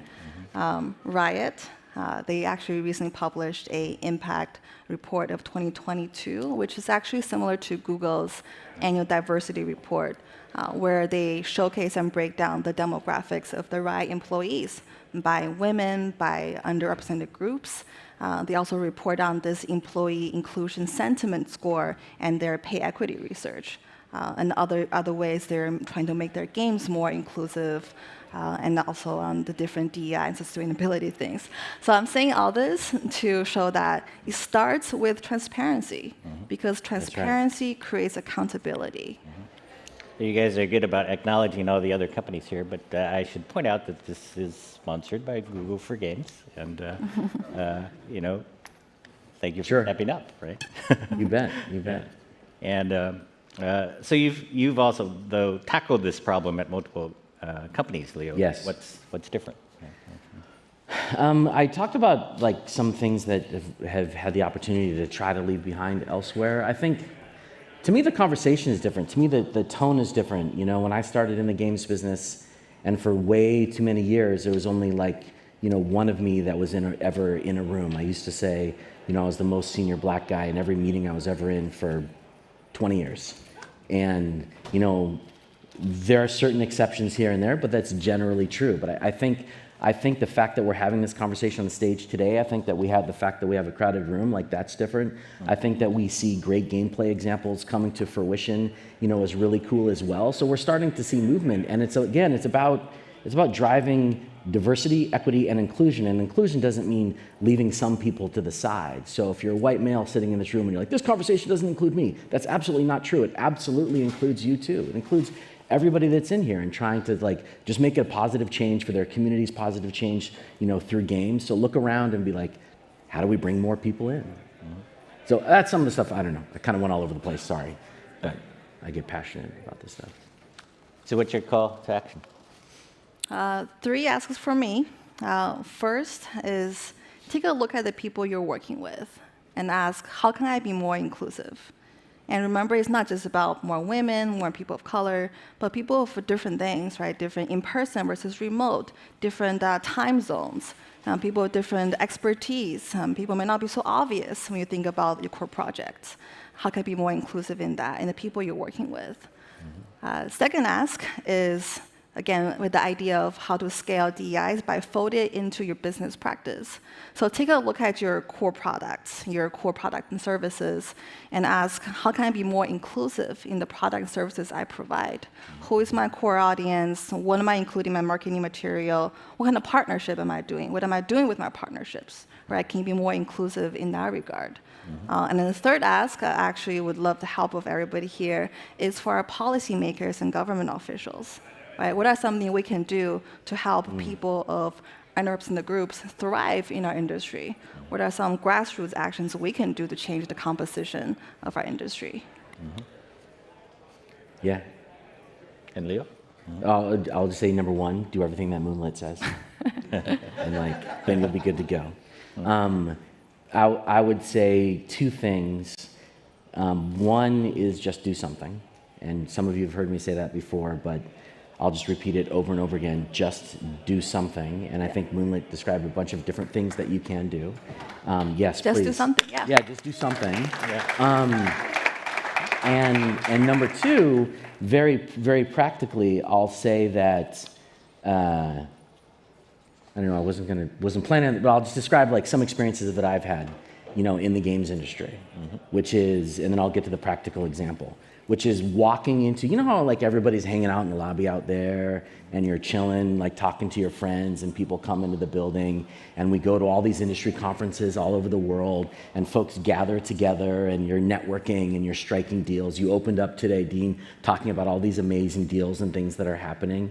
Believe it or not, for me, even as recently as this year, I go to places and people come over and they look at me up and down, and they don't want to have a conversation. Who are you? What are you doing? What value do you have here in this room? And there's a quick assumption and a judgment that that value does not exist. So many of you may or may not remember seeing me standing in the corner of a huge industry conference while everybody else is chatting with each other, and I'm just standing there with a drink, and then I show up at a table, people introduce themselves and say, what do you do? I'm the global head of gaming, and then all of a sudden people want to talk to me, right? I'm like, really? That's how it's going to go? So the practical do something is take that story and don't leave folks stranded. I feel like I've been so many times in this games industry. Look around, see who's not interacting and talking to other folks. They might be from a big company, they might be from a small company. It doesn't really matter. Every single one of you in here has intrinsic value. You're here because you bring something special and magical to the video game space. That's right. So explore those conversations with others, and give yourself, I guess, the freedom to reach out. It sounds really, really simple, but if you think about it, if you rewind even just today, think about the conversations that you've had, who you've spoken to, who maybe you haven't spoken to. Look around the room. There's probably a lot of folks in here that would be like, I don't know who they are or what they're up to or the things that they're thinking about. Explore that stuff, and then make a conscious effort the next time. And this isn't just a plea for me or anything like that. I'm cool hanging out in the corner, introverted gamer Leo sometimes is yeah, let's go. But there's great folks out there with great ideas that I think it's absolutely worth talking to. So that's something else that I feel pretty strongly about, and I think it will make a difference for a lot of people. Well said.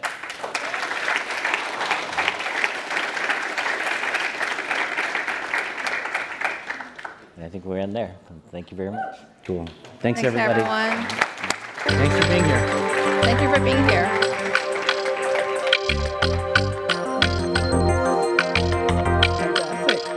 This way. Awesome job. All right, y'all, here we are, getting toward 3 o'clock. Thank you guys so much for this fantastic panel that we just saw. Loving Leo's idea to just do something. The small things that you guys do matters. So make sure that you're making the most of every single day, especially this beautiful opportunity here at GamesBeat.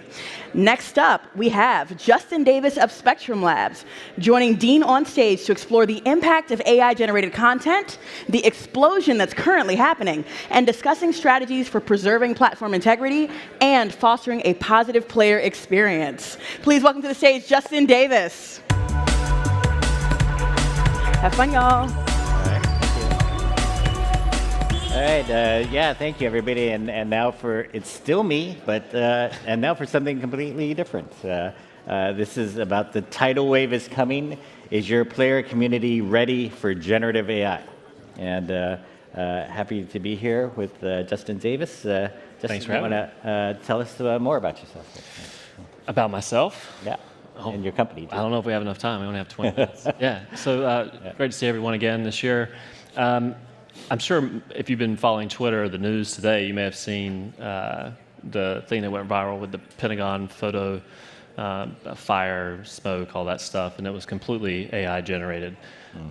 Caused a dip in the market at the same time, and I think that's just a sign of really what's to come. We've been talking about deep fakes and all sorts of threats coming from generative AI for many, many years now. And it was just another reminder of kind of the risk and the threats that happen when you put powerful technology into the hands of folks that can actually do some real world harm. So Spectrum, we've been at it for 5.5 years, building LLMs and that type of infrastructure for some of the world's largest gaming companies, social networks, dating apps, providing them everything from content moderation tools and services to classifiers and models, techniques to actually help them drive engagement and matchmaking algorithms as well. And so we've seen it firsthand, really the power that these kind of sets of tooling can offer the world. 5 years, that's a long time ahead of, say, ChatGPT. Yeah, that picture doesn't have any gray on it like it does now. It's a long time. Yeah. Yeah, what's sort of the state of affairs as far as making online content safe? And then, tell us more about your role that you guys play in it. Yeah, I mean, in terms of safety, I mean, thankfully you've got, as you heard on the last panel, and the last two panels really, the communities coming together to, kind of self-police and drive ways to build community within and of itself, to share best practices. We do have some major regulation coming out this year for the UK Online Harms Act, as well as the DSA that goes into effect January of next year, which could ultimately levy COPPA-level fines to gaming companies, social networks, and dating apps who don't take their responsibility seriously around mitigating online harms. And that's pretty severe. If you're talking hundreds of millions of dollars in fines that could come across for certain size platforms, but it's been really encouraging, whether it's here today or this last few years, is just seeing the overwhelming support of different nonprofits and organizations come together to try and address these challenges, especially with the wave of generative AI tooling that can come out to, again, put power into the hands of bad actors and folks that are looking to either scam or spam or cause real world harm. Yeah. I have wondered about generative AI and also the AI you're using to screen things like, say, voice chat, right? And you could have a million reports coming in, right? And maybe the AI takes care of 99% of them. But if you have a very small support team, the 1% of those reports that comes in that they have to deal with turns out to be an overwhelming number for them, right? It's like those people can't get enough of these things resolved. And so, AI is this awesome helper, right? But as long as it is not doing 100% of solving the problems. It won't. Where are we? It won't, and it can't, and it shouldn't. I mean, the way we like to try and, so our role in this space in general, obviously we're a software provider and infrastructure provider, but we also spend a lot of time building community and trying to educate the market on what's actually possible with these systems, and having deployed LLMs for many years, especially in the work of content moderation. So the way we break out the problem is across 3 areas: content, behaviors, and users. If you're talking about developing policy for zero tolerance terms or words that, for whatever reason, you have kids on the platform or you want to protect, certain forms of things from being said, that doesn't necessarily require AI, right? That's not, you may flag a user for saying this harmful thing in an audio environment or even a text environment. And then when that report comes in, the system doesn't have to be sophisticated to say, okay, this exact thing was said. That's only in content filtering. The real problematic place where AI starts to become really effective is in behavioral analysis. So these are the types of things that require more nuanced context understanding. Things like grooming, extremism, accelerationism, terrorism, or even certain forms of spam that are becoming really, really difficult to detect. As bad actors have their hands on more advanced tooling, but ultimately.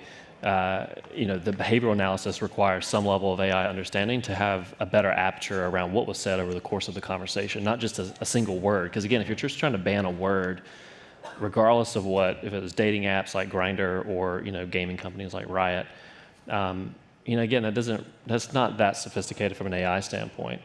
And then tying that into policies on the behavior side is also another challenge. So how do you come up with a hate speech or threat policy that covers all the use cases that AI could support? But what about the edges? What about the things that aren't covered by that policy? That's where you need humans to come in, or in the cases of things like self-harm, or that require you to report something to federal authorities, NCMEC, National Center for Missing and Exploiting Children.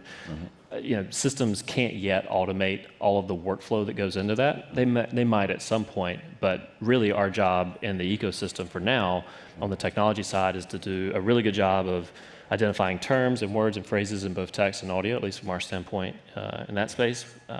In the behavioral side, deploying AI systems that are really good at understanding, does this thing exist? Like, was this person harassed, not just because a bad word or phrase was said, but what was the reaction in that community? What was the reaction to the person who was on the recipient side? Because I could say the same thing to 10 different people, and I may have certain reactions from certain folks. Does that violate policy? Is that something that needs to be understood? And then the third one is users and network analysis of certain users. Like, do you have a pocket of people, the 1% of bad actors on the platform who are organized in some way, trying to get either some financial gain off the platform or trying to organize to review bomb or target an individual just to push them off the ecosystem as well. So this is where it gets really difficult, is aligning your policies and the technology and infrastructure you have on the inside to basically do a good job of breaking down all 3 of those. How do you identify words and phrases that you don't want on the platform, to behaviors, to users that cause a real threat? Yeah. So you can see in games like Call of Duty, the F word isn't such an unusual or some even threatening word sometimes, right? It's like everybody's saying it. Yeah, if you wanted to ban you got that, Roblox, it's another story, right? Yeah, you have kids. Oh, you have really young kids. And it's also just a different, I'm sure the CMOs, I can't speak for them, but I'm sure they care a lot about their brand image and the quality of the experience that they want to deliver for their particular demographics. And if you're talking about, like the last panel was saying, building inclusive environments for kids, you certainly don't want that kind of language on there. Yeah. So I guess when you think of the last 6 months of generative AI, though, is that transforming your business as well? I think it's exciting. We haven't had one person mention the metaverse yet. I think that's probably the best thing, right? I think what's exciting about, so I'll take a different slant. I know there's probably saturation of a lot of the very smart people who've been up here before earlier today talking about this, but let's go away from just text to creation of content, virtual worlds, NPC. And I'm going to take a different slant, which is I get excited by the infrastructure behind it, which was kind of said by the folks on the M-World panel as well. But I don't get the sense that most folks, when I talk to regulators and just even folks today, that most people understand the difference between ChatGPT, LLMs, and generative AI. And so just to break that down for anyone who's just curious or just wants to learn. So the LLM part, large language model, that's the raw infrastructure that like scrapes the internet, collects a bunch of data. In the case of OpenAI, $500 million in labeled data and processes that go into that. For us, our budget's a little bit smaller at Spectrum. But the LLMs basically are creating this massive infrastructure that can pave a way for categories of great solutions like generative AI, which then paved the way for applications like ChatGPT. And the brilliance of ChatGPT was giving choice to a user. So when you're interacting with this machine that can talk back to you, it now presents options, and that feedback loop of human training back into ChatGPT is mind-boggling for what it could do for the advancement of that technology. But where I get really excited is not just ChatGPT. Yeah, it's cool that it's on all of our phones now, which I think is going to indoctrinate every 4.5 billion devices and browsers to this type of functionality, just in the same way search happened on the iPhone.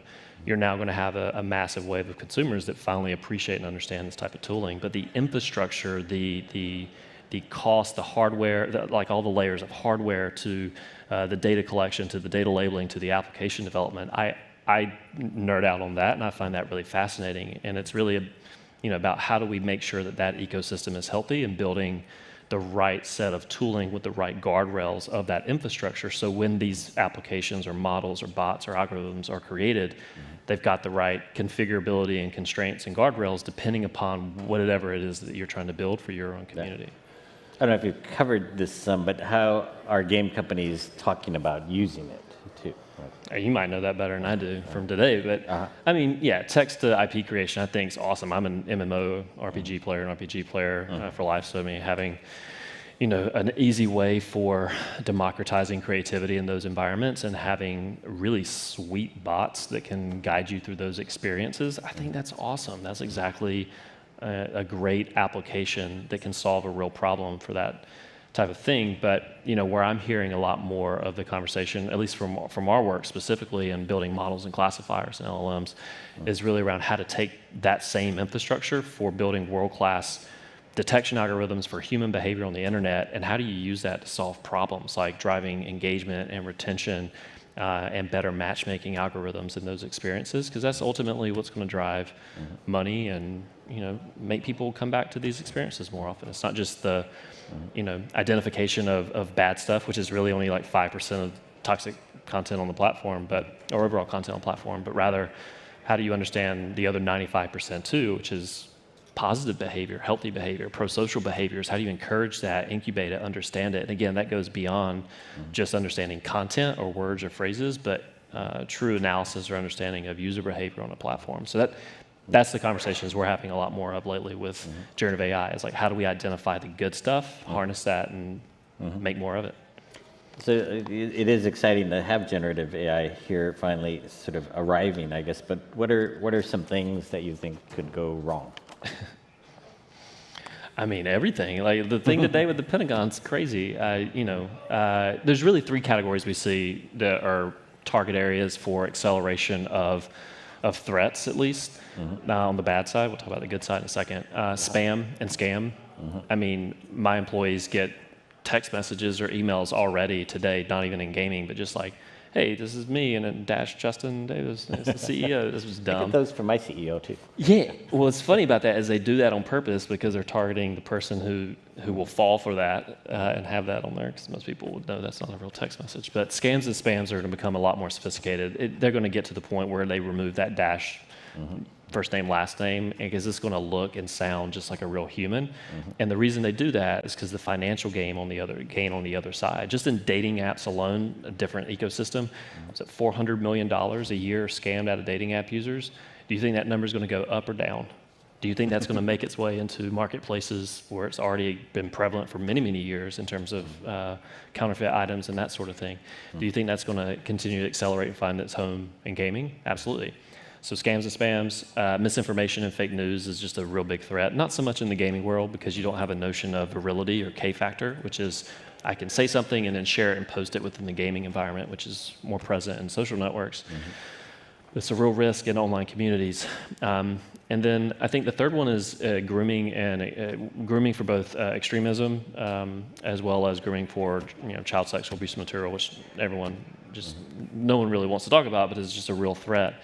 If you can weaponize puppies in a lot more effective manner, which is exactly what those folks do today, through a more effective means of typing in something and saying, give it to me in the voice of a kid or someone that sounds like a 13-year-old, help me do that. That is very, very dangerous. And those tools already exist once they're now on our phones. Well, so what are implications of just putting generative AI in the hands of gaming communities? I think it's great. It's like, what a creative space that we get to work in, right? Like we're in one of the coolest places to be. It's a well-funded, high-growth market, even especially during COVID, but even after COVID, like it's a great place to be for authors and like-minded folks. And I think what's exciting about it is, I'm not sure how the studios feel about this necessarily, but I love the idea of it democratizing creativity. Like now everyone on the planet can create stuff eventually at that level of scale. But with that comes concerns around IP, like I said on the last couple panels, but IP protection and copyright law and who owns what and what can you say into the thing, what should it not say, what should it spit out. And really, when we look at these tools, there's three areas of risk or opportunity. Really, it's on the inputs itself, so the prompts. So when you type into some generative AI tooling, the data itself that's used to train the model and the algorithm, and then the output. What does that thing actually want to say? So whether you're talking about NPCs or ChatGPT or whatever, depending upon how that's going to be used by your community, your brand, your application of it, you're going to want additional guardrails. On those systems in all three of those places, whether you're building your own LLMs and you're trying to find the right unbiased quality data that can help you build the right ecosystem, or you're putting the right safety guardrails that prevents people from saying really nasty things or generating nasty things. Because inevitably, if you put this into the hands of that community, they're going to create it. But in terms of generative AI, gaming, I think it's wonderful. Like that's what a fantastic explosion of content potentially in the right way. What I liked about the 2 panels ago was really fascinating was this whole notion of, they didn't say the word, but they were talking about last mile execution. So this is, 75, 80% of AI projects don't see the light of day because they're built to, do something cool, it's researchers, or it solves a problem, but actually implementing that into a live environment, optimizing it, tuning it, configuring it, whether you're talking about a recommendation algorithm, a bot, a classifier model, it doesn't matter, but that last mile execution, I think is the really interesting infrastructure that is poised to get built over the years to come. And that's where, everyone's going to get, if you believe that, software ate the world, whatever that means, and then AI is going to eat software, I think that means every company becomes not just a data company, but an AI company, and this infrastructure just becomes super important as a result of that. So what do you think are some solutions when it comes to trust and safety? Education, transparency, consistency when it comes to policy. I think most companies fail on that. Just being truthful that this stuff's hard. There's no definition of done when it comes to content moderation, trust and safety. There's no single policy, well, within reason. There are some things you can say will never change and shouldn't be allowed on certain platforms with kids, for example. But for the most part, these things change. The nature of language on the internet changes. Our society, our culture changes. You have different, geopolitical things that happen that cause a rise in different causes, different types of threats. So I think that makes it really, really difficult. I think the key is just, again, transparency, consistency, and education, and also just investing in this tooling. The more that this industry, the industry of content moderation, trust and safety is seen as just chat filtering or infringing upon free speech, the more damaging it's going to do for the ecosystem. And really what it's about is understanding player dynamics and player behaviors at a really intimate level that helps you build better experiences. The fact that you do content moderation to protect a certain group of users or to promote a certain quality brand is really just an end result. But I think it can go a lot further than that, and really just understanding what is this thing that I've built, how do I protect it, harness it, and make it something that people love and enjoy being a part of. And how do you sort of make your company more privacy safe when you got all these regulations and laws to think about as well? Yeah, I mean, it's fascinating to read these like kind of AI Bill of Rights things where it talks about fairness and bias and the guardrails around different parts of the ecosystem that should be there. What we do personally is like we don't touch PII information, so we've built some stuff and partner with some folks like Private AI that scrubs a lot of the PII information out of there. Because we just don't want to touch it. I just don't want to mess with that for all sorts of compliance and policy reasons. You just don't want to get into that world. And I actually think where this is headed is potentially, if consumers react in a really positive way, is how do you do more with less? Whether it's federated learning, differential privacy, doing things on the edge or the device. It's like how do you do a lot of these complicated, AI modeling techniques, how do you do that with just less and less data or less and less consumer data? And if you can really nail that, then I think that's the secret spot. Yeah. So you mentioned really, I guess, training your own models, I guess. How do companies sort of get started thinking about that? I mean, it depends on, it starts with the problem. Like this is my sixth startup.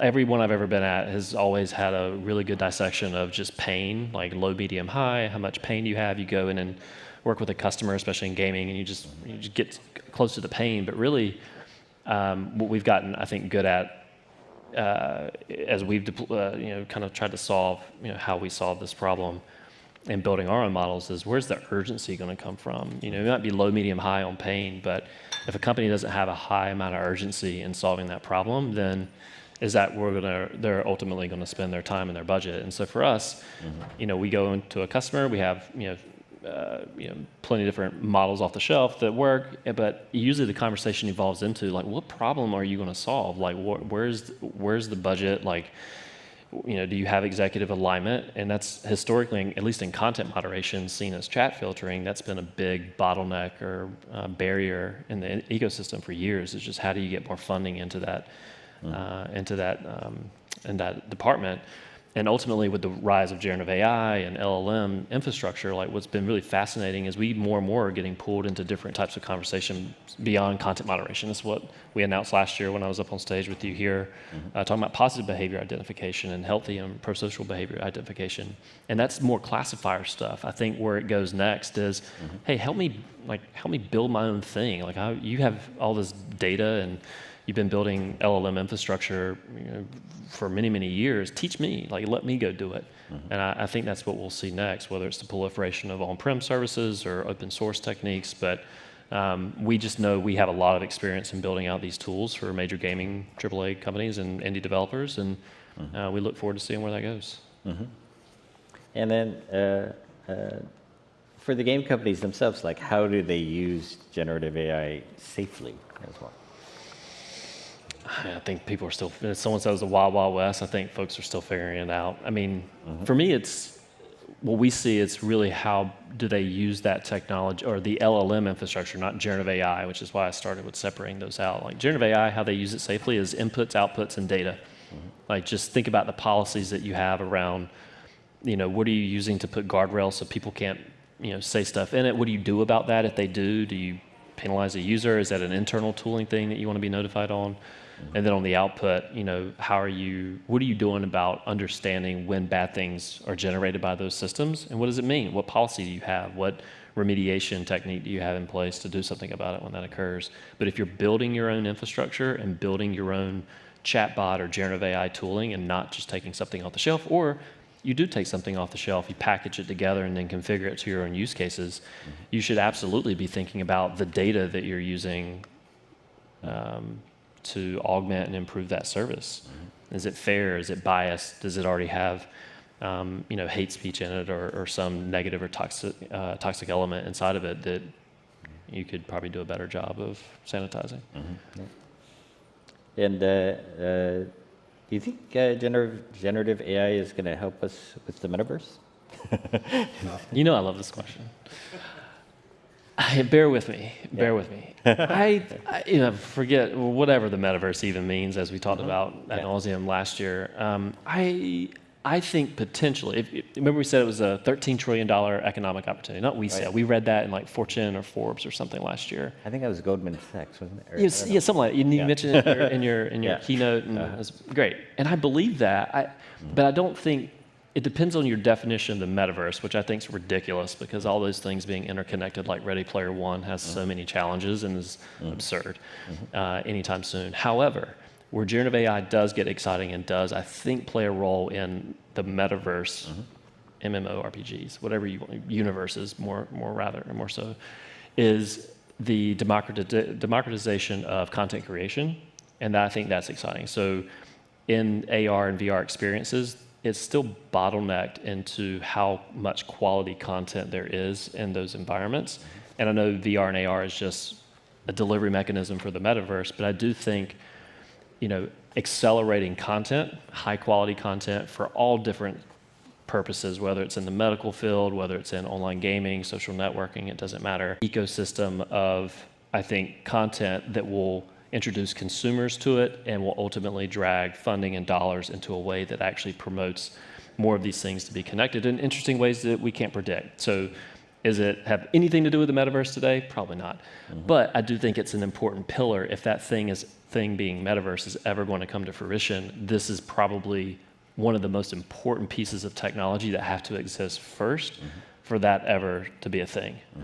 Which is crazy because we didn't talk about this at all last year. And now here we are. What will we talk about next year, Dean? I remember what we talked about yesterday. What's the path forward then for Spectrum Labs? Not screwed up, I guess.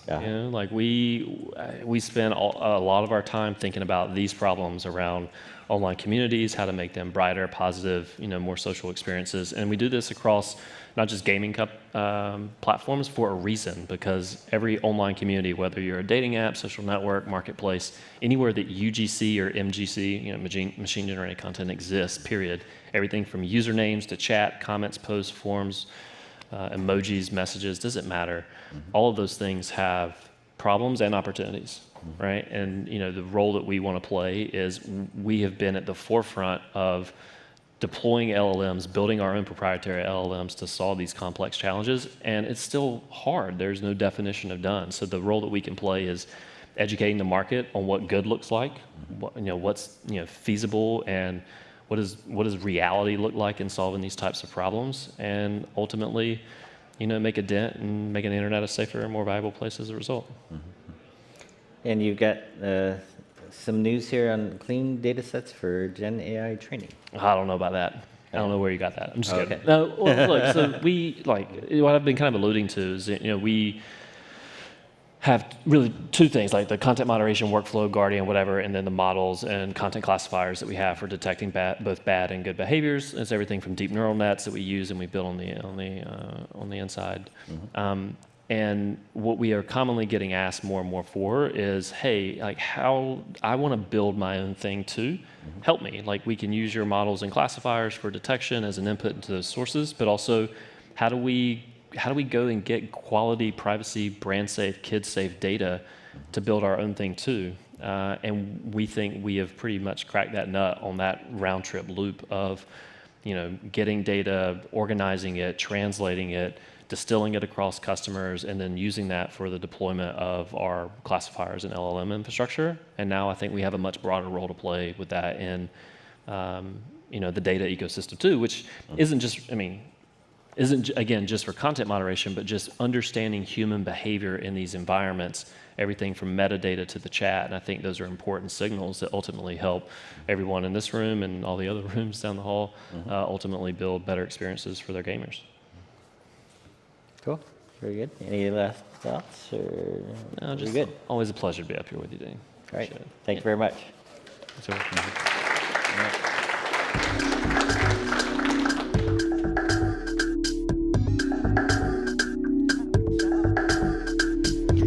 All right. Thank you so much to Justin and Dean. All right, y'all, 2 announcements, and then we're taking a break. All we're going to do is to tell you that we're going to be back here in the California Ballroom this afternoon with amazing speakers like Ryan McDermott of Resolute Partners, Mike Pondsmith of Cyberpunk, and Robert Kirkman of Skybound Entertainment. So you won't want to miss that. Please be back here at 3:20. Until then, grab some coffee. There's some fresh cookies outside. Enjoy yourselves. See you later.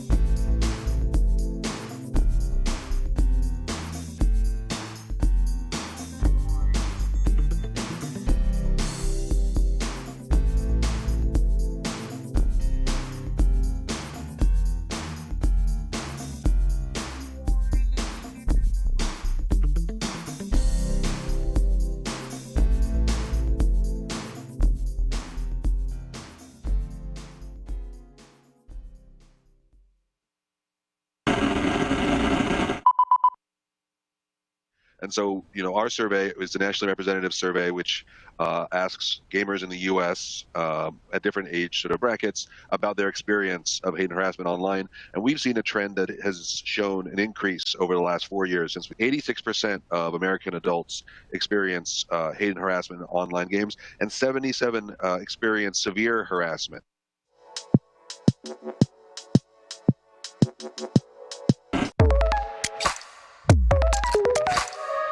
As we're launching Sky into new markets, we've had Google Analytics front and center of some of the decision-making processes. One key part at the beginning was to look at users' review on the Play console so that we can be sure to have this connection with our players. We use Google Ads to ask very specific questions, and this tells us where and how to spend money on advertising and find new players.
What if game developers could make more than a game? What if you could make it big anywhere in the world? And turn your creativity into a business? Make more than a game. Make it part of the new digital economy. Welcome to Xsolla, the global video game commerce company. Enjoy the game.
And so, our survey is a nationally representative survey, which asks gamers in the U.S. At different age sort of brackets about their experience of hate and harassment online. And we've seen a trend that has shown an increase over the last 4 years. Since 86% of American adults experience hate and harassment in online games, and 77 experience severe harassment.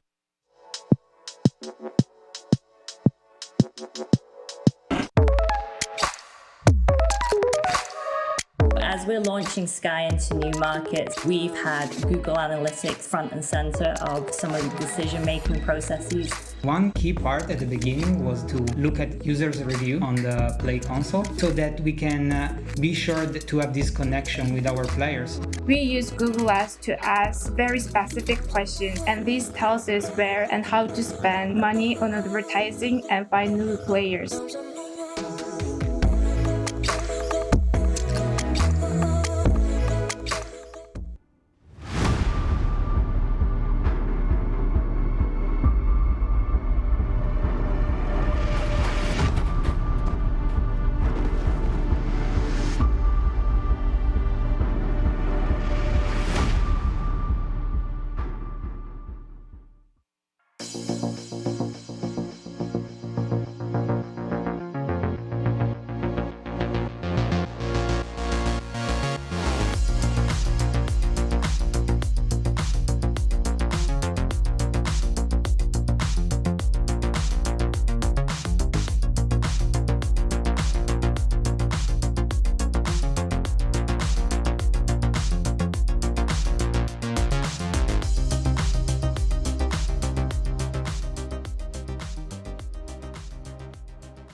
What if game developers could make more than a game?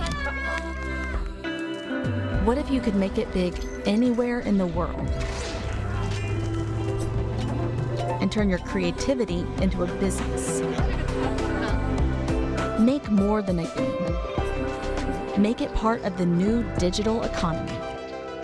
Welcome to Xsolla, the global video game commerce company. Enjoy the game.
And so, our survey is the nationally representative survey, which asks gamers in the U.S. At different age sort of brackets about their experience of hate and harassment online. And we've seen a trend that has shown an increase over the last 4 years. Since 86% of American adults experience hate and harassment in online games, and 77 experience severe harassment.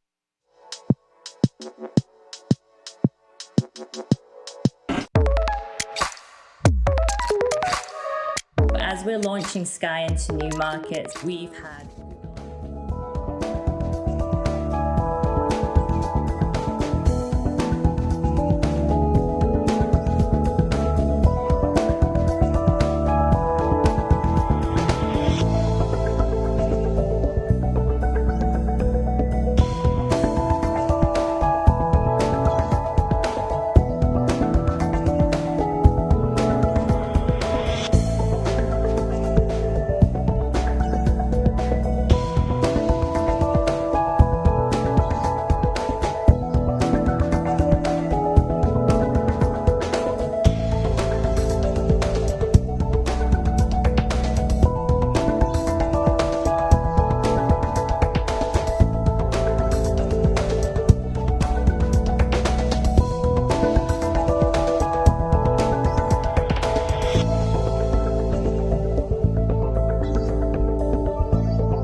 Please take your seats. Our program is about to begin.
Welcome back, co-founder and CXO, Glow Up Games, Latoya Peterson.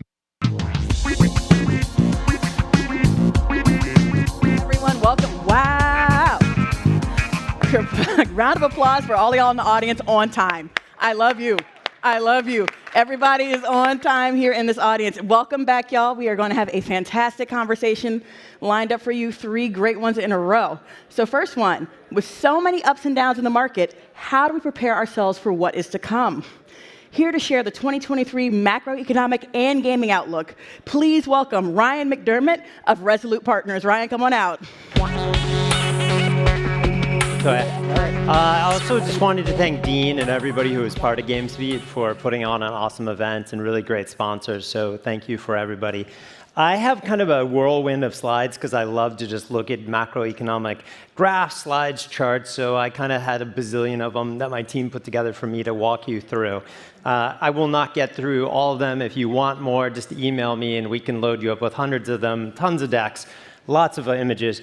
But the entire theme that I have and that my team has consistently had is that macroeconomists, which I am trained as a macroeconomist, are really smart and great people, but they're always wrong.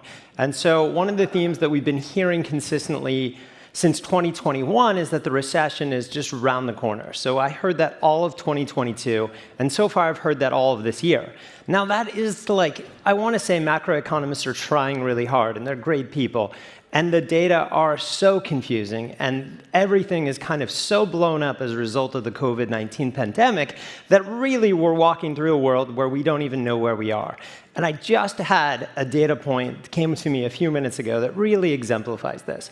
As we all know, we have this debt ceiling conversation happening right now. I think Joe Biden's meeting with McCarthy in the White House, and they're going to discuss the debt ceiling. Supposedly, the Treasury runs out of money on June 1st.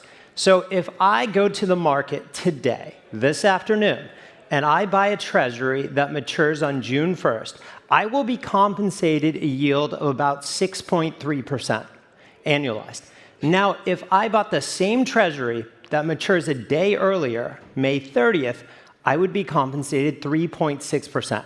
So that difference is 280 basis points. We have never seen that big of a divide on one day in maturity in the history of the United States Treasury markets. So if we think that the debt ceiling debate is not trickling to the market because the VIX is at 17, because the NASDAQ was up today, you have to look to the Treasury market where you're actually seeing a complete implosion of short-term rates. It's really historical. It's kind of exciting, but you need to be watching that because if something were to default on that side, then I think it's pretty safe to say that the recession that we've been waiting for will be coming down the pike really soon. I honestly thought it was going to be there if nobody stepped on in Silicon Valley Bank as well. But as we saw, that actually kind of got cleaned up for now. So we kicked that can down the road. Let me go through my slides. So here's the general setup. Last 3 years, 2021. Remember, in March of 2020, the Treasury and the US Federal Reserve, they pumped about $7 trillion of stimulus into the economy. That averted a Great Recession type scenario with the pandemic, so we like that. But 2021, the framework was really easy money, asset prices everywhere going up, corporate earnings were at all-time highs. 2022 was the year that the Federal Reserve tried to take away the alcohol from the punch bowl. That's always the analogy. So we have a tightening Fed. We have a restrictive Fed. Literally, if you think about it, they're taking money out of the economy. That's their goal and their objective. So we see asset prices stumbling. You see house prices, certain markets declining, definitely flatlining. 2023 is kind of the year of moderation. Right now, I would say we're almost like at this weird Goldilocks-like moment where maybe CPI has stopped going up. Inflation still appears to be sticky. One quarter of corporate earnings is done. Corporate earnings were actually very good. So we have some real optimistic scenarios. We also have an incredibly strong consumer. So it's predicted that the consumers, in general, still have about $500 billion to $1 trillion in stimulus money in their bank accounts. This would be money that would be coming out into the economy, all being used on in an economy that's 70% consumer. This is really buoyant to the economy. So I recall earlier this morning, a gentleman asked about student loans, and if people have to start paying back student loans, what does that mean to the economy? Well, student loans are about $18 billion a month.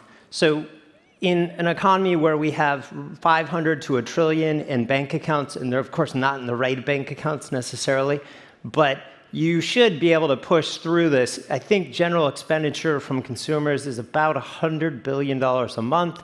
So we kind of have clearance on at least 5 to 6 to 10 months of consumer spending that should continue at the rates that we've seen for the last few months.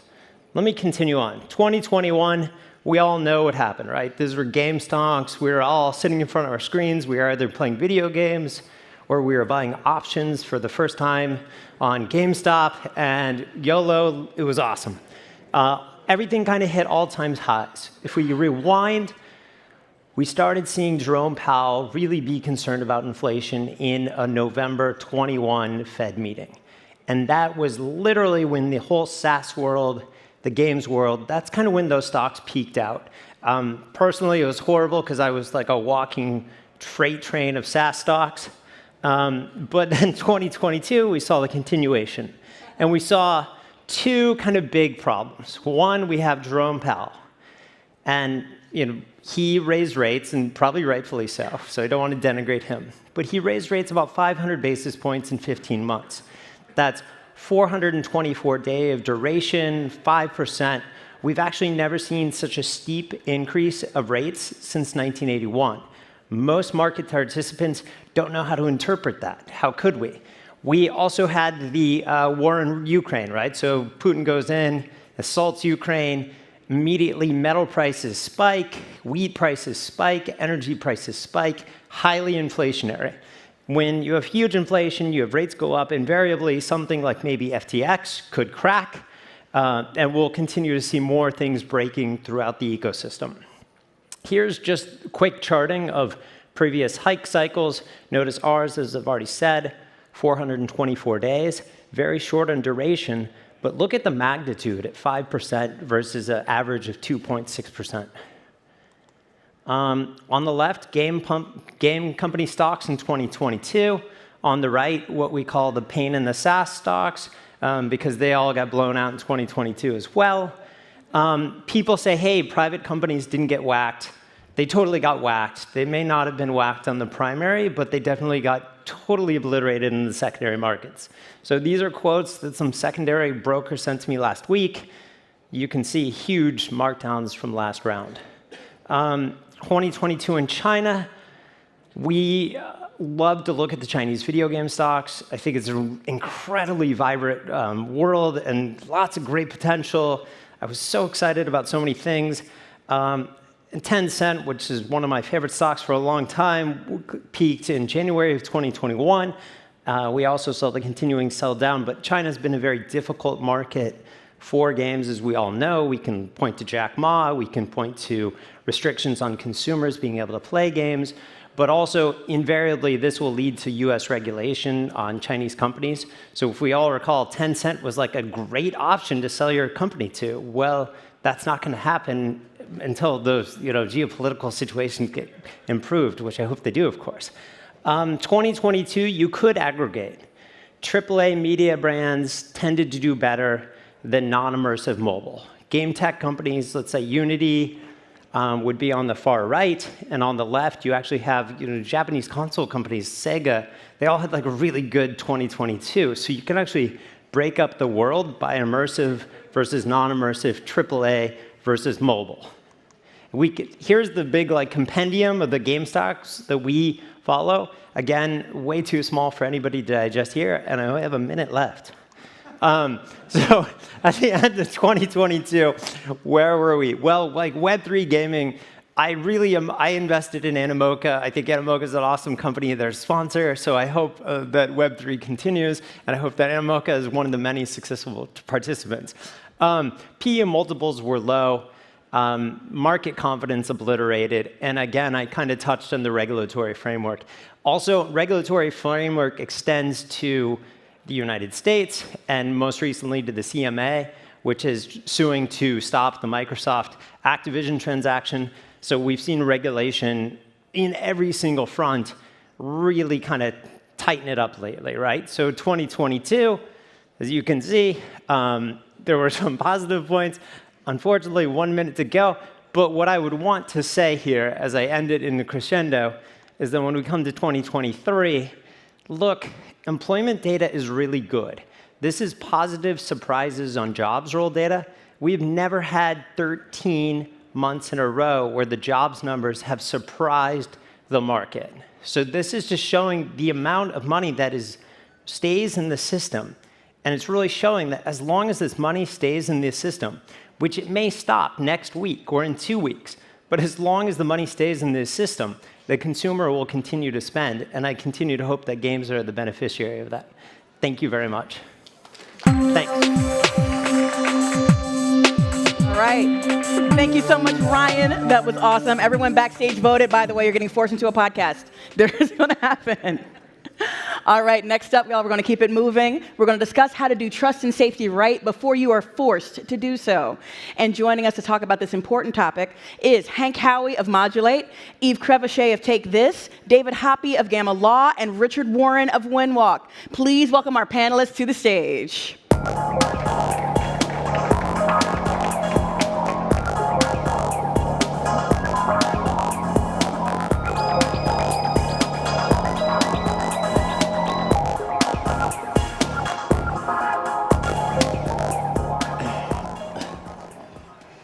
Hello, everyone. How are you?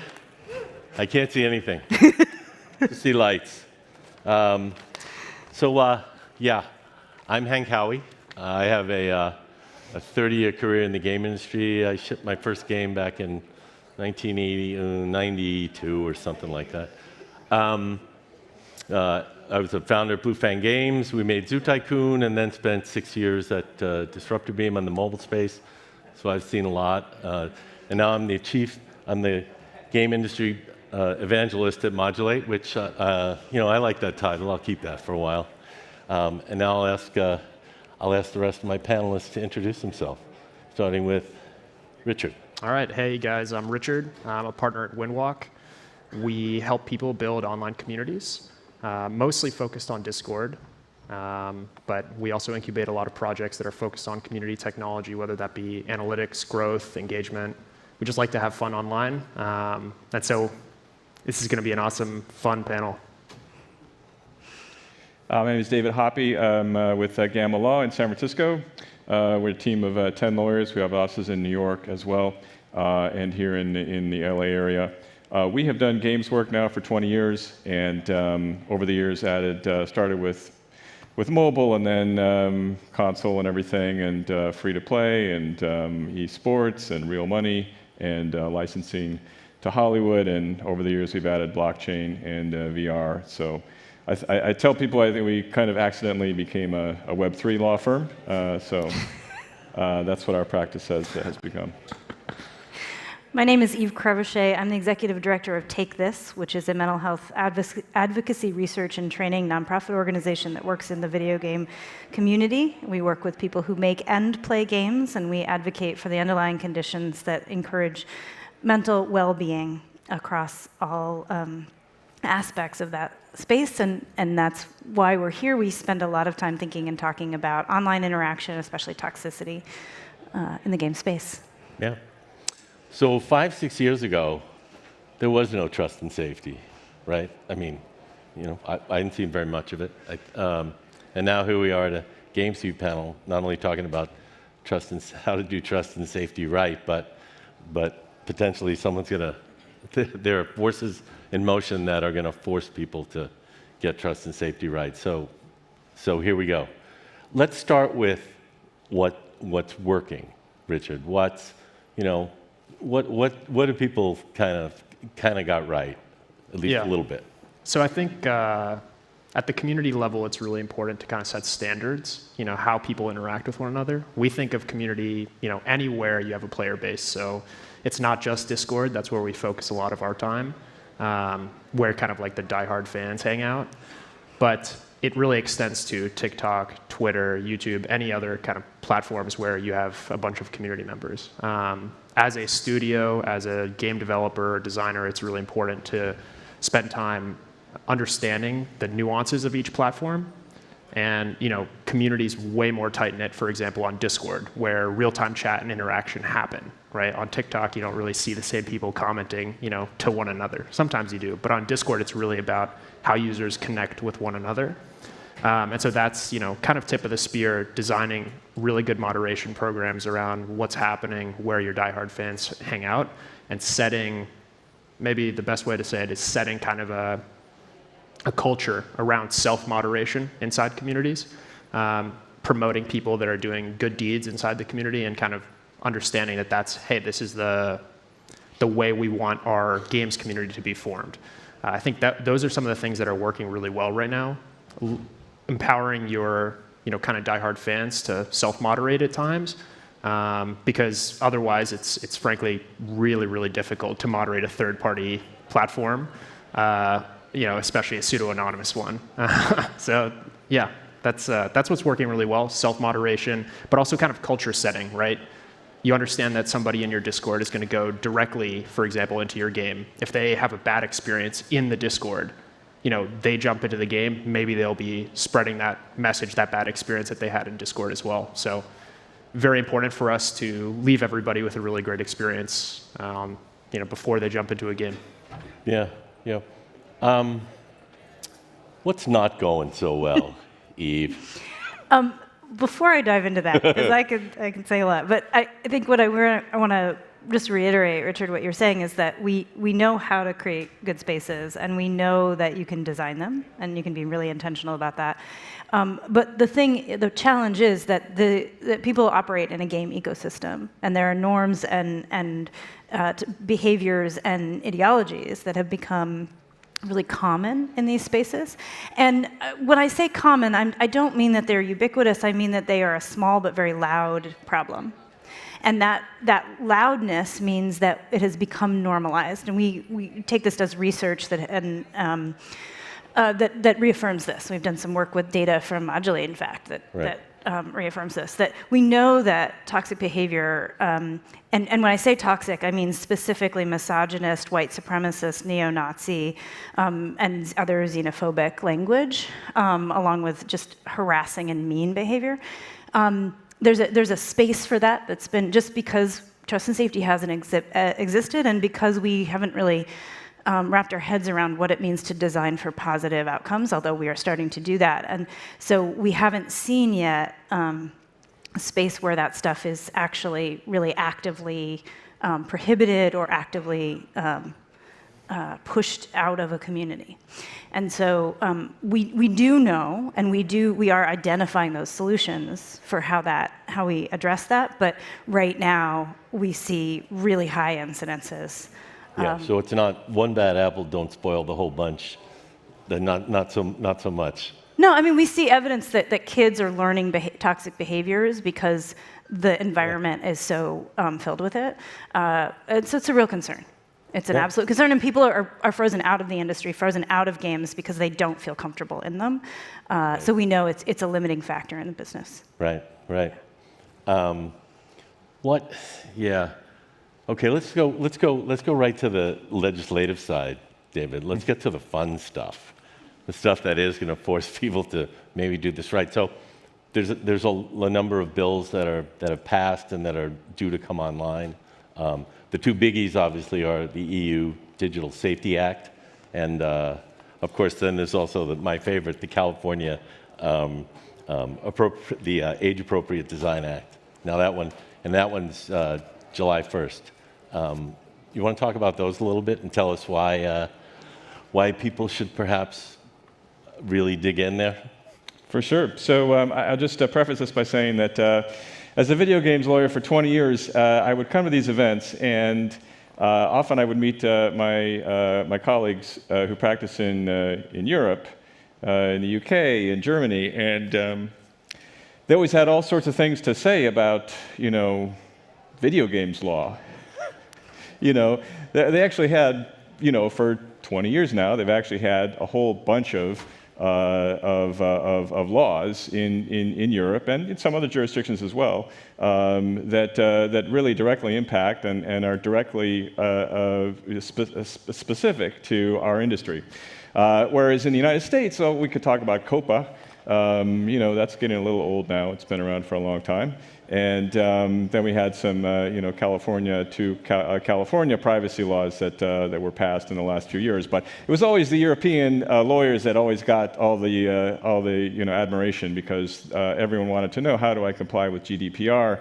Is my loot box? What's going to happen if my game is served in the Netherlands? A number of other areas where the European Parliament and individual European national legislatures were actively legislating and certainly regulating. So those times have changed, and we actually now have as Hank just mentioned, upcoming here, the California Age-Appropriate Design Code Act.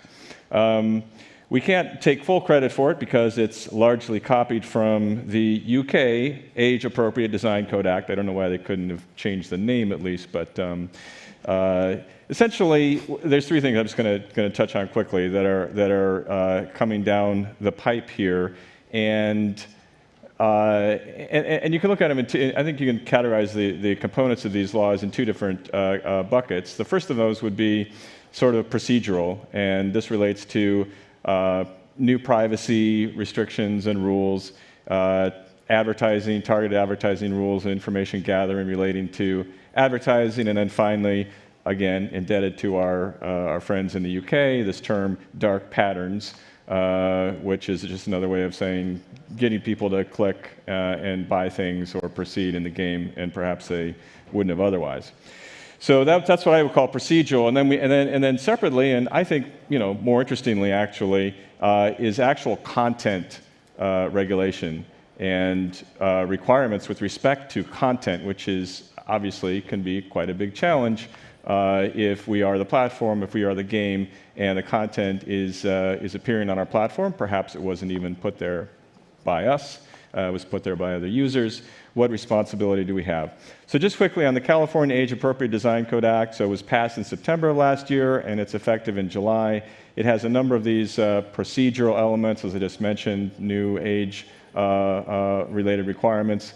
One thing interesting is that COPA was under the age of 13, and we had to do the full KYC with the parent holding their driver's license in front of the camera.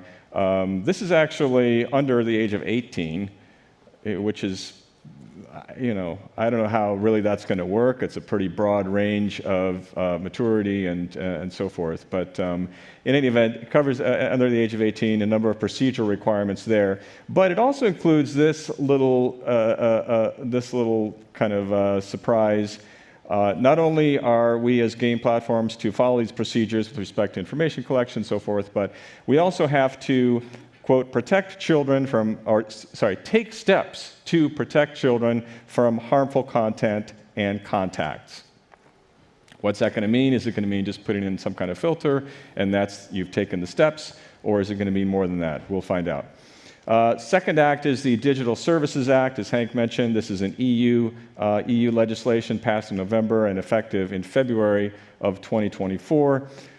This is largely, again, procedural act relating to advertising, relating to information collection.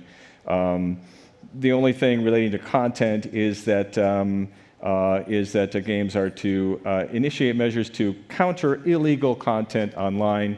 Illegal content, of course, is specified categories, child abuse and those sorts of things, just like a handful of those. Finally, we have another act, and this is in the UK, the Online Safety Bill. It's a bill, it's not a law, because it hasn't been passed yet, but it appears it will be passed over the summer. And this is really the whole, this goes all the way, and basically the platforms are to protect everyone from all sorts of illegal content. Adults have the ability to choose whether they want, what types of content they want to see, and the platforms have to comply. And there's a whole bunch of other things in that. We'll see if it makes it through in its current form. And David, as far as the DSA and the California Act, there are fines that they lay out potential fines for companies, isn't that right? So we obviously had again, a totally different ball of wax, the FTC fining Epic last year for what they deemed, they got them under COPA mostly, but that was 500 million and change in terms of fines. Our understanding is that the Digital Services Act, actually the California Act, that can go anywhere from $2,500 per child as a fine, up to that's if you did it without knowing. If you do it with knowing, that's $7,500 per child as a fine. So I don't know. Correct me if they determine that you have about 100,000 kids online and they wanted to really throw the book at you, my math says that's $750 million. So is that? I mean, that's what we're looking at, right? Right. Yeah. Yeah. Oh, that's as as Chris Headley says a lot. That's a lot of cheddar. I think. The regulatory landscape, not just in California, but at the federal level in the U.S., is heating up substantially. We've been speaking at Take This with the Senate Judiciary Committee, with Representative Trehan from Massachusetts. They're all kind of barking up this tree around not just child protection, but around the larger issue of extremist behavior in online spaces. Let's talk about that, Eve, because we just saw the the Stern NYU report come out last Yeah, so there was featured in the New York Times? a great report from a researcher at NYU about extremist behavior in games, which echoes exactly what we're finding, what the ADL has found, which is that it is a very loud problem in games, and it is ubiquitous, and that it's harmful to people. And then we're also seeing and understanding a little bit better how that propagates and where it shows up, which is that it propagates through communities, which are not effectively moderated. It propagates inside games themselves when the games are not prepared to either moderate effectively in-game, or if there's a community interaction, or using game assets themselves. Music, sometimes visuals, sometimes storylines, which can be inadvertently problematic, right? And so with that understanding, we're armed with the ability to say, okay, we have the tools inside this industry to address this. We can change this. But meanwhile, the regulatory landscape is really heating up, and people are starting to say, I think it's time to put the hammer down. In that very survey, they said 15 to 20% of under 18 said they had seen or heard statements supporting the idea that the white race is superior. Yeah, so there's this is anecdotal, but it's something that rang really true for us at Take This from everything we've seen, is that I think somebody tweeted that every young white man, a boy in the US, is on an explicit path to radicalization unless they are taken off it by someone. And I say that to freak you out, because we are in an online environment, and much of that is in a game environment. And so I want to be really clear. It's not just games. Right. We do have solutions, but we have to use them. We have to implement them. We have to think about this. And that's why we do the work that we do. But it is... This is a real thing, and that's why we're getting regulatory attention for it. Yeah. So Richard, what are some of the other laying that out? What are the challenges to try and what can companies do to attack those specific issues? I think the biggest challenge to what Eve is saying, effectively, it's like super easy to start a community these days, right? So any game comes out. Kind of the user behavior, particularly on like a platform like Discord or even Twitter, is like there will be a third-party community that forms around it, right? There are tons of unofficial communities, right? Usually at Windwalk, we're working on the official first-party communities, but if you do a really great job, you actually do want other communities to spread, right? You want a ton of Discords around, your product. Mostly.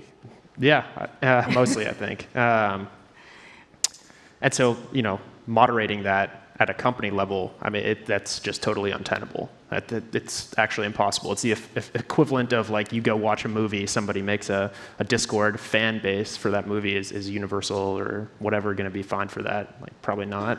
So I think that's a huge challenge with this. It's that super easy now to start a community online, and as a company, it's probably next to impossible to actually moderate those third-party communities. All that you can really do is, as a first party, understand, this is the culture that we want to set around our player base. We want to design a game that reinforces this culture, doesn't really lead to these negative occurrences where users can get really, really pissed off at each other. So maybe, some of the fun of gaming is obviously the competitive element of it, but trying to kind of reduce kind of the hateful content that people maybe, or the hateful kind of like decision points that users have in game, then bring to the community. I just think it's really tough. Like, yeah. Yeah, it's tough, but excuse me, but it would help those game companies a lot if any of those third-party platforms were doing effective moderation as well. In other words, if those platforms would clean up their own space, it would at least take some of that burden off the game company. Absolutely, yeah. Introduce things like requirements to pay for things, right? As I said, it's incredibly easy to start a community online now. It would you'd probably get rid of a lot of third-party communities if you required somebody to pay to start a community, or some gating like that. Yeah. Or you monitor them. Pardon? Or you monitor them. Yeah, I think it's hard. I think it's hard for those companies to monitor. Like, it's impossible for those companies to monitor like a third-party community, right? Yeah, I mean, I think a culture around and regulation around moderation, a requirement for moderation, whether it's human or AI, is really essential to this, because you need a carrot and stick approach. Like, there's good design, and that good design goes a really long way, both in a community and in a game itself, in increasing pro-social behavior, increasing shared positive norms and aspirational ideas. But if you don't also have the stick, it can very easily devolve into a problematic space. And so it's a kind of all of the above situation. Some of the things we've done, like specifically to address this, is, let's say a new user comes and joins your community, require them to have a verified phone number and verified email address, require them to send 100 messages in the community before they can post an image or a video, something like that. That actually really does help, just because, like a scammer, a spammer, somebody that's in there to, let's say, post hate speech, right, or something, they come and join the community, that would be the first thing that they do. They don't want to have a verified phone number or email associated with their account. So those are some of the things that, at least on our end, have certainly helped remediate some of this and lessen it, but we definitely deal with it. David, so let's say I'm a big platform that, maybe doesn't monitor a lot. I don't know.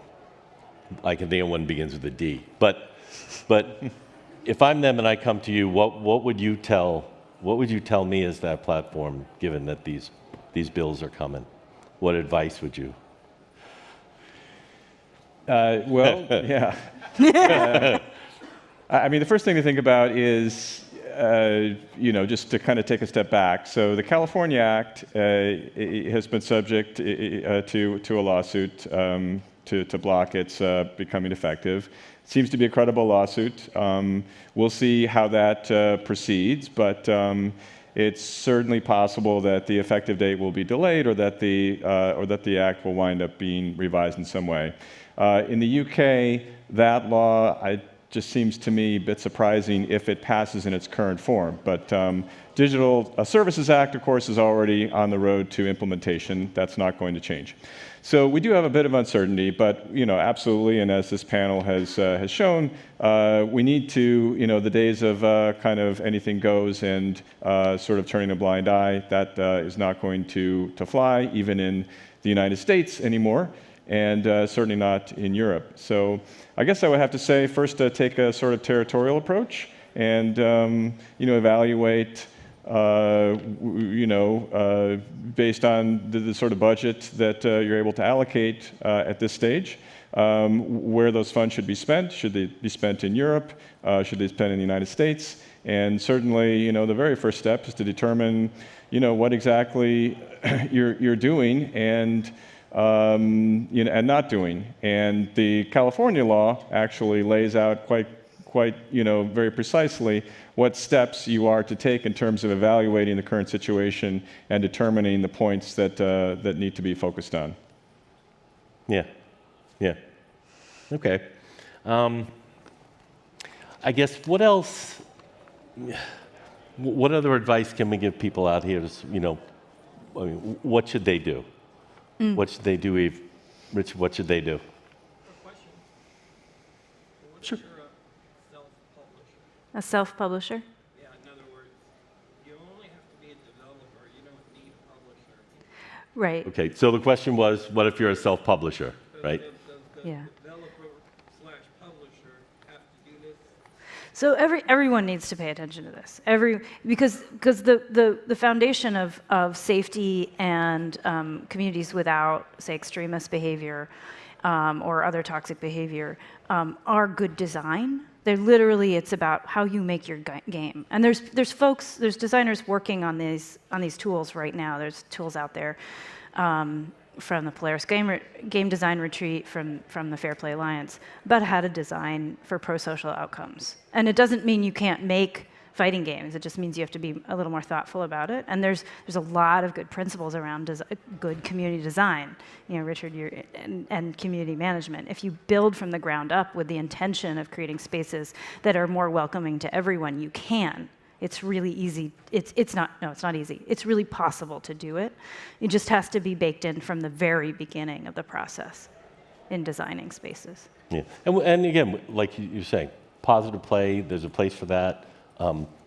Content moderation, there's a place for that. All of it. Basically, you have to do all. You should have that well-rounded mix of. Yeah. Don't go into a community without a set of tools. Be prepared. Expect that you're going to need moderation. A public community. And promulgate it. Be consistent about it. Make sure make sure the players know. Make sure your community managers and that everyone's on the same page. I mean, we've talked to potential clients stuff where one person will think something's acceptable and another community manager or community will say it's not. Yeah. So getting everybody on the same page there is And also, it doesn't have to be universal. What works in one community doesn't have to work in another. There's not a universal standard. Like people come to us all the time. We're a mental health organization. Like, can we swear? Well, yeah, of course, we're in games. But but if we're talking to kids, my daughter, maybe we shouldn't, right? So it's all contextual but it's important to think about what it is and what it needs to be. Right. It's funny. I read a quote this morning. It was. Basically, the game industry has come of age. We are no longer this ancillary form of entertainment. We are the 800-pound gorilla of entertainment. It's time to fully take on the mantle of leadership in the arena of trust and safety at the CEO level of every company. To do anything less risks putting your company in financial peril, in addition to being a morally bankrupt position. Yeah. I thought that was pretty good. Yeah. And maybe I could just add from a regulatory perspective, so as you've mentioned, there's ruminations at the federal level, but there's 7 additional states besides California that are considering similar design code new laws. And I'm sure, without a doubt, if we were to come back 5 years from now, it's going to be a completely different environment for regulation of content and communications among users. Yeah, and you can do it just because it's the right thing to do. There's always that. So I think that about wraps it up for us. Yeah. Right? Thank you. Thank you all very much. We appreciate it.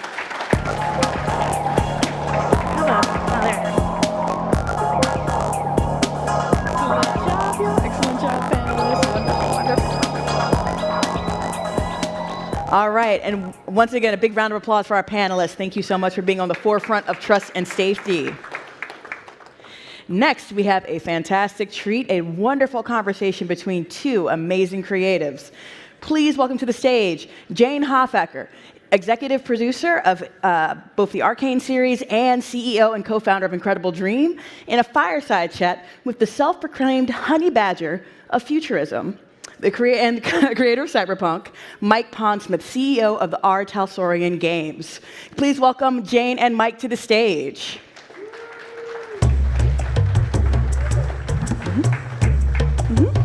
Sit there.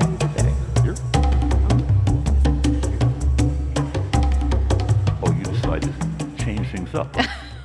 That's right. We had instructions. Yes. We were planning to shift the camera over slightly. Just to mess with people. Mess it all up. Yes. Hi, everybody. I'm very pleased to be here. I think I was super excited to do this fireside chat with Mike Pondsmith. And I think I wanted to start off by embarrassing him by just kind of recounting all the reasons why. But yeah, I think just to start at the top of this, just to go over your career, you began actually in the video game industry during the very tumultuous 80s, early 80s. I don't know if anybody was around in the industry during then, but And then after that, or during that time, you had written a few TTRPGs before Cyberpunk, starting with Mekton, which was the manga mecha game and Teenagers from Outer Space. But you are probably best known for being the creator of the Cyberpunk RPG series, which was published back in the 80s. It was genre-defining work that really inspired countless players, authors, designers, self-included. Very happy to be here. And yeah, like after that, wrote Castle Falkenstein, award-winning steampunk fantasy RPG as well. You also ran the board game trade association called Gamma for just a quick stint, which I'm like, wow. You've been following me around taking notes, haven't you? Just a lot of research, right? Uh-oh. I'm like, I have to sit down with you, I have to do my research. And then like around the Y2Ks, you went back into video games, right? Yeah, I went back to computer games because I had a chance to work on Xbox. Right. Said, well, how often do you get a brand new system to work on? Yes, and then from Microsoft Game Studios, then you made your way over to Monolith, working on the Matrix Online series. Was that your first touch point with Keanu Reeves, or? No, he never showed up there either, but you know. Yes. That's just an odd thing. Keanu always shows up wherever we're supposed to be meeting, and he gets there before I do, and then I get there after, and we just keep missing each other. It's fate. Yes, fate. Never meant to be. And then, yeah, and then meanwhile, you were continuing to develop Cyberpunk. You wrote 3.0 around that time, I think. Red came out in 2020, and somewhere during all this time, CD Projekt Red approaches you to do the video game adaptation, but they weren't the first, were they? No, they were, I think, the absolute best. Most people who want to do the Cyberpunk concept really didn't get it. Cyberpunk has to be a certain level of urban, but also has to have a certain level of over-the-top romanticism. So CD got it, and I was always, amazed how fast. But I think one reason is they were fans. And when they first contacted us, in fact, we have the letter up in our offices right now. Lisa pulled it out, our business manager, and framed it yesterday. And it said, oh, we're a little Polish gaming company, we'd like to do Cyberpunk because we're fans. And I remember saying, Cyberpunk in Polish?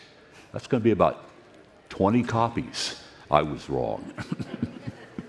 So amazing. Like, had they even published Witcher? They had just published. They were just publishing Witcher 2. Oh, okay. And they sent us a copy of Witcher 2, and we started going through it. My son fell in love with it and said, "One day I will do this game," and he did. That's so amazing. Yeah, the Witcher TTRPG, which is out, right? Mm-hmm. Yeah. Oh yeah, been out for about 2 years. It runs in the family, folks. So yeah, it's a super impressive career and a lot to do. I think folks out there are probably familiar with Cyberpunk 2077, the video game, but it's also since gone on to animation with Edge Runners, this sort of anime series. And so you've kind of been, you've been on multiple different media with this franchise. And so I think one of the things I remember you talking about is when you sat down to sketch Cyberpunk for the first time, you described it as being cinematic in your mind, and I was hoping you can describe what that meant to you and just sort of how you designed for transmedia, if you did that. Yeah, actually, when I started writing Cyberpunk, although the option wasn't there yet, I was wondering what it would be like if we actually did a movie. My favorite movie at this point being Blade Runner. And when I mean cinematic, what I'm really talking about is there are moments in any storyline that are key. They're like keyframes in animation. And what I was aiming for was to have those points happen where you'd go, this is what it's like to be on this street corner at midnight. This is what it's like to be in a firefight in this place. This is what it's like to be standing on a rooftop looking out over a city at 2 a.m. and hearing all the noise. All of those things are just little slices of a story. And then part of my job is to find out how to get people to those parts of the story. I've been fortunate in that 2077 is pretty much like what I had in my mind to begin with. And I've always been astounded that, they've been able to bring that to life so well. And even more so with Edge Runners, where you can see it in a much more kinetic sense. So cinematic means that you also are thinking about what the IP is going to be like in other mediums. You can't walk into it just going, I think I'll do a game, because it doesn't stop there. You have to actually look at what you're talking about and go, how would this work as a video game? How would this work in film? How would this work in a book? How do I convey the feelings that I want people to feel when they're using this product, whatever form it takes? And you have to think about that. How are they going to basically use it? My running joke when I taught game design a few years back is that we make basically toys for entertainment. And our main job isn't to just make it, but to think how people will play with it, how will they use it. If it's a movie, what do we want them to walk away from in that movie feeling? If it's a book, they'll read it over and over again, if you're lucky, and each time they'll pick up something different. And of course, with the video game, you always think, I told one part of the story, but how many other stories can I tell? And that's how I approached this in the beginning. Mm-hmm. I think that's part of the interesting thing about what you've been able to do with Cyberpunk is, or at least to me, is that I think we've all come off this wave of hero movies, right? All about the superheroes and their journey, and you can trace kind of the ups and downs of it.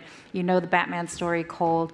But I think what you did in the cinematic sense was what you mentioned before. It was really more about the slice of life in these worlds that you're creating. And I think anyone out there that's made video games knows that like what's tricky about it is that you can't force the camera, you can't force the user through a very specific series of events. So narrative is challenging in that way. So I think to me, it's amazing what you've done, like crafting that world and then seeing it translated into so many different media is really interesting. Yeah, you really can't control what people do with it, but you can give them the opportunities to work towards that. I always feel like 77 had a real successful thing in that it's a game where even if you're not involved in a mission or a side mission or whatever, it's great just to walk around the city. And it's one of the things, I have a really huge monitor in my office, and I get a little bored or something, I will go wander around Night City. And it's great that things are happening, making that city live. Every so often I'll stumble across something, whether it's somebody hiding behind a bunch of trash cans or whatever. Things that are not missions, but they are things that make this an environment, and it's an environment that you want to know more about. Yeah. Do you have an example of like ways to add elements of realism into these worlds that you're creating? Because I remember when I worked with the directors over at Fortiche, one of the art directors would talk about how he would design characters and just add a little bit of asymmetry to make it feel more realistic, because realistically not all of us are very perfect model-esque figures. And so that was kind of their way of introducing a bit of realism, but like I don't know what that was for you. The first thing you have to do is do a lot of research to understand how cities work. I can tell you about the sewers in Night City, but we're not going to do that today. You have to ask yourself, what are people doing, not just in the city, but how do they use this city? What elements are going to be important to them? One of the things that actually cracked me up is when I first built Night City, I particularly aimed to make it non-functional. It should not work because it was a broken city. So I got a copy of SimCity, and I proceeded to, in SimCity, build the most badly functional, screwed up city I could possibly get. If you ever look at the way the highways work, they all will create perpetual traffic jams.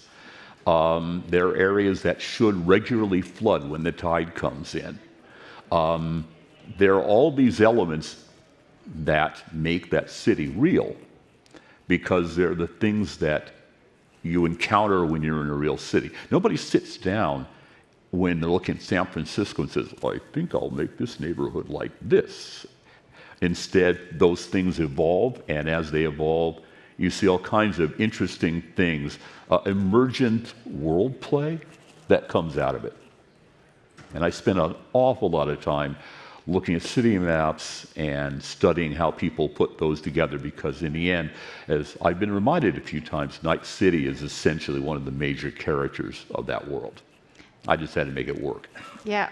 And speaking of Night City, I mean, it is such a big piece of the identity of Cyberpunk, because you don't have like, you're not crafting the player character story for them. It feels like the city itself is a major character, and it kind of represents sort of the storytelling in that way. Like, when you were designing it, working on it, like, did you intend for this to happen? Like, why did you put so much detail into it and so much emphasis on the city from the beginning? When you put emphasis on anything, that becomes the tool that you're kind of building your gameplay out of.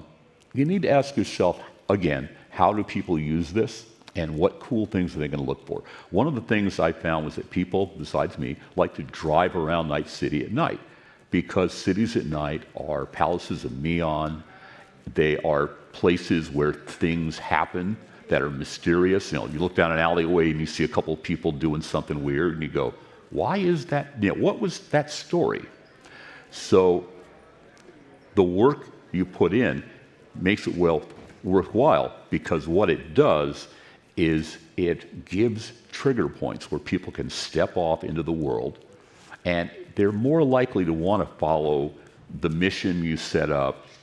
They're more likely to look at what possibilities are in emergent gameplay. All of those things are there because you built a really great sandbox if you've done it right. And my job is, in many ways, build a good sandbox and then put really interesting people in it. Yeah. I think I remember you mentioned that you kind of imagined San Francisco or Disneyland when you were kind of crafting it out. Is that true? Yeah, I used San Francisco as a base, and then I basically started moving beyond there, and I realized fairly fast that San Francisco was too small. So I'm probably hated down there, but I took a small town called Morro Bay, which had all the elements I needed, and then I wrecked it. So the people of Morro Bay are going to kill me one day if I go back there again. So don't tell them. So one of the things I realized was that cities are neighborhoods, and a well-done city, there are places you know to go, there are places you know you don't want to go. Many times they're cheek and jowl to each other. You know, you'll be in a neighborhood that looks pretty nice, and if you go around a corner, it's suddenly a very bad neighborhood. And the people who live there know why it's good or bad. And there are cues all the way around the line that will tell you whether it's good, bad, what people do. You're looking at gang tags. You're looking at broken windows. You're looking at really shiny, well-kept cars.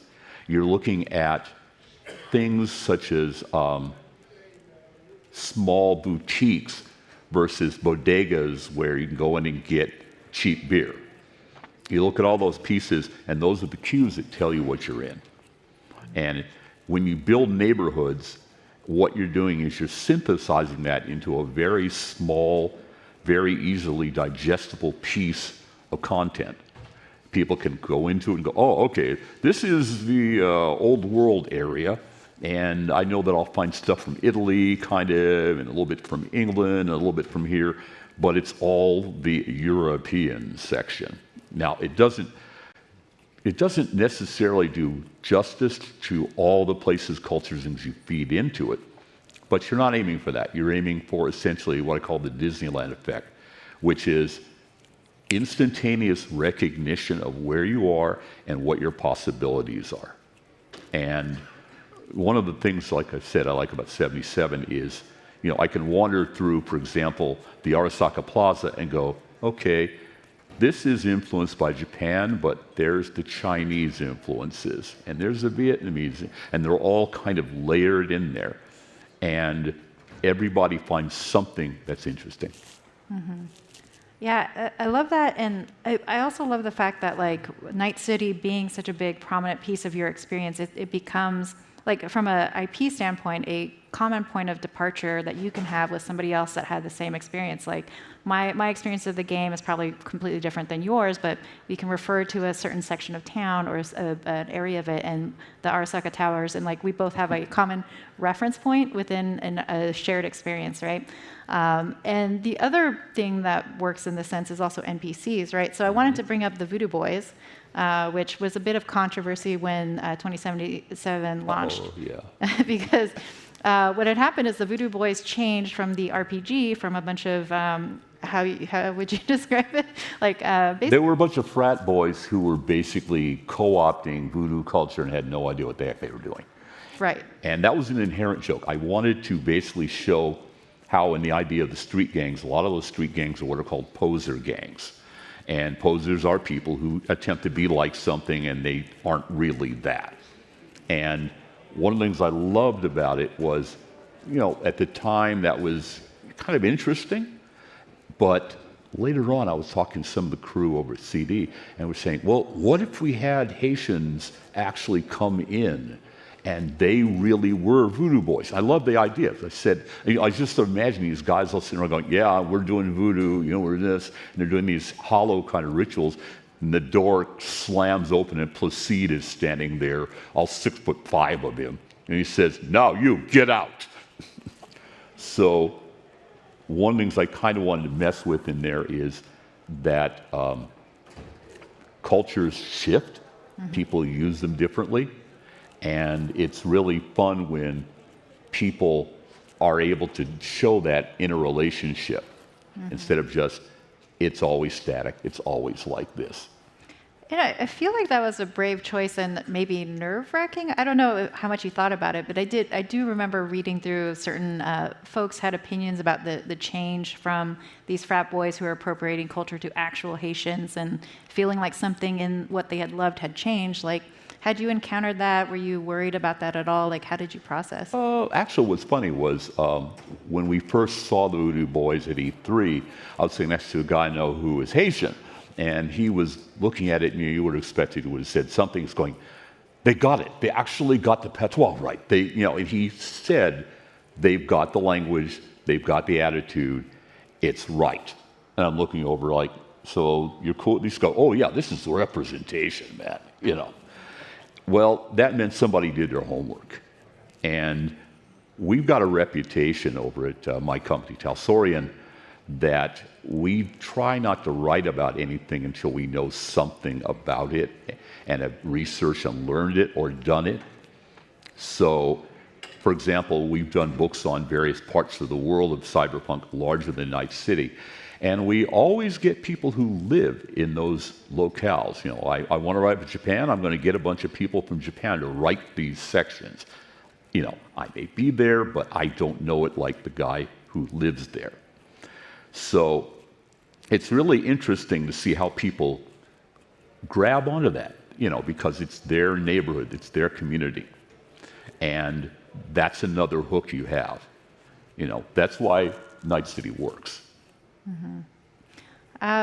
Shifting gears a tad bit, not completely, but like one of the awesome things I do want to bring up is like I mentioned this earlier too, you've worked across a number of mediums. Yeah. Tabletop RPG, cyberpunk. I also got licensed out to board games. I don't think I mentioned that before, board Yeah. games and card games. But then you've seen it translate to video games, and then you worked, you also seen it translate also to animated series. From all these adaptations, does it get easier over time? Like, are there any surprises that you've had going from one medium to another? It hasn't been a surprise in that it's going to transfer. It's been more of a surprise how well it can be transferred if the people who are doing the job understand and care about it. And one of the things I think is a sign of that is that when Edge Runners came out, people, of course, really liked what they saw visually. And then people started going around through 2077, and they would find a scene, and they would go, oh, that's where they had their first date. And they would then reproduce it out of the game. They would take pictures, they'd put it up on the internet. They go, okay, here's all the places that we see. This is where the Ripper Dock was. Here's where they had the party. And they went through and matched everything. Well, there's an interesting thing that comes with that. it means those places mattered. They weren't just background. It was interesting that they existed, and I think it brings back something. People can look at it and go, yeah, this is deeper than just kind of the backdrop in which the adventure, the various missions and so forth like that occur in. And again, that's a pretty important thing. If you're looking for hooks, if you want to have something be sticky, you can go a couple different routes. You can go very mechanistic, reward structures and so forth. But you can also do it in terms of emotional content. People asked me when we decided we were going to do it in first person in 2077, they said, that's going to be terrible. I said, no, I want you to walk through town, see things, overhear stuff, and be immersed in that situation. And I remember there was a version that I came into the offices in CD, and somebody was running it. And I walked out of the Ripper Doc's place, and I walked down into the main area where the Mansoura movies was.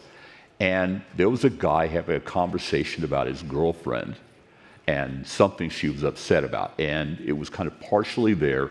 And I went, I almost kind of want to know what's going to happen here.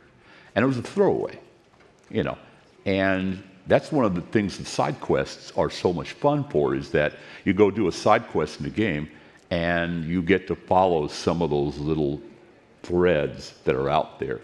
And it means that contextually, all of the characters are real, since you're seeing them generally as part of your universe, being first person. It becomes a movie you're actually in, rather than a movie that you actually are manipulating and moving a little figure through. The difference being an actor and a director. I'm also kind of curious too, like going from medium to medium, like what your perspective of the audience has been, because I'm sure the audience for the TTRPG was a different audience than the 2077 and a different audience than Edge Runners. How did that shape how you thought about the content you were making, or did it at all, actually? Actually, it's funny. You don't start out that way, but if you're lucky, you made a particular structure that is adaptable.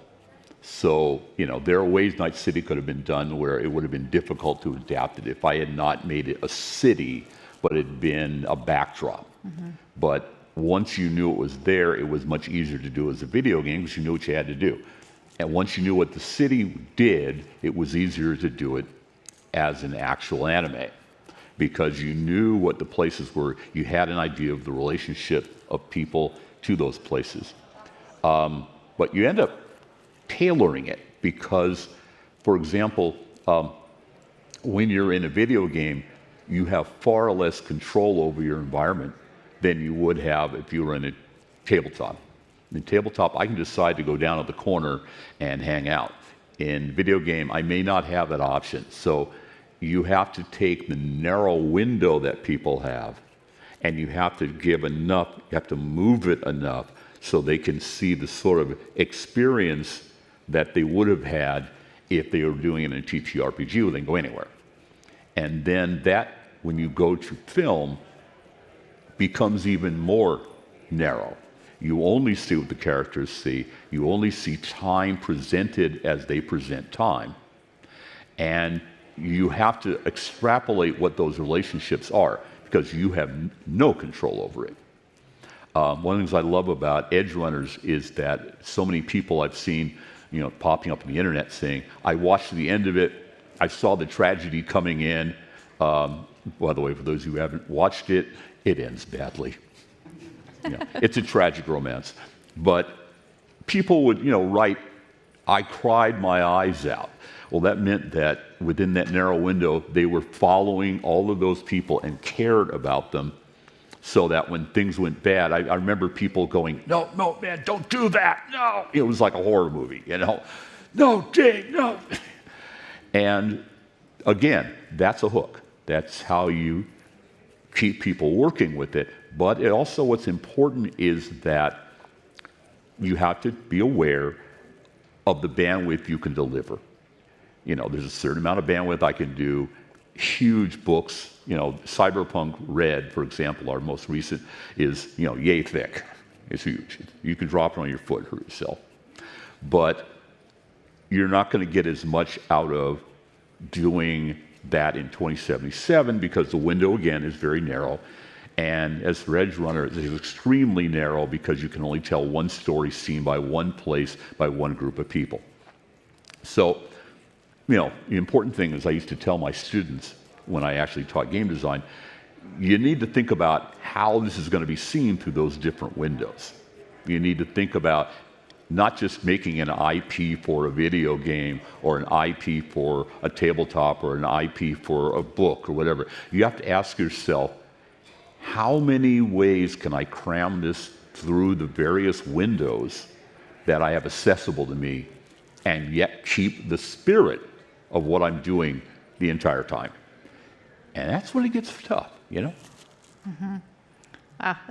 That just gave me chills because it's funny that you describe it as getting more narrow as you go into film because, I think a lot of the business heads in here would be like, what? It's a bigger funnel. It's huger. It's bigger. And so I think the viewpoint is different there. Yeah, no, it isn't a bigger funnel. It's much narrower because a director has to make a choice as to what he shows in the world. And so you are having a really great meal maybe, but it's a catered meal. And if you're going to a video game, it's more a buffet, but it's still a catered buffet. And when you're doing a tabletop, you walk in the kitchen and go, hey, Ma, what's up? Or you go, I wanted to have a cheese sandwich instead of the souffle, so I think I'll just make a cheese sandwich. The amount of power you have in those three mediums is limited. But at the same time, that view that you see can become more prepossessing because you see more through that little narrow window. You see the rocket ship blasting off during the date. You see what it's like to be on a cold dock looking out over, a scummy ocean by the side of a reclamation plant. All of those things are big, but you can only perceive them through narrower and narrower slices. Yep. So. I had one last question. It looks like we're almost out of time. I feel bad, and Mike called it because I was like, oh, we have plenty of time. He's like, no, we don't. Yeah. So I have one AI question that I'll throw to you. So Mike, as a creator and a futurist who thinks about AI, and this is totally switching gears, what are your opinions about the idea of generative AI and content creation? Actually, I think it's great as a toy right now. I think we haven't figured out what we're going to do with it. And an important thing in any technology is not that it's cool and we as tech people know what it does. It's what is the guy on the street going to use it for. Case in point, my sister used to work in tech and set up basically conference calls and video conference calls. She could never get anybody to do it. Now, that went on for 15, 16 years. And then we had a pandemic, and we suddenly needed to have conference calls. The street had a need for it then.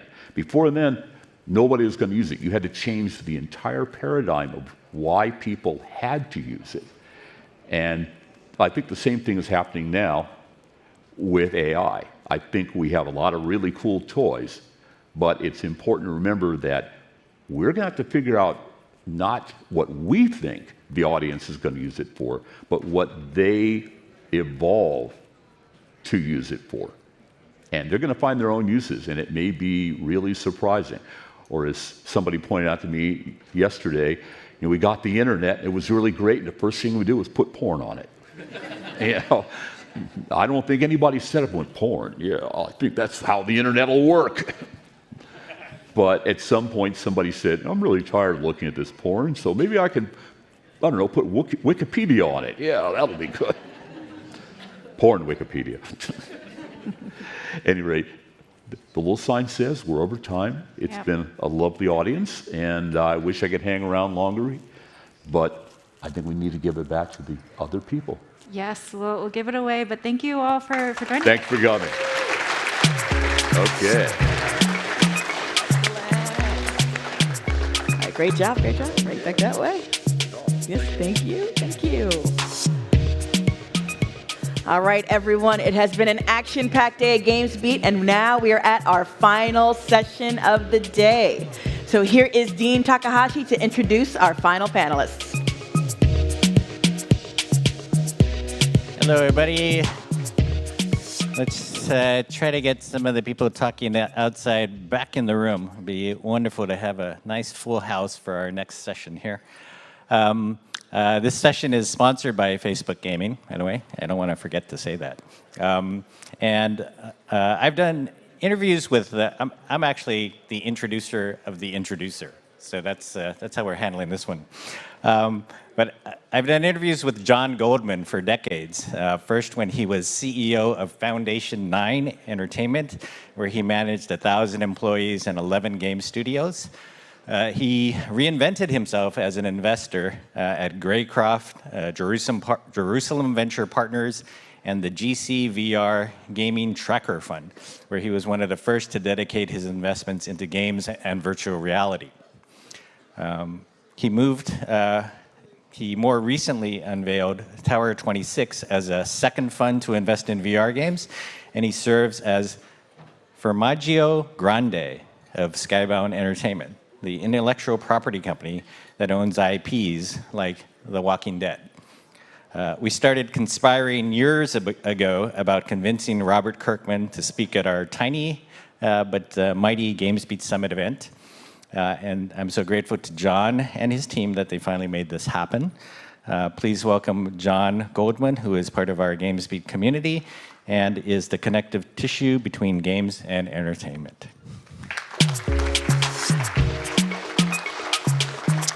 Thanks, Dean.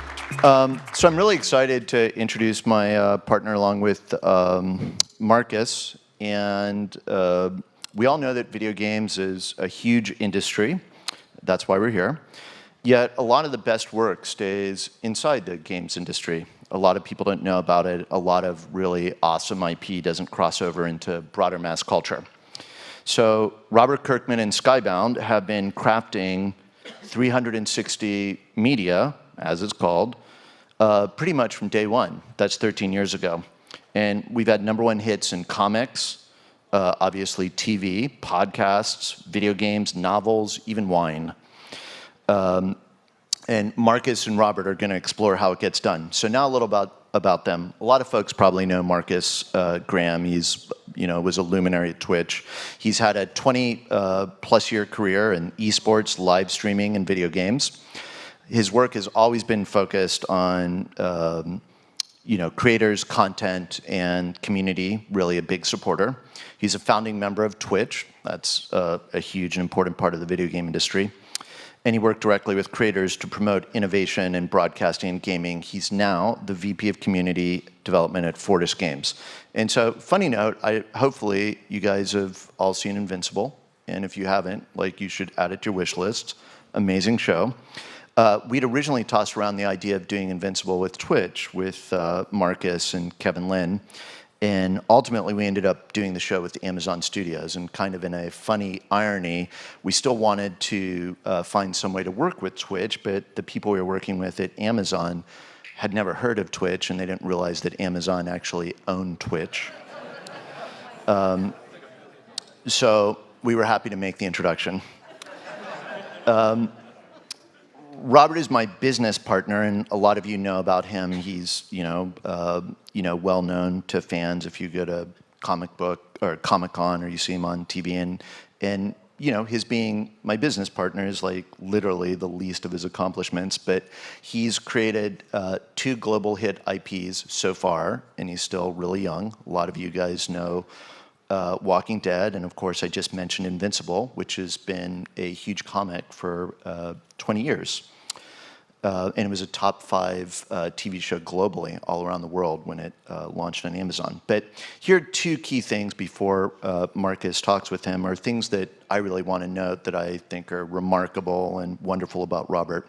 So unlike many successful creators who might build a production company just to nurture their own work or do their own thing, Robert has really spent a lot of time and dedicated himself to publishing and helping other creators on their journey to achieve similar success. And We publish lots of other people's comics, and we have over 150 IPs. So that's a key thing to note. There aren't a lot of people in this town are like that.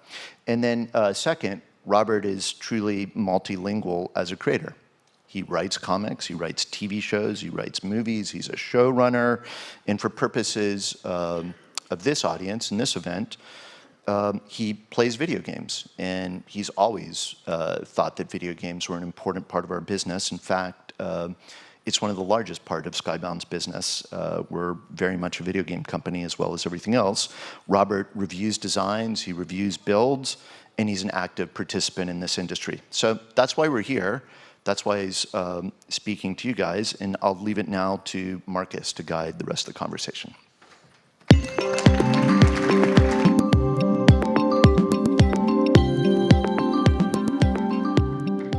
Hi, everyone. I thought Robert was just going to follow me out, so I've got plenty of nice things I can say about Robert. There he is. All right.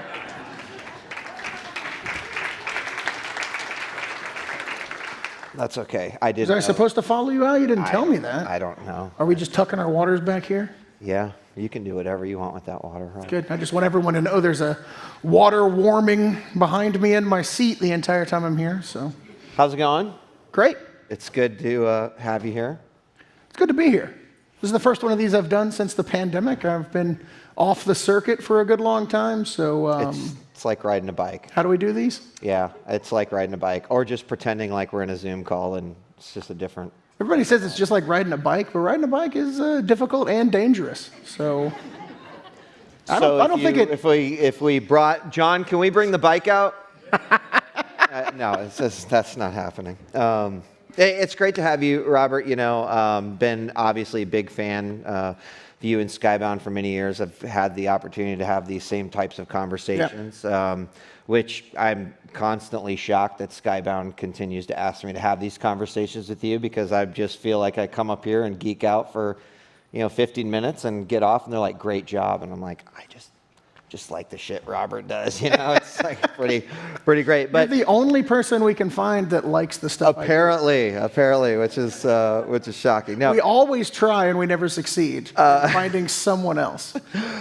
I think that thanks. I think that it's really exciting, Robert. Does anyone else want to take over? All right, we've got some volunteers. Can someone mic her? This is why, because they know that I'm the only one that apparently can handle this. So. Oh, yeah. Robert, it's exciting because, when I think about the start of your career, it could be, say, is comics, and then had some, dabbled in television and in movies and in video games.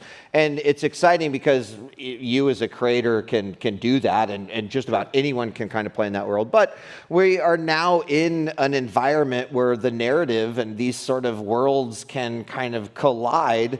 And we're able to love the things that we love even harder as a result of it. But for you have kind of literally seen this transformation kind of take place. So going all the way back, right? I just right away, when you were publishing your first comic, let's just use Invincible as an example. John mentioned 20 years. First issue, I believe, was like January 22nd of 2003 or something like that. Yeah, I mean, I guess that's the exact date, but as if I wasn't feeling old enough already. But that's my job. Yeah.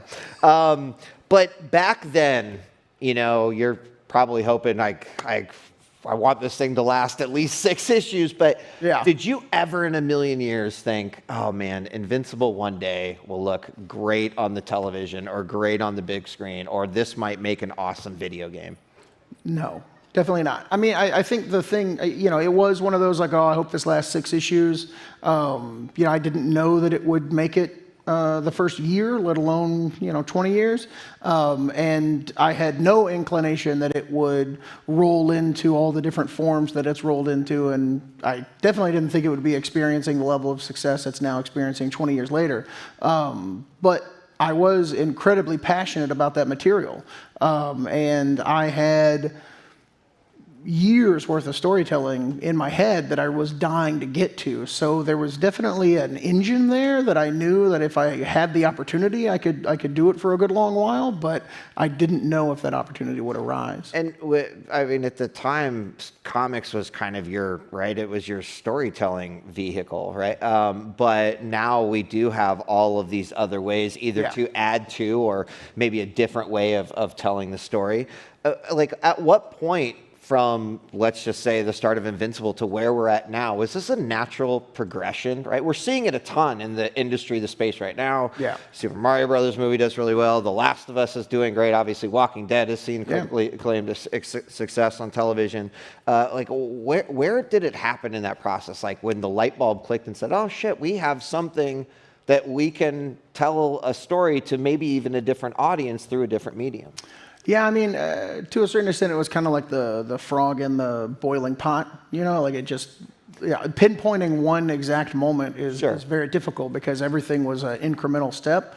But I don't know. I mean, I think once with Walking Dead and Invincible, it's like once the show debuts and it introduces it to a larger audience, and then that audience starts coming to the comics, and the comics start selling more, and then this audience starts growing to a critical mass, and then you can kind of bring in video games and try and expand into that world. Then it's just kind of a snowball rolling down a hill. But I think that, one thing that's really important to me is that there's like an authenticity to what we do at Skybound, and there's an authenticity to Invincible and Walking Dead in that, I'm at the center of it, and I'm, like really engaged in it, really excited about it. I'm not doing it because I want it to be this big multimedia property. I'm doing it because I love it, and because I want to continue telling these stories, and because I enjoy telling these stories, and because I feel like I have something to say with these stories. Right. And I feel like it's that passion that brings an authenticity to the project that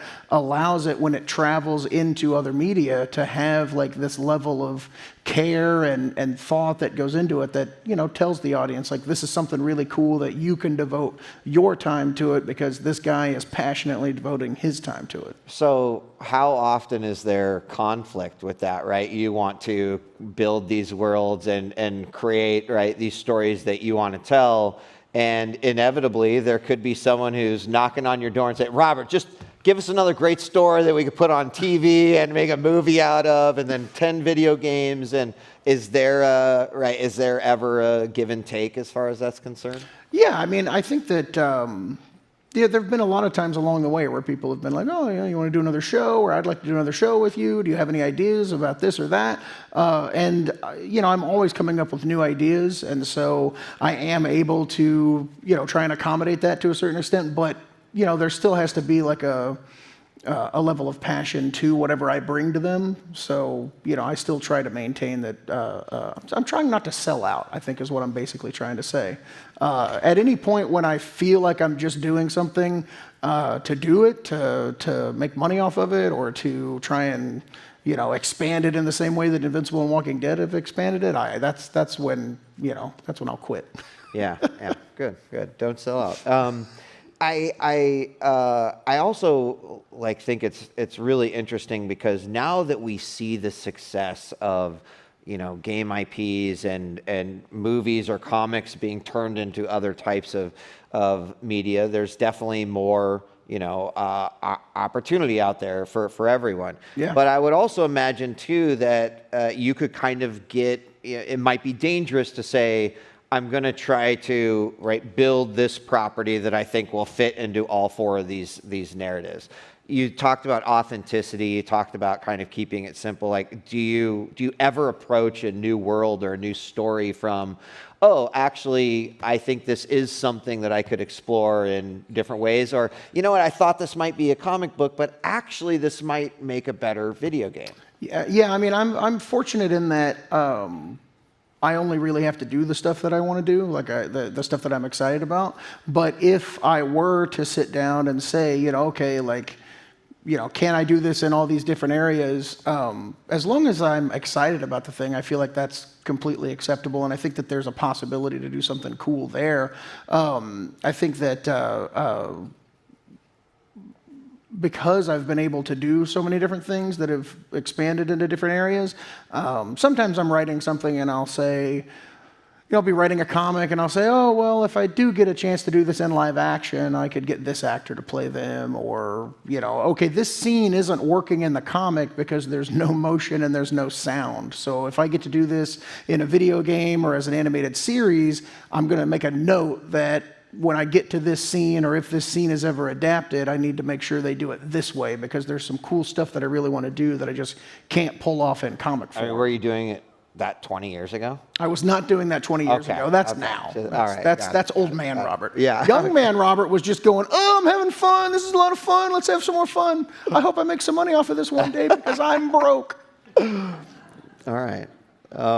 So let's talk about video games, right? I mean, going from comics to movies to television and video games, I think a natural progression in terms of the way that people are telling stories, Sure. and the unique ways that we can do it, certainly having more freedom in some cases, and maybe even having some impact. So Skybound has actually done and created a pretty robust footprint in the games industry. How much would you say you had to do with that, right? Like, is that a part of you saying this is a narrative format that I really enjoy?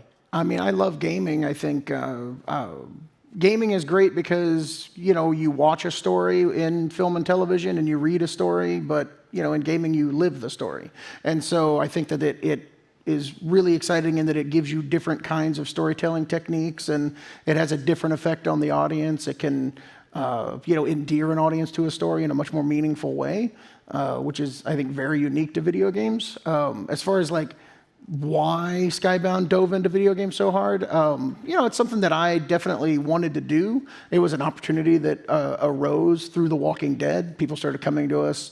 When Skybound formed, it was the idea was basically, there's all these different people that want to do things with The Walking Dead. Let's see if we can do them in-house so that we can control them more, because I'm a control freak. Just because we wanted to make things as cool as possible and as good as possible. I didn't want to have things out there that weren't good or crappy. Yeah. My vocabulary is a lot smaller post-pandemic. That's okay. Good. We wanted things to be good. But now I lost track of what I was saying. Can we leave? No, not yet. Not yet. Well, so then tell me. So with Skybound, we were able to do whatever. You can talk in a minute. It's just people would come to us to do T-shirts, and then we'd be like, we can do shirts on our own, and then action figures. Let's see if we can do action figures on our own. And the idea of doing our own video games was always exciting to me. And Sure. so, it's something, partnering with John Goldman, who did that wonderful introduction. He said, at some point during this thing, you have to mention that I did a wonderful introduction. It would mean a lot to me. That's why I was late coming out. So I did it, John. But yeah.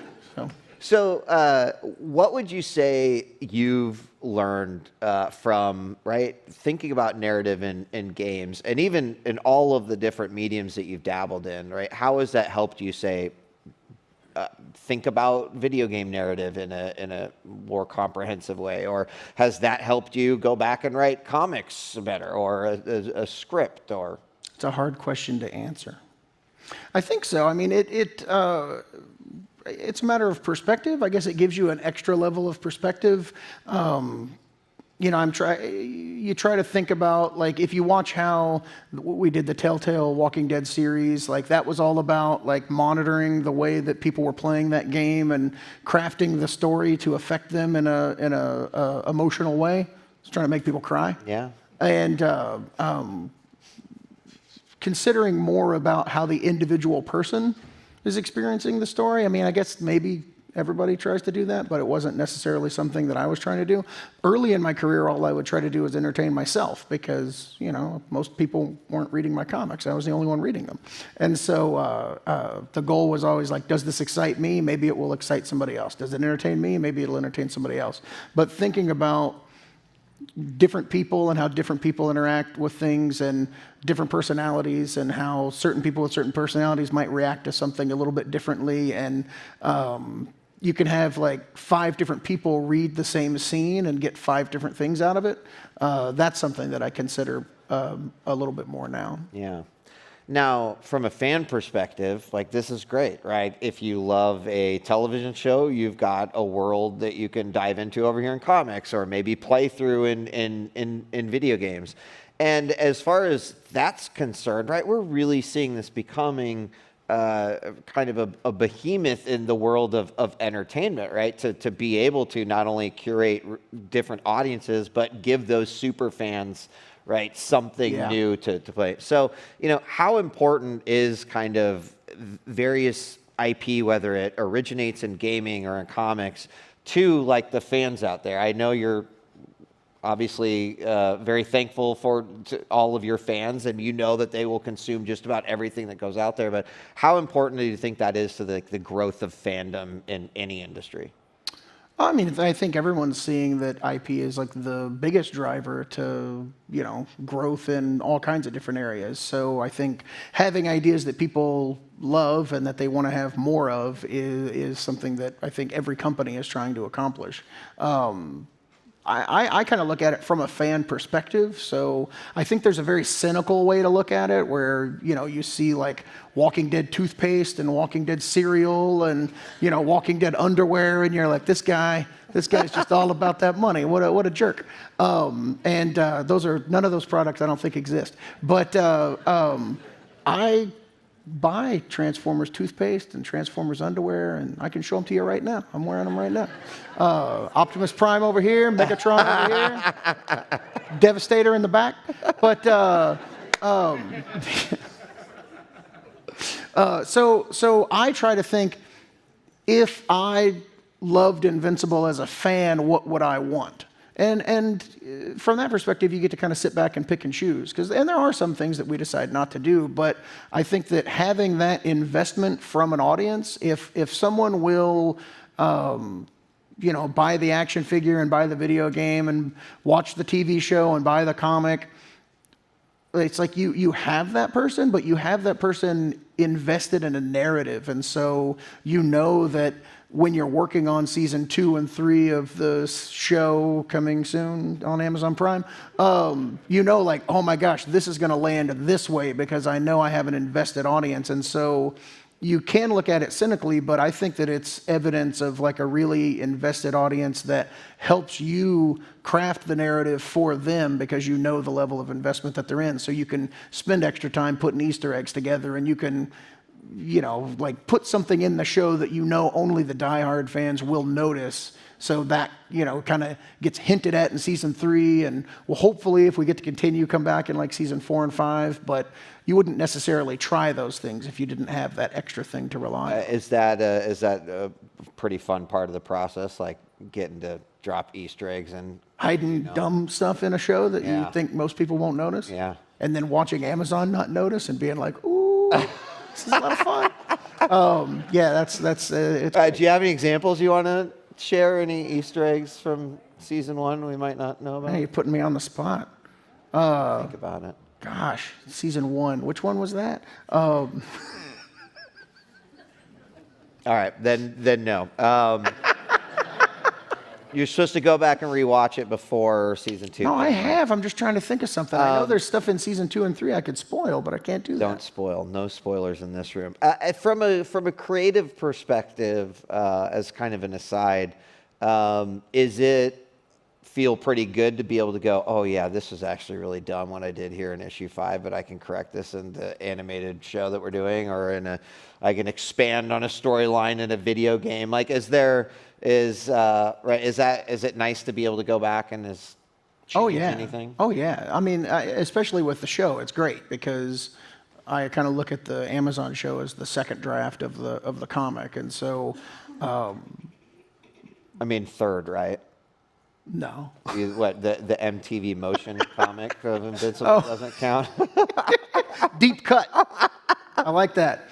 So there was a MTV Motion comic of Invincible. I think it came out in 2006. We lost the audience. But no, I mean, there's I think season 1, if you look at the, I'm going to spoil the end of the first episode of Invincible. for anyone who hasn't seen it yet. The Guardians of the Globe Death. There's a lot in that scene that kind of turns the screws, makes it a little bit like more violent, a little bit more graphic, a little bit more vicious, a little bit more startling. And that's because, you know, I wrote that scene in the comic and then had to write it again for the show. Got to write it again for the show, I probably should have said. And I got to sit down and go, okay, you know, that affected people this way. How can I like punch this up, make this a little bit more? That's how I came up with War Woman gets her head spun around and then she vomits blood down her own back. You see people get their heads turned around all the time. That's passé. Of course. But do you see people vomiting blood down their own back? Not often. I can tell you love what Not you often do. enough. I can tell you love what you do. Going back to kind of the video game narrative of it all, right? Like what you mentioned authenticity really early on, and I think that's probably true for any narrative. But as suddenly we enter into this world where, right, you could make a game, build a world that could get a lot of interest around it, right?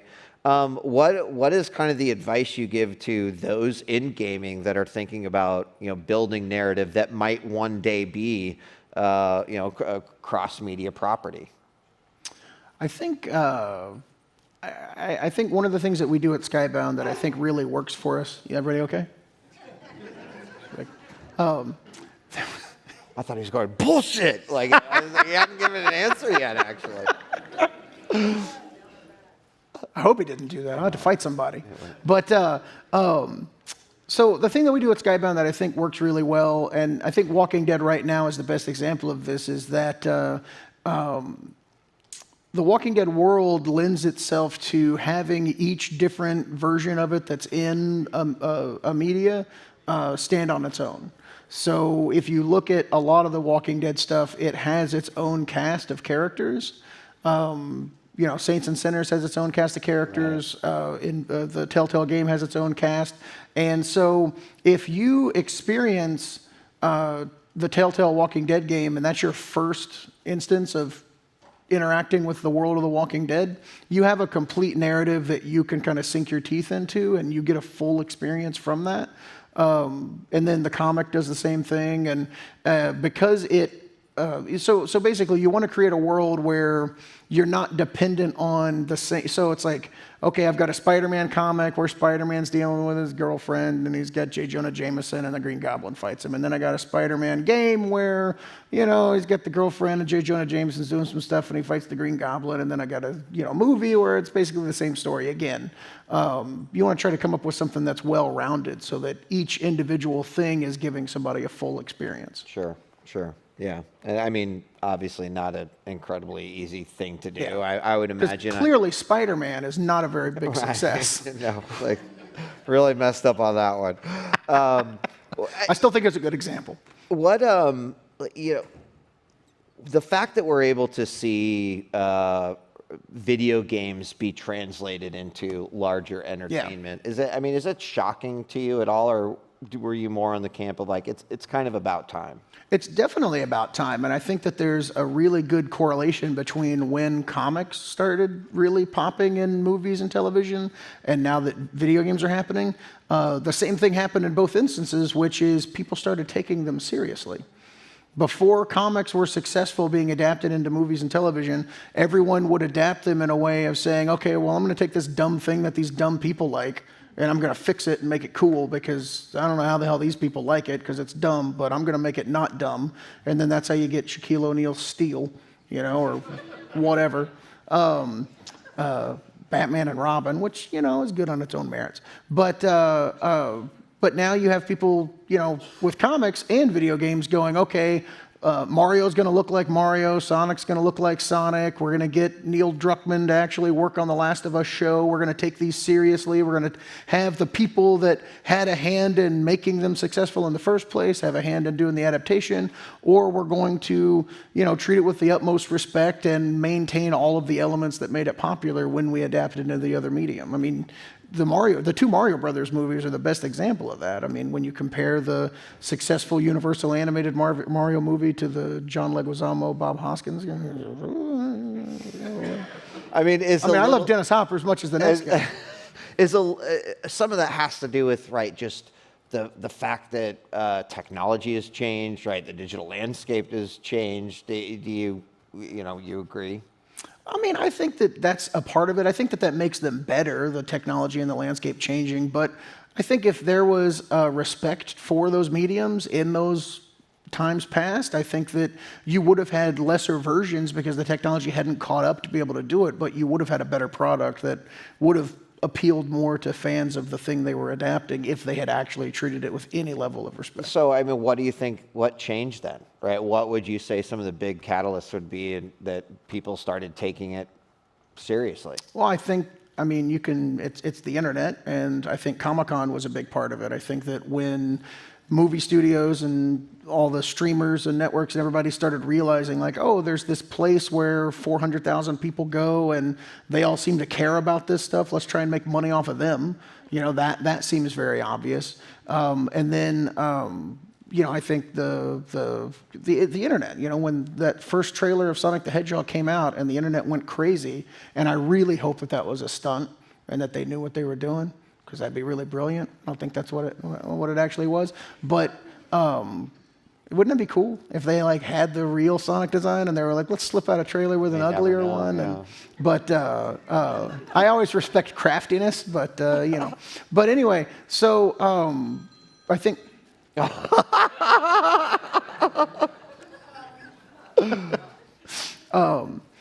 I think that the response to that and the pivot and then the success of that movie is huge.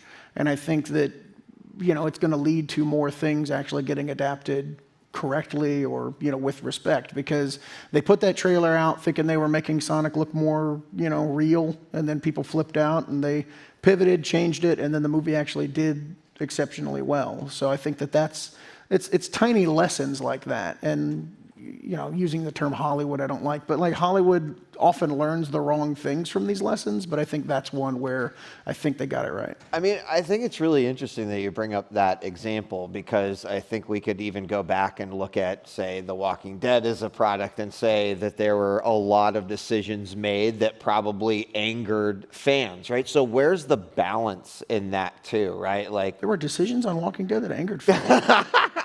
What are you talking about? There might be a couple that I could name, but we don't have to go into that.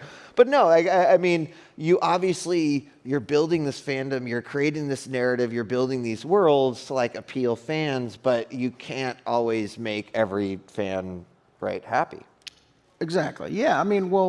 That's obvious. So you cited Sonic as an example. Do you hope your fandom is it's kind of stupid that Rick didn't lose his hand, and this is why I'm not watching this show anymore. Get out of here.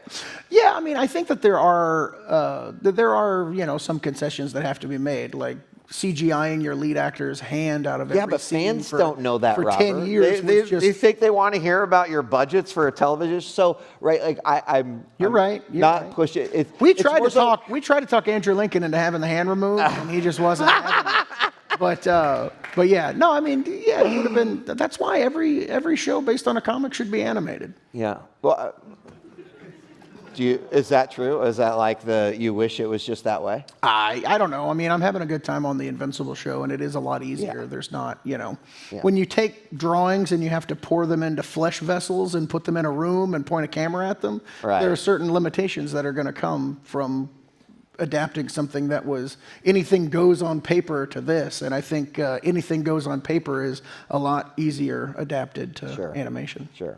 So what I can take away from there is that obviously, there is some listening to the fans, but still as a creator, you kind of have to stand by what you're building. You get the opportunity. You might be making something for a completely different audience. Yeah, I think so. I was mad as any fan that the grass in Walking Dead was always mowed. That used to make me mad. I'd show up and be like, we can't find a field that hasn't been mowed. What are we doing? It would drive me nuts. But yeah, you listen to the fans as much as you can, but you can't make grass grow instantly. So, I think Skynet... The wheels are off. I love it. I can't wait for the Walking Dead lawnmower to come out soon. That would be great. Skybound's always been about creator or being creator focused, in that we want to find people that are telling these incredible stories. I think gaming serves as sort of a platform for all storytellers in some way, right? We see incredible games getting released all the time, maybe by 1-2-person teams, some by large teams. In terms of video games as a narrative vehicle, how I don't want to say where would you rank these different, but do you feel like there are very unique things you can do in video game narrative that you just cannot tackle or accomplish in things like TV, movies, or comics? Yeah, I mean, unfortunately, I haven't taken that leap to actually writing a game because it seems too difficult. So I love, helping out with the development of games and working, closely with the team that are doing the games and stuff. But actually sitting down to write a game seems terrifying to me, just because, the scripts are like 10 times longer than a movie script, and being able to write for all of the different branching things that happen in games, and just various pieces of dialogue that sometimes the audience may experience, sometimes the audience may not experience, depending on what part of the game they make it to, or what part of the game leads to certain things. It's something that's very difficult for me to wrap my head around, but it does fascinate me. It's something that I'd love to try and do maybe someday. But what was your question again? It was like I got advice for someone that does a game or something. I can't do that. You nailed it, Robert. Don't worry. Yeah, the differences in if did you I think nail there's it? any I don't think I did. unique opportunities in video game narrative that might not exist in other. I mean, there definitely are, and they terrify me. And that is more just because, in a lot of ways, the stories that you're writing are like what, kind of walking a linear line, and suddenly games blow that up. Yeah, I mean that's the thing is going from comics to television and movies and stuff. It's all pretty much the same, and I think that's what makes games so exciting, because they are very different and exciting and new. So yeah, I mean, my brain kind of functions and okay, got to make an exciting thing happen here and got to do this. And so when you take that line and you turn it into branches, I don't know what to do with that. Got it. Yeah. So it's a good thing I'm at GamesBeat, and I was gonna do comics and TV beat, and I was like, nope, I want to challenge myself. You did a great job. So there is. I said I hadn't done one of these since the pandemic. I know, and you're doing great. Definitely doing great. AI is a really interesting topic right now. Oh, great. A lot of different ways. I'm sure people would love to kind of hear your thoughts. I'm pro AI. I have no problem with it. Yeah. That's a hot take, right? I mean, I'm not. I guess it depends. There's a lot of different ways to think about it, but well, let's break it down, right? AI from a narrative perspective, right? There's a lot of people. It's talk about being able to generate ideas or generate scenarios or whatever.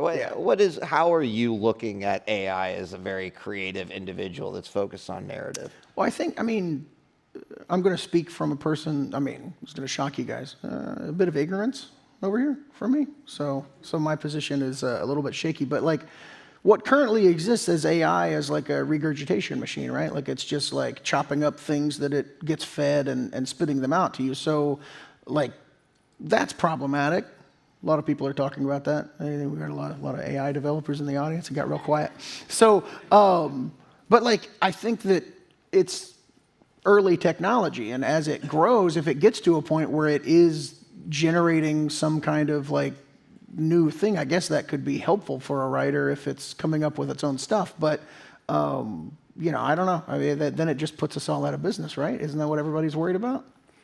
Yeah, again, it depends on what path you walk down. Some might look at it from how can we create efficiency in our processes, and, right? And I think, but Again, well, it's such a touchy subject because there is there's a group out there that's like anything to do with AI, gotta go, no, AI no good, and I clearly have not educated myself enough on it to have like a clear opinion on it. But there are people that look at it like, cameras came along and people that were painting pictures were like, well, you're not doing anything, you're just pointing a box at this thing and pushing a button now. Like what? That's not doing anything. But painting still existed. So I don't know. Maybe there's some room where AI like works. And I'm just spitballing here. What do you guys think? Yeah. Robert's just going through all the different stories about AI destroying the world, or how does he introduce AI to The Walking Dead, and or maybe a Walking Dead AI. Yeah, I think it'll be quite a leap to go from like AI can write your term paper to AI's trying to kill me. I think we're okay. Yeah, I'm sure you'll figure out a really clever way to do that. So,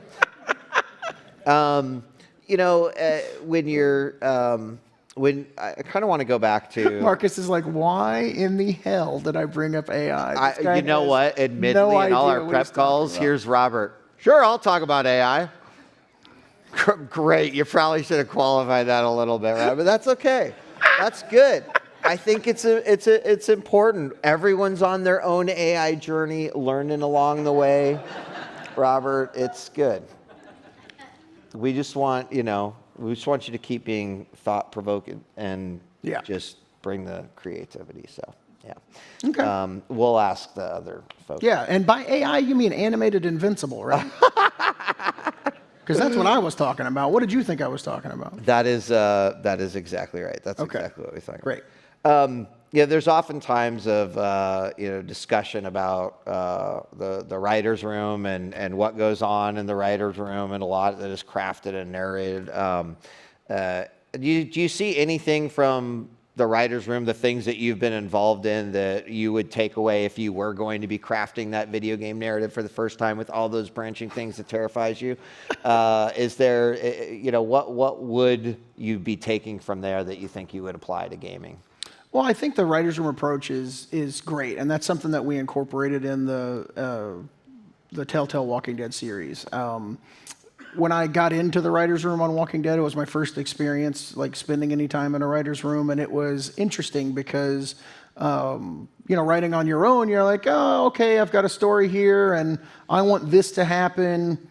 I may not necessarily, like you want to write a story about AI. You're like, I don't really know anything about AI, so you have to research it. But if you're in a writer's room, you talk about it, and then there's like two other people that are like, oh, I know this about it, and I know this about it. And it's not just like making research easier. There's perspectives. We all have different perspectives on life, and we've all experienced different things. And so bringing that mixture to a story definitely makes the story better. There were times, and I wish I could think of specific examples, but my brain's as lazy as I am, so it doesn't work that way. But there were times when we would be adapting a specific thing from the comic into the show, and while we were talking about it, and I'd be saying, okay, I did it this way in the comic, three people would be like, oh, and then that led to this, and this happened because this happens, because this is how this works, and I was like, oh shit, I didn't think any of that when I was working on the comic. That's kind of embarrassing. Just kind of came out that way. Yeah, but and so it does. Working as a group, working as a complete unit, I think definitely improves things and pushes stories in directions that you wouldn't necessarily go otherwise. And I think most games are written by more than one person, but I don't know that the writer's room approach is utilized as often as it should be. And then just in gaming in general, right? It's we've seen a lot of explosion from what we're doing at home to the streaming and the creator space as well. Obviously, the scale in which games are being made, the size of teams, and just some of the unique things that we're seeing. What really gets you exciting in the gaming space right now? I mean, gosh, I don't know. I mean, excited about the new season of Apex, but you didn't really didn't expect that. No, I think there's I don't know. I mean, there's new technologies out there that people are going to be utilizing. I think that I think AI has some interesting possibilities that could possibly. I'm just hoping for a new Mario game soon. Great, great. Well, what do you want to share with us? What you're playing right now, aside from Apex, or is that it? Is that it? It's okay if it is. No. I play some stuff with my son. I've played a little bit of Rainbow Six Siege. I do a lot of shooting stuff. I play Mario Kart still. I love that Mario Kart is still like a active game, like Mario Kart 8 specifically. Yeah. Nintendo's like, we don't have to make another one. The longevity of games now is pretty exciting. The fact that Minecraft is lasting for years and years, and there doesn't seem to be this churn anymore where you have to come up with a new game. Is it remarkable to you that games that you may have played when you were younger are being played by your kids today? Yeah. I mean, one of the first games my son and I ever played was Destiny. And we used to go through and do strikes and stuff like that together. And it's fascinating to me that very quickly they launched Destiny 2, and then they were like, we'll stop here. We'll just keep updating this game over and over again. Because my son, I still pop on every now and then and play Destiny, and my son still actively hops in and does raids and things. That game's many years old. So yeah. Awesome. I guess that's what I'm excited about with gaming, is that you can craft these ecosystems that live and thrive for a good long time, and you're not constantly having to kind of throw the game out and come out with a new version of the game.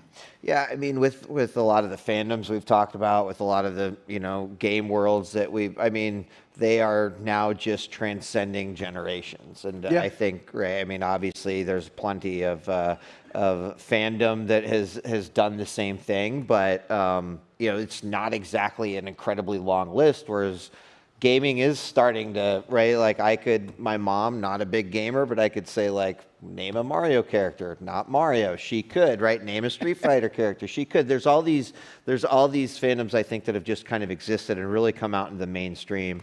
I think that's done a lot to bring awareness, take video games seriously. I don't know. Well, there's not a lot of articles about video games rotting your brain or causing all kinds of that narrative seems to have Robert Kirkman comic books mostly. Have you seen the violence in these? Well, we are actively trying to rot your kids' brains. That is a thing you're trying to do.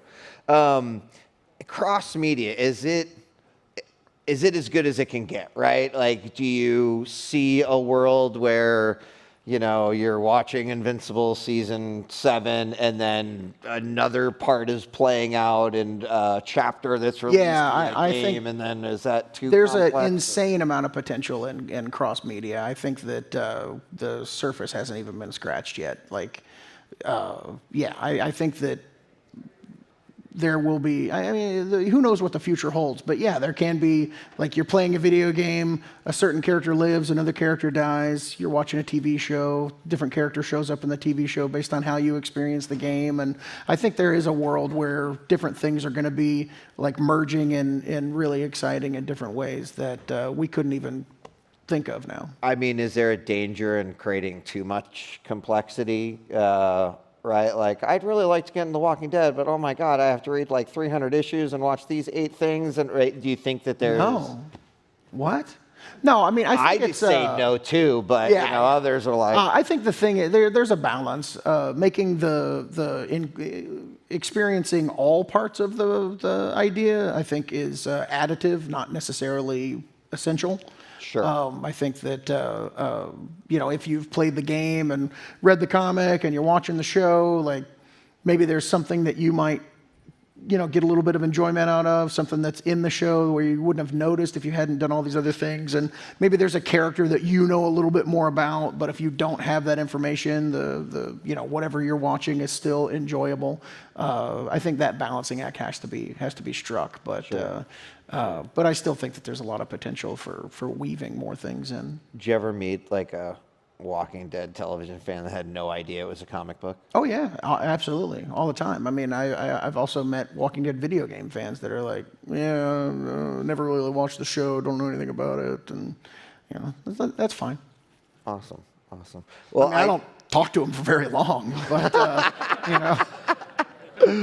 I do think we are going to open things up if someone has any questions. can barely see anyone, so I have no idea if there are like. I know there's at microphones least two today. bright lights out there. There are. I'm not even sure what the process is for question asking. We have a mic, so. Oh, great. Raise your hand. We'll bring the mic to you. Sick. Awesome. Thank you. How much of an influence was George Romero on the creation of the Walking Dead universe? A tremendous amount of influence. I think that watching his movies, and I'm only 80% sure you were in that direction. I just realized, like, I feel like I might be talking to you, but you could be over here, and I wouldn't even really know it. So anyway, so I think that the Romero movies really, watching the Romero movies and then them ending and me being mad because I didn't get to see those characters anymore. I didn't get to experience what happened to them next. And there was no continuing narrative from those movies is the reason I did The Walking Dead. I really enjoyed those movies, and I was like, I just want one of these that just goes on forever. And as a fan, I couldn't find it anywhere, and so I just made it. I was like, okay, I'm going to do the zombie movie that never ends. And so yeah, I owe everything to George Romero. I like to say Stephanie Meyer is to Bram Stoker as Robert Kirkman is to George Romero. All right. I just add sparkles to zombies. And is Night of the Living Dead your favorite, or is it Dawn of the Dead? I think Day of the Dead is my favorite. Oh, come on. Sorry, man. Coolest looking zombies, good, the best looking gore. I love that bunker. You don't like the orangeness of Dawn of the Dead? Nah. It's okay. It's okay. I love Dawn of the Dead. The blood looks a little. Tom Savini's in it. It's great. Tom Savini also worked on Day of the Dead. Yeah, but he wasn't in it. Yeah, that's true. Hey, what's your? Oh, sorry. Oh, you I can see. Good. What do you think about blockchain games? Sorry, what was that? Blockchain games. Did you say launching games? There's one Walking Dead blockchain game. Sorry, now I couldn't hear him because there was laughter. Blockchain, Web3. Blockchain games. Oh, blockchain games. I think that the concept of it is really cool. It's like the blockchain has the items that you amass in the game, and then they might be able to carry into other games. And I think the blockchain adds a lot of potential to gaming. Do I have that right? That's basically what it is, right? The way it was explained to me. Have you ever been on a stage? By the way, tomorrow Robert will be the keynote speaker on blockchain games. Yeah. So. Have you ever been on a stage where you just prove to people how dumb you are? So the way the potential of blockchain games has been explained to me is you would get a skin in one game, and because it's connected to the blockchain, that skin is then active in another game. I think that's cool as hell. Yeah. So yeah, if that's what's done, then I think that's neat. I think I'm next. So look, I'm a huge fan. I've watched basically every season of Walking Dead, and then I watched Fear the Walking Dead season 1 during the pandemic, which was so fucking weird because it was like the pandemic unfolded the way like the first 6 episodes unfolded. I was like, dude, did you write the pandemic? It was super weird. I got that question a lot during the pandemic. Legit. And I did not enjoy it. It was creepy. And then I kept being like, oh, this is our future. And then everybody died. I was like, oh, fuck, we're all screwed. But okay, my question is though, because I really have watched many, many, many seasons. And my favorite episodes are you do this, I don't know, it's like there's this existentialism that's deeply embedded. It's not just like a zombie thing, right? It's like you're commenting on the culture. And so where does that come from? Because it doesn't feel like it's just like, oh, it's zombies and stuff. It's like very, very deep human themes. Where does all that come from?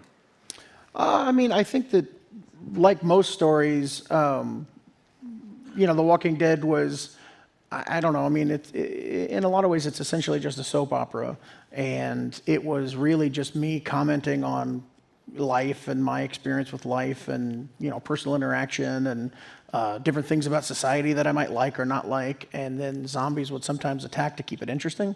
So the zombies were more or less just a function to make it less boring. The real enjoyment for me was to think about the struggle to survive, and even though it is heightened because it is the apocalypse. We're all struggling to survive every day in our own way, and so there's something infinitely relatable about the small, like mundane human aspects of The Walking Dead, even though the big zombie stuff is all unrealistic and crazy and is never going to happen to us, right? It's never going to happen to us. There was a while there where I was like, I don't know. If this thing mutates one more time. But thankfully that didn't happen. Thanks for your question. So I'm Shaquita. I'm a comic book writer who moonlights as a screenwriter. So I want to comment that The Walking Dead is like one of the most perfectly written pilots I've ever read. Oh. So that was awesome. But my question is... Compliments to Frank Darabont. I didn't technically write that pilot. But go ahead. But you made the... I mean, it was all my ideas from the comic. Yeah. He really took a lot of credit for them. But no, go ahead. I'm kidding. So Frank's not here. Outside of your own comics, what is your favorite comic book? My favorite or graphic comic novel? book? I mean, I think historically there was a book called Savage Dragon that I really liked that was about a green-skinned cop with a fin on his head, and he would beat the crap out of people, and it was very violent. But it was also very human, and there was a lot of drama to it. And there was that aspect of it, like The Walking Dead, where it was just about him, going about his day, and it was like a very realistic take on like what it would be like if you could bend a school bus over your knee. It's kind of fun. But I think nowadays, it's probably the best comic on the market is Saga by Fiona Staples and Brian K. Vaughan, which is a crazy space opera, sci-fi adventure about a man and a woman like raising their daughter. And so it's about parenthood and all the different kind of struggles that come from that, set against people flying spaceships made out of trees and all kinds of weird adult stuff. But it's a really great book. Comics, everyone. There's a lot of good stuff out there. There's a lot of good stuff. Cool. I love Saga. I have spent a bunch of years helping IP back here by the sound. I don't know where this one is. Back here by the sound. Okay, got it. Cool. I spent a bunch of years helping IP creators, comic book authors, book authors, etc., extend their story worlds cross-platform before there were words for it. And flash forward to today, my question is, in a world where anybody can ingest everything you've ever written into an AI and start to train a model in all things Kirkman, what are you doing to protect against that, and/or what are you doing to maybe establish the canon and authenticity and human-made stamp of what is Kirkman to differentiate it from all the other derivatives and hallucinations and other bullshit out there? Yeah. What am I doing to combat AI? Saving my money, I guess. You're gonna, all your characters would live, right? Because then the AI would know, like, Robert kills off all of his most beloved characters, and then, right? So, no. Yeah. The AI is just killing characters constantly. And well, once it trains on what you've done in the past, Robert, yes, exactly. That's what's gonna happen. But yeah, I don't really know. Yeah, that's a tough one to answer. If I had the answer to that, I would be a billionaire. Because AI is coming and nobody really knows what it's going to result in. I mean, we feel like it's going to end everything, though, right? I mean, whatever. I don't know. I think it's funny that the studios right now are talking about like incorporating AI scripts and trying to like use AI to replace some level of writers, because the potential is there very quickly for AI to replace studios. So it's like, oops. Like, I guess because I think that's where it's all going, right? It's going to be teenagers on their iPod or on their iPhones or their laptops, just like making their own Commando 3 starring Arnold Schwarzenegger, filmed in like 1989. I'm waiting for your Black Mirror episode, Robert. That's what I would do. Yeah. Yeah, and then it'll be like now, where you try to show a kid Game of Thrones, and they're like, I just want to watch YouTube. You'll try to show a kid something, and they'll be like, I just want to watch my AI movie. So I don't know. You made me talk about AI again. Marcus is mad. Everyone else is mad. I don't know why this keeps happening to me. Excuse me. All right. We're all going to die. One more question. That's like everyone. But our careers will go first. I'm the light on your right. Yes, hello. I appreciate your comment about world building and creating a consistent world where stories can emerge, in a parallel fashion. I know you have a new sci-fi IP Yeah. coming out. And I guess I was surprised by your answer because I figured characters were the strongest part of a lot of your stories. We talked about the world first, and so I'm wondering, as you now work on this new IP, what is your process? Is it characters in world together, one before the other? And do you think about the transmedia properties of that in conjunction with that? Yeah, it's Void Rivals. It launches in, I think it comes out June 14th. Thank you. Very excited about it. I think that I kind of come up with the world and the characters in tandem. I think that they're both of equal importance. I think the story doesn't exist if you don't have interesting characters, and so I'm always trying to, make the characters as interesting as possible, make them as unique, and to have like deep personalities and motives and all of that important stuff. But I think that each feeds the other. The character feeds the world feeds the character. As you develop the world, you come up with different things for the character to have done or to need to do that can enrich their character. And as you deepen the character, you can it kind of drives what the world needs in order to compensate for that. So if you do them both in tandem, I think it kind of bounces back and forth and helps you create a rich environment for the story to exist in, if that makes sense. Made a lot of sense. Sure, I can do 2. Yeah, we're going to do it. 5 seconds. Sorry, Let's go. 3. No, 2, because just you mentioned. It's going to blow up. Over time, it's I'm sorry, our yellow letters with our countdown thing turned red, like something was going to explode. Real quick. So, NPR had an interview yesterday, and it said about AI and coming back to your opening about, you do this because of your passion, and that AI won't have the passion or the sentience, I think they said, to do the things that writers do naturally. So I think it goes back to your passion for writing these, that it can't replace that. So. Yeah. I mean, I think the form of AI that exists now, I think, is not going to be able to have any kind of level of originality or any kind of like creativity that is going to have that spark that a human brings to it. So I think we're okay for now, but very quickly it's going to copy that, and then we're all going to die. Right? I mean, completely agree, though. It's all just a matter of time, right? A passionate storyteller, definitely, and I think it'd be pretty difficult to duplicate that brain, Robert. So, ladies and gentlemen, I agree. Robert Kirkman. Thank you. Good job. All right.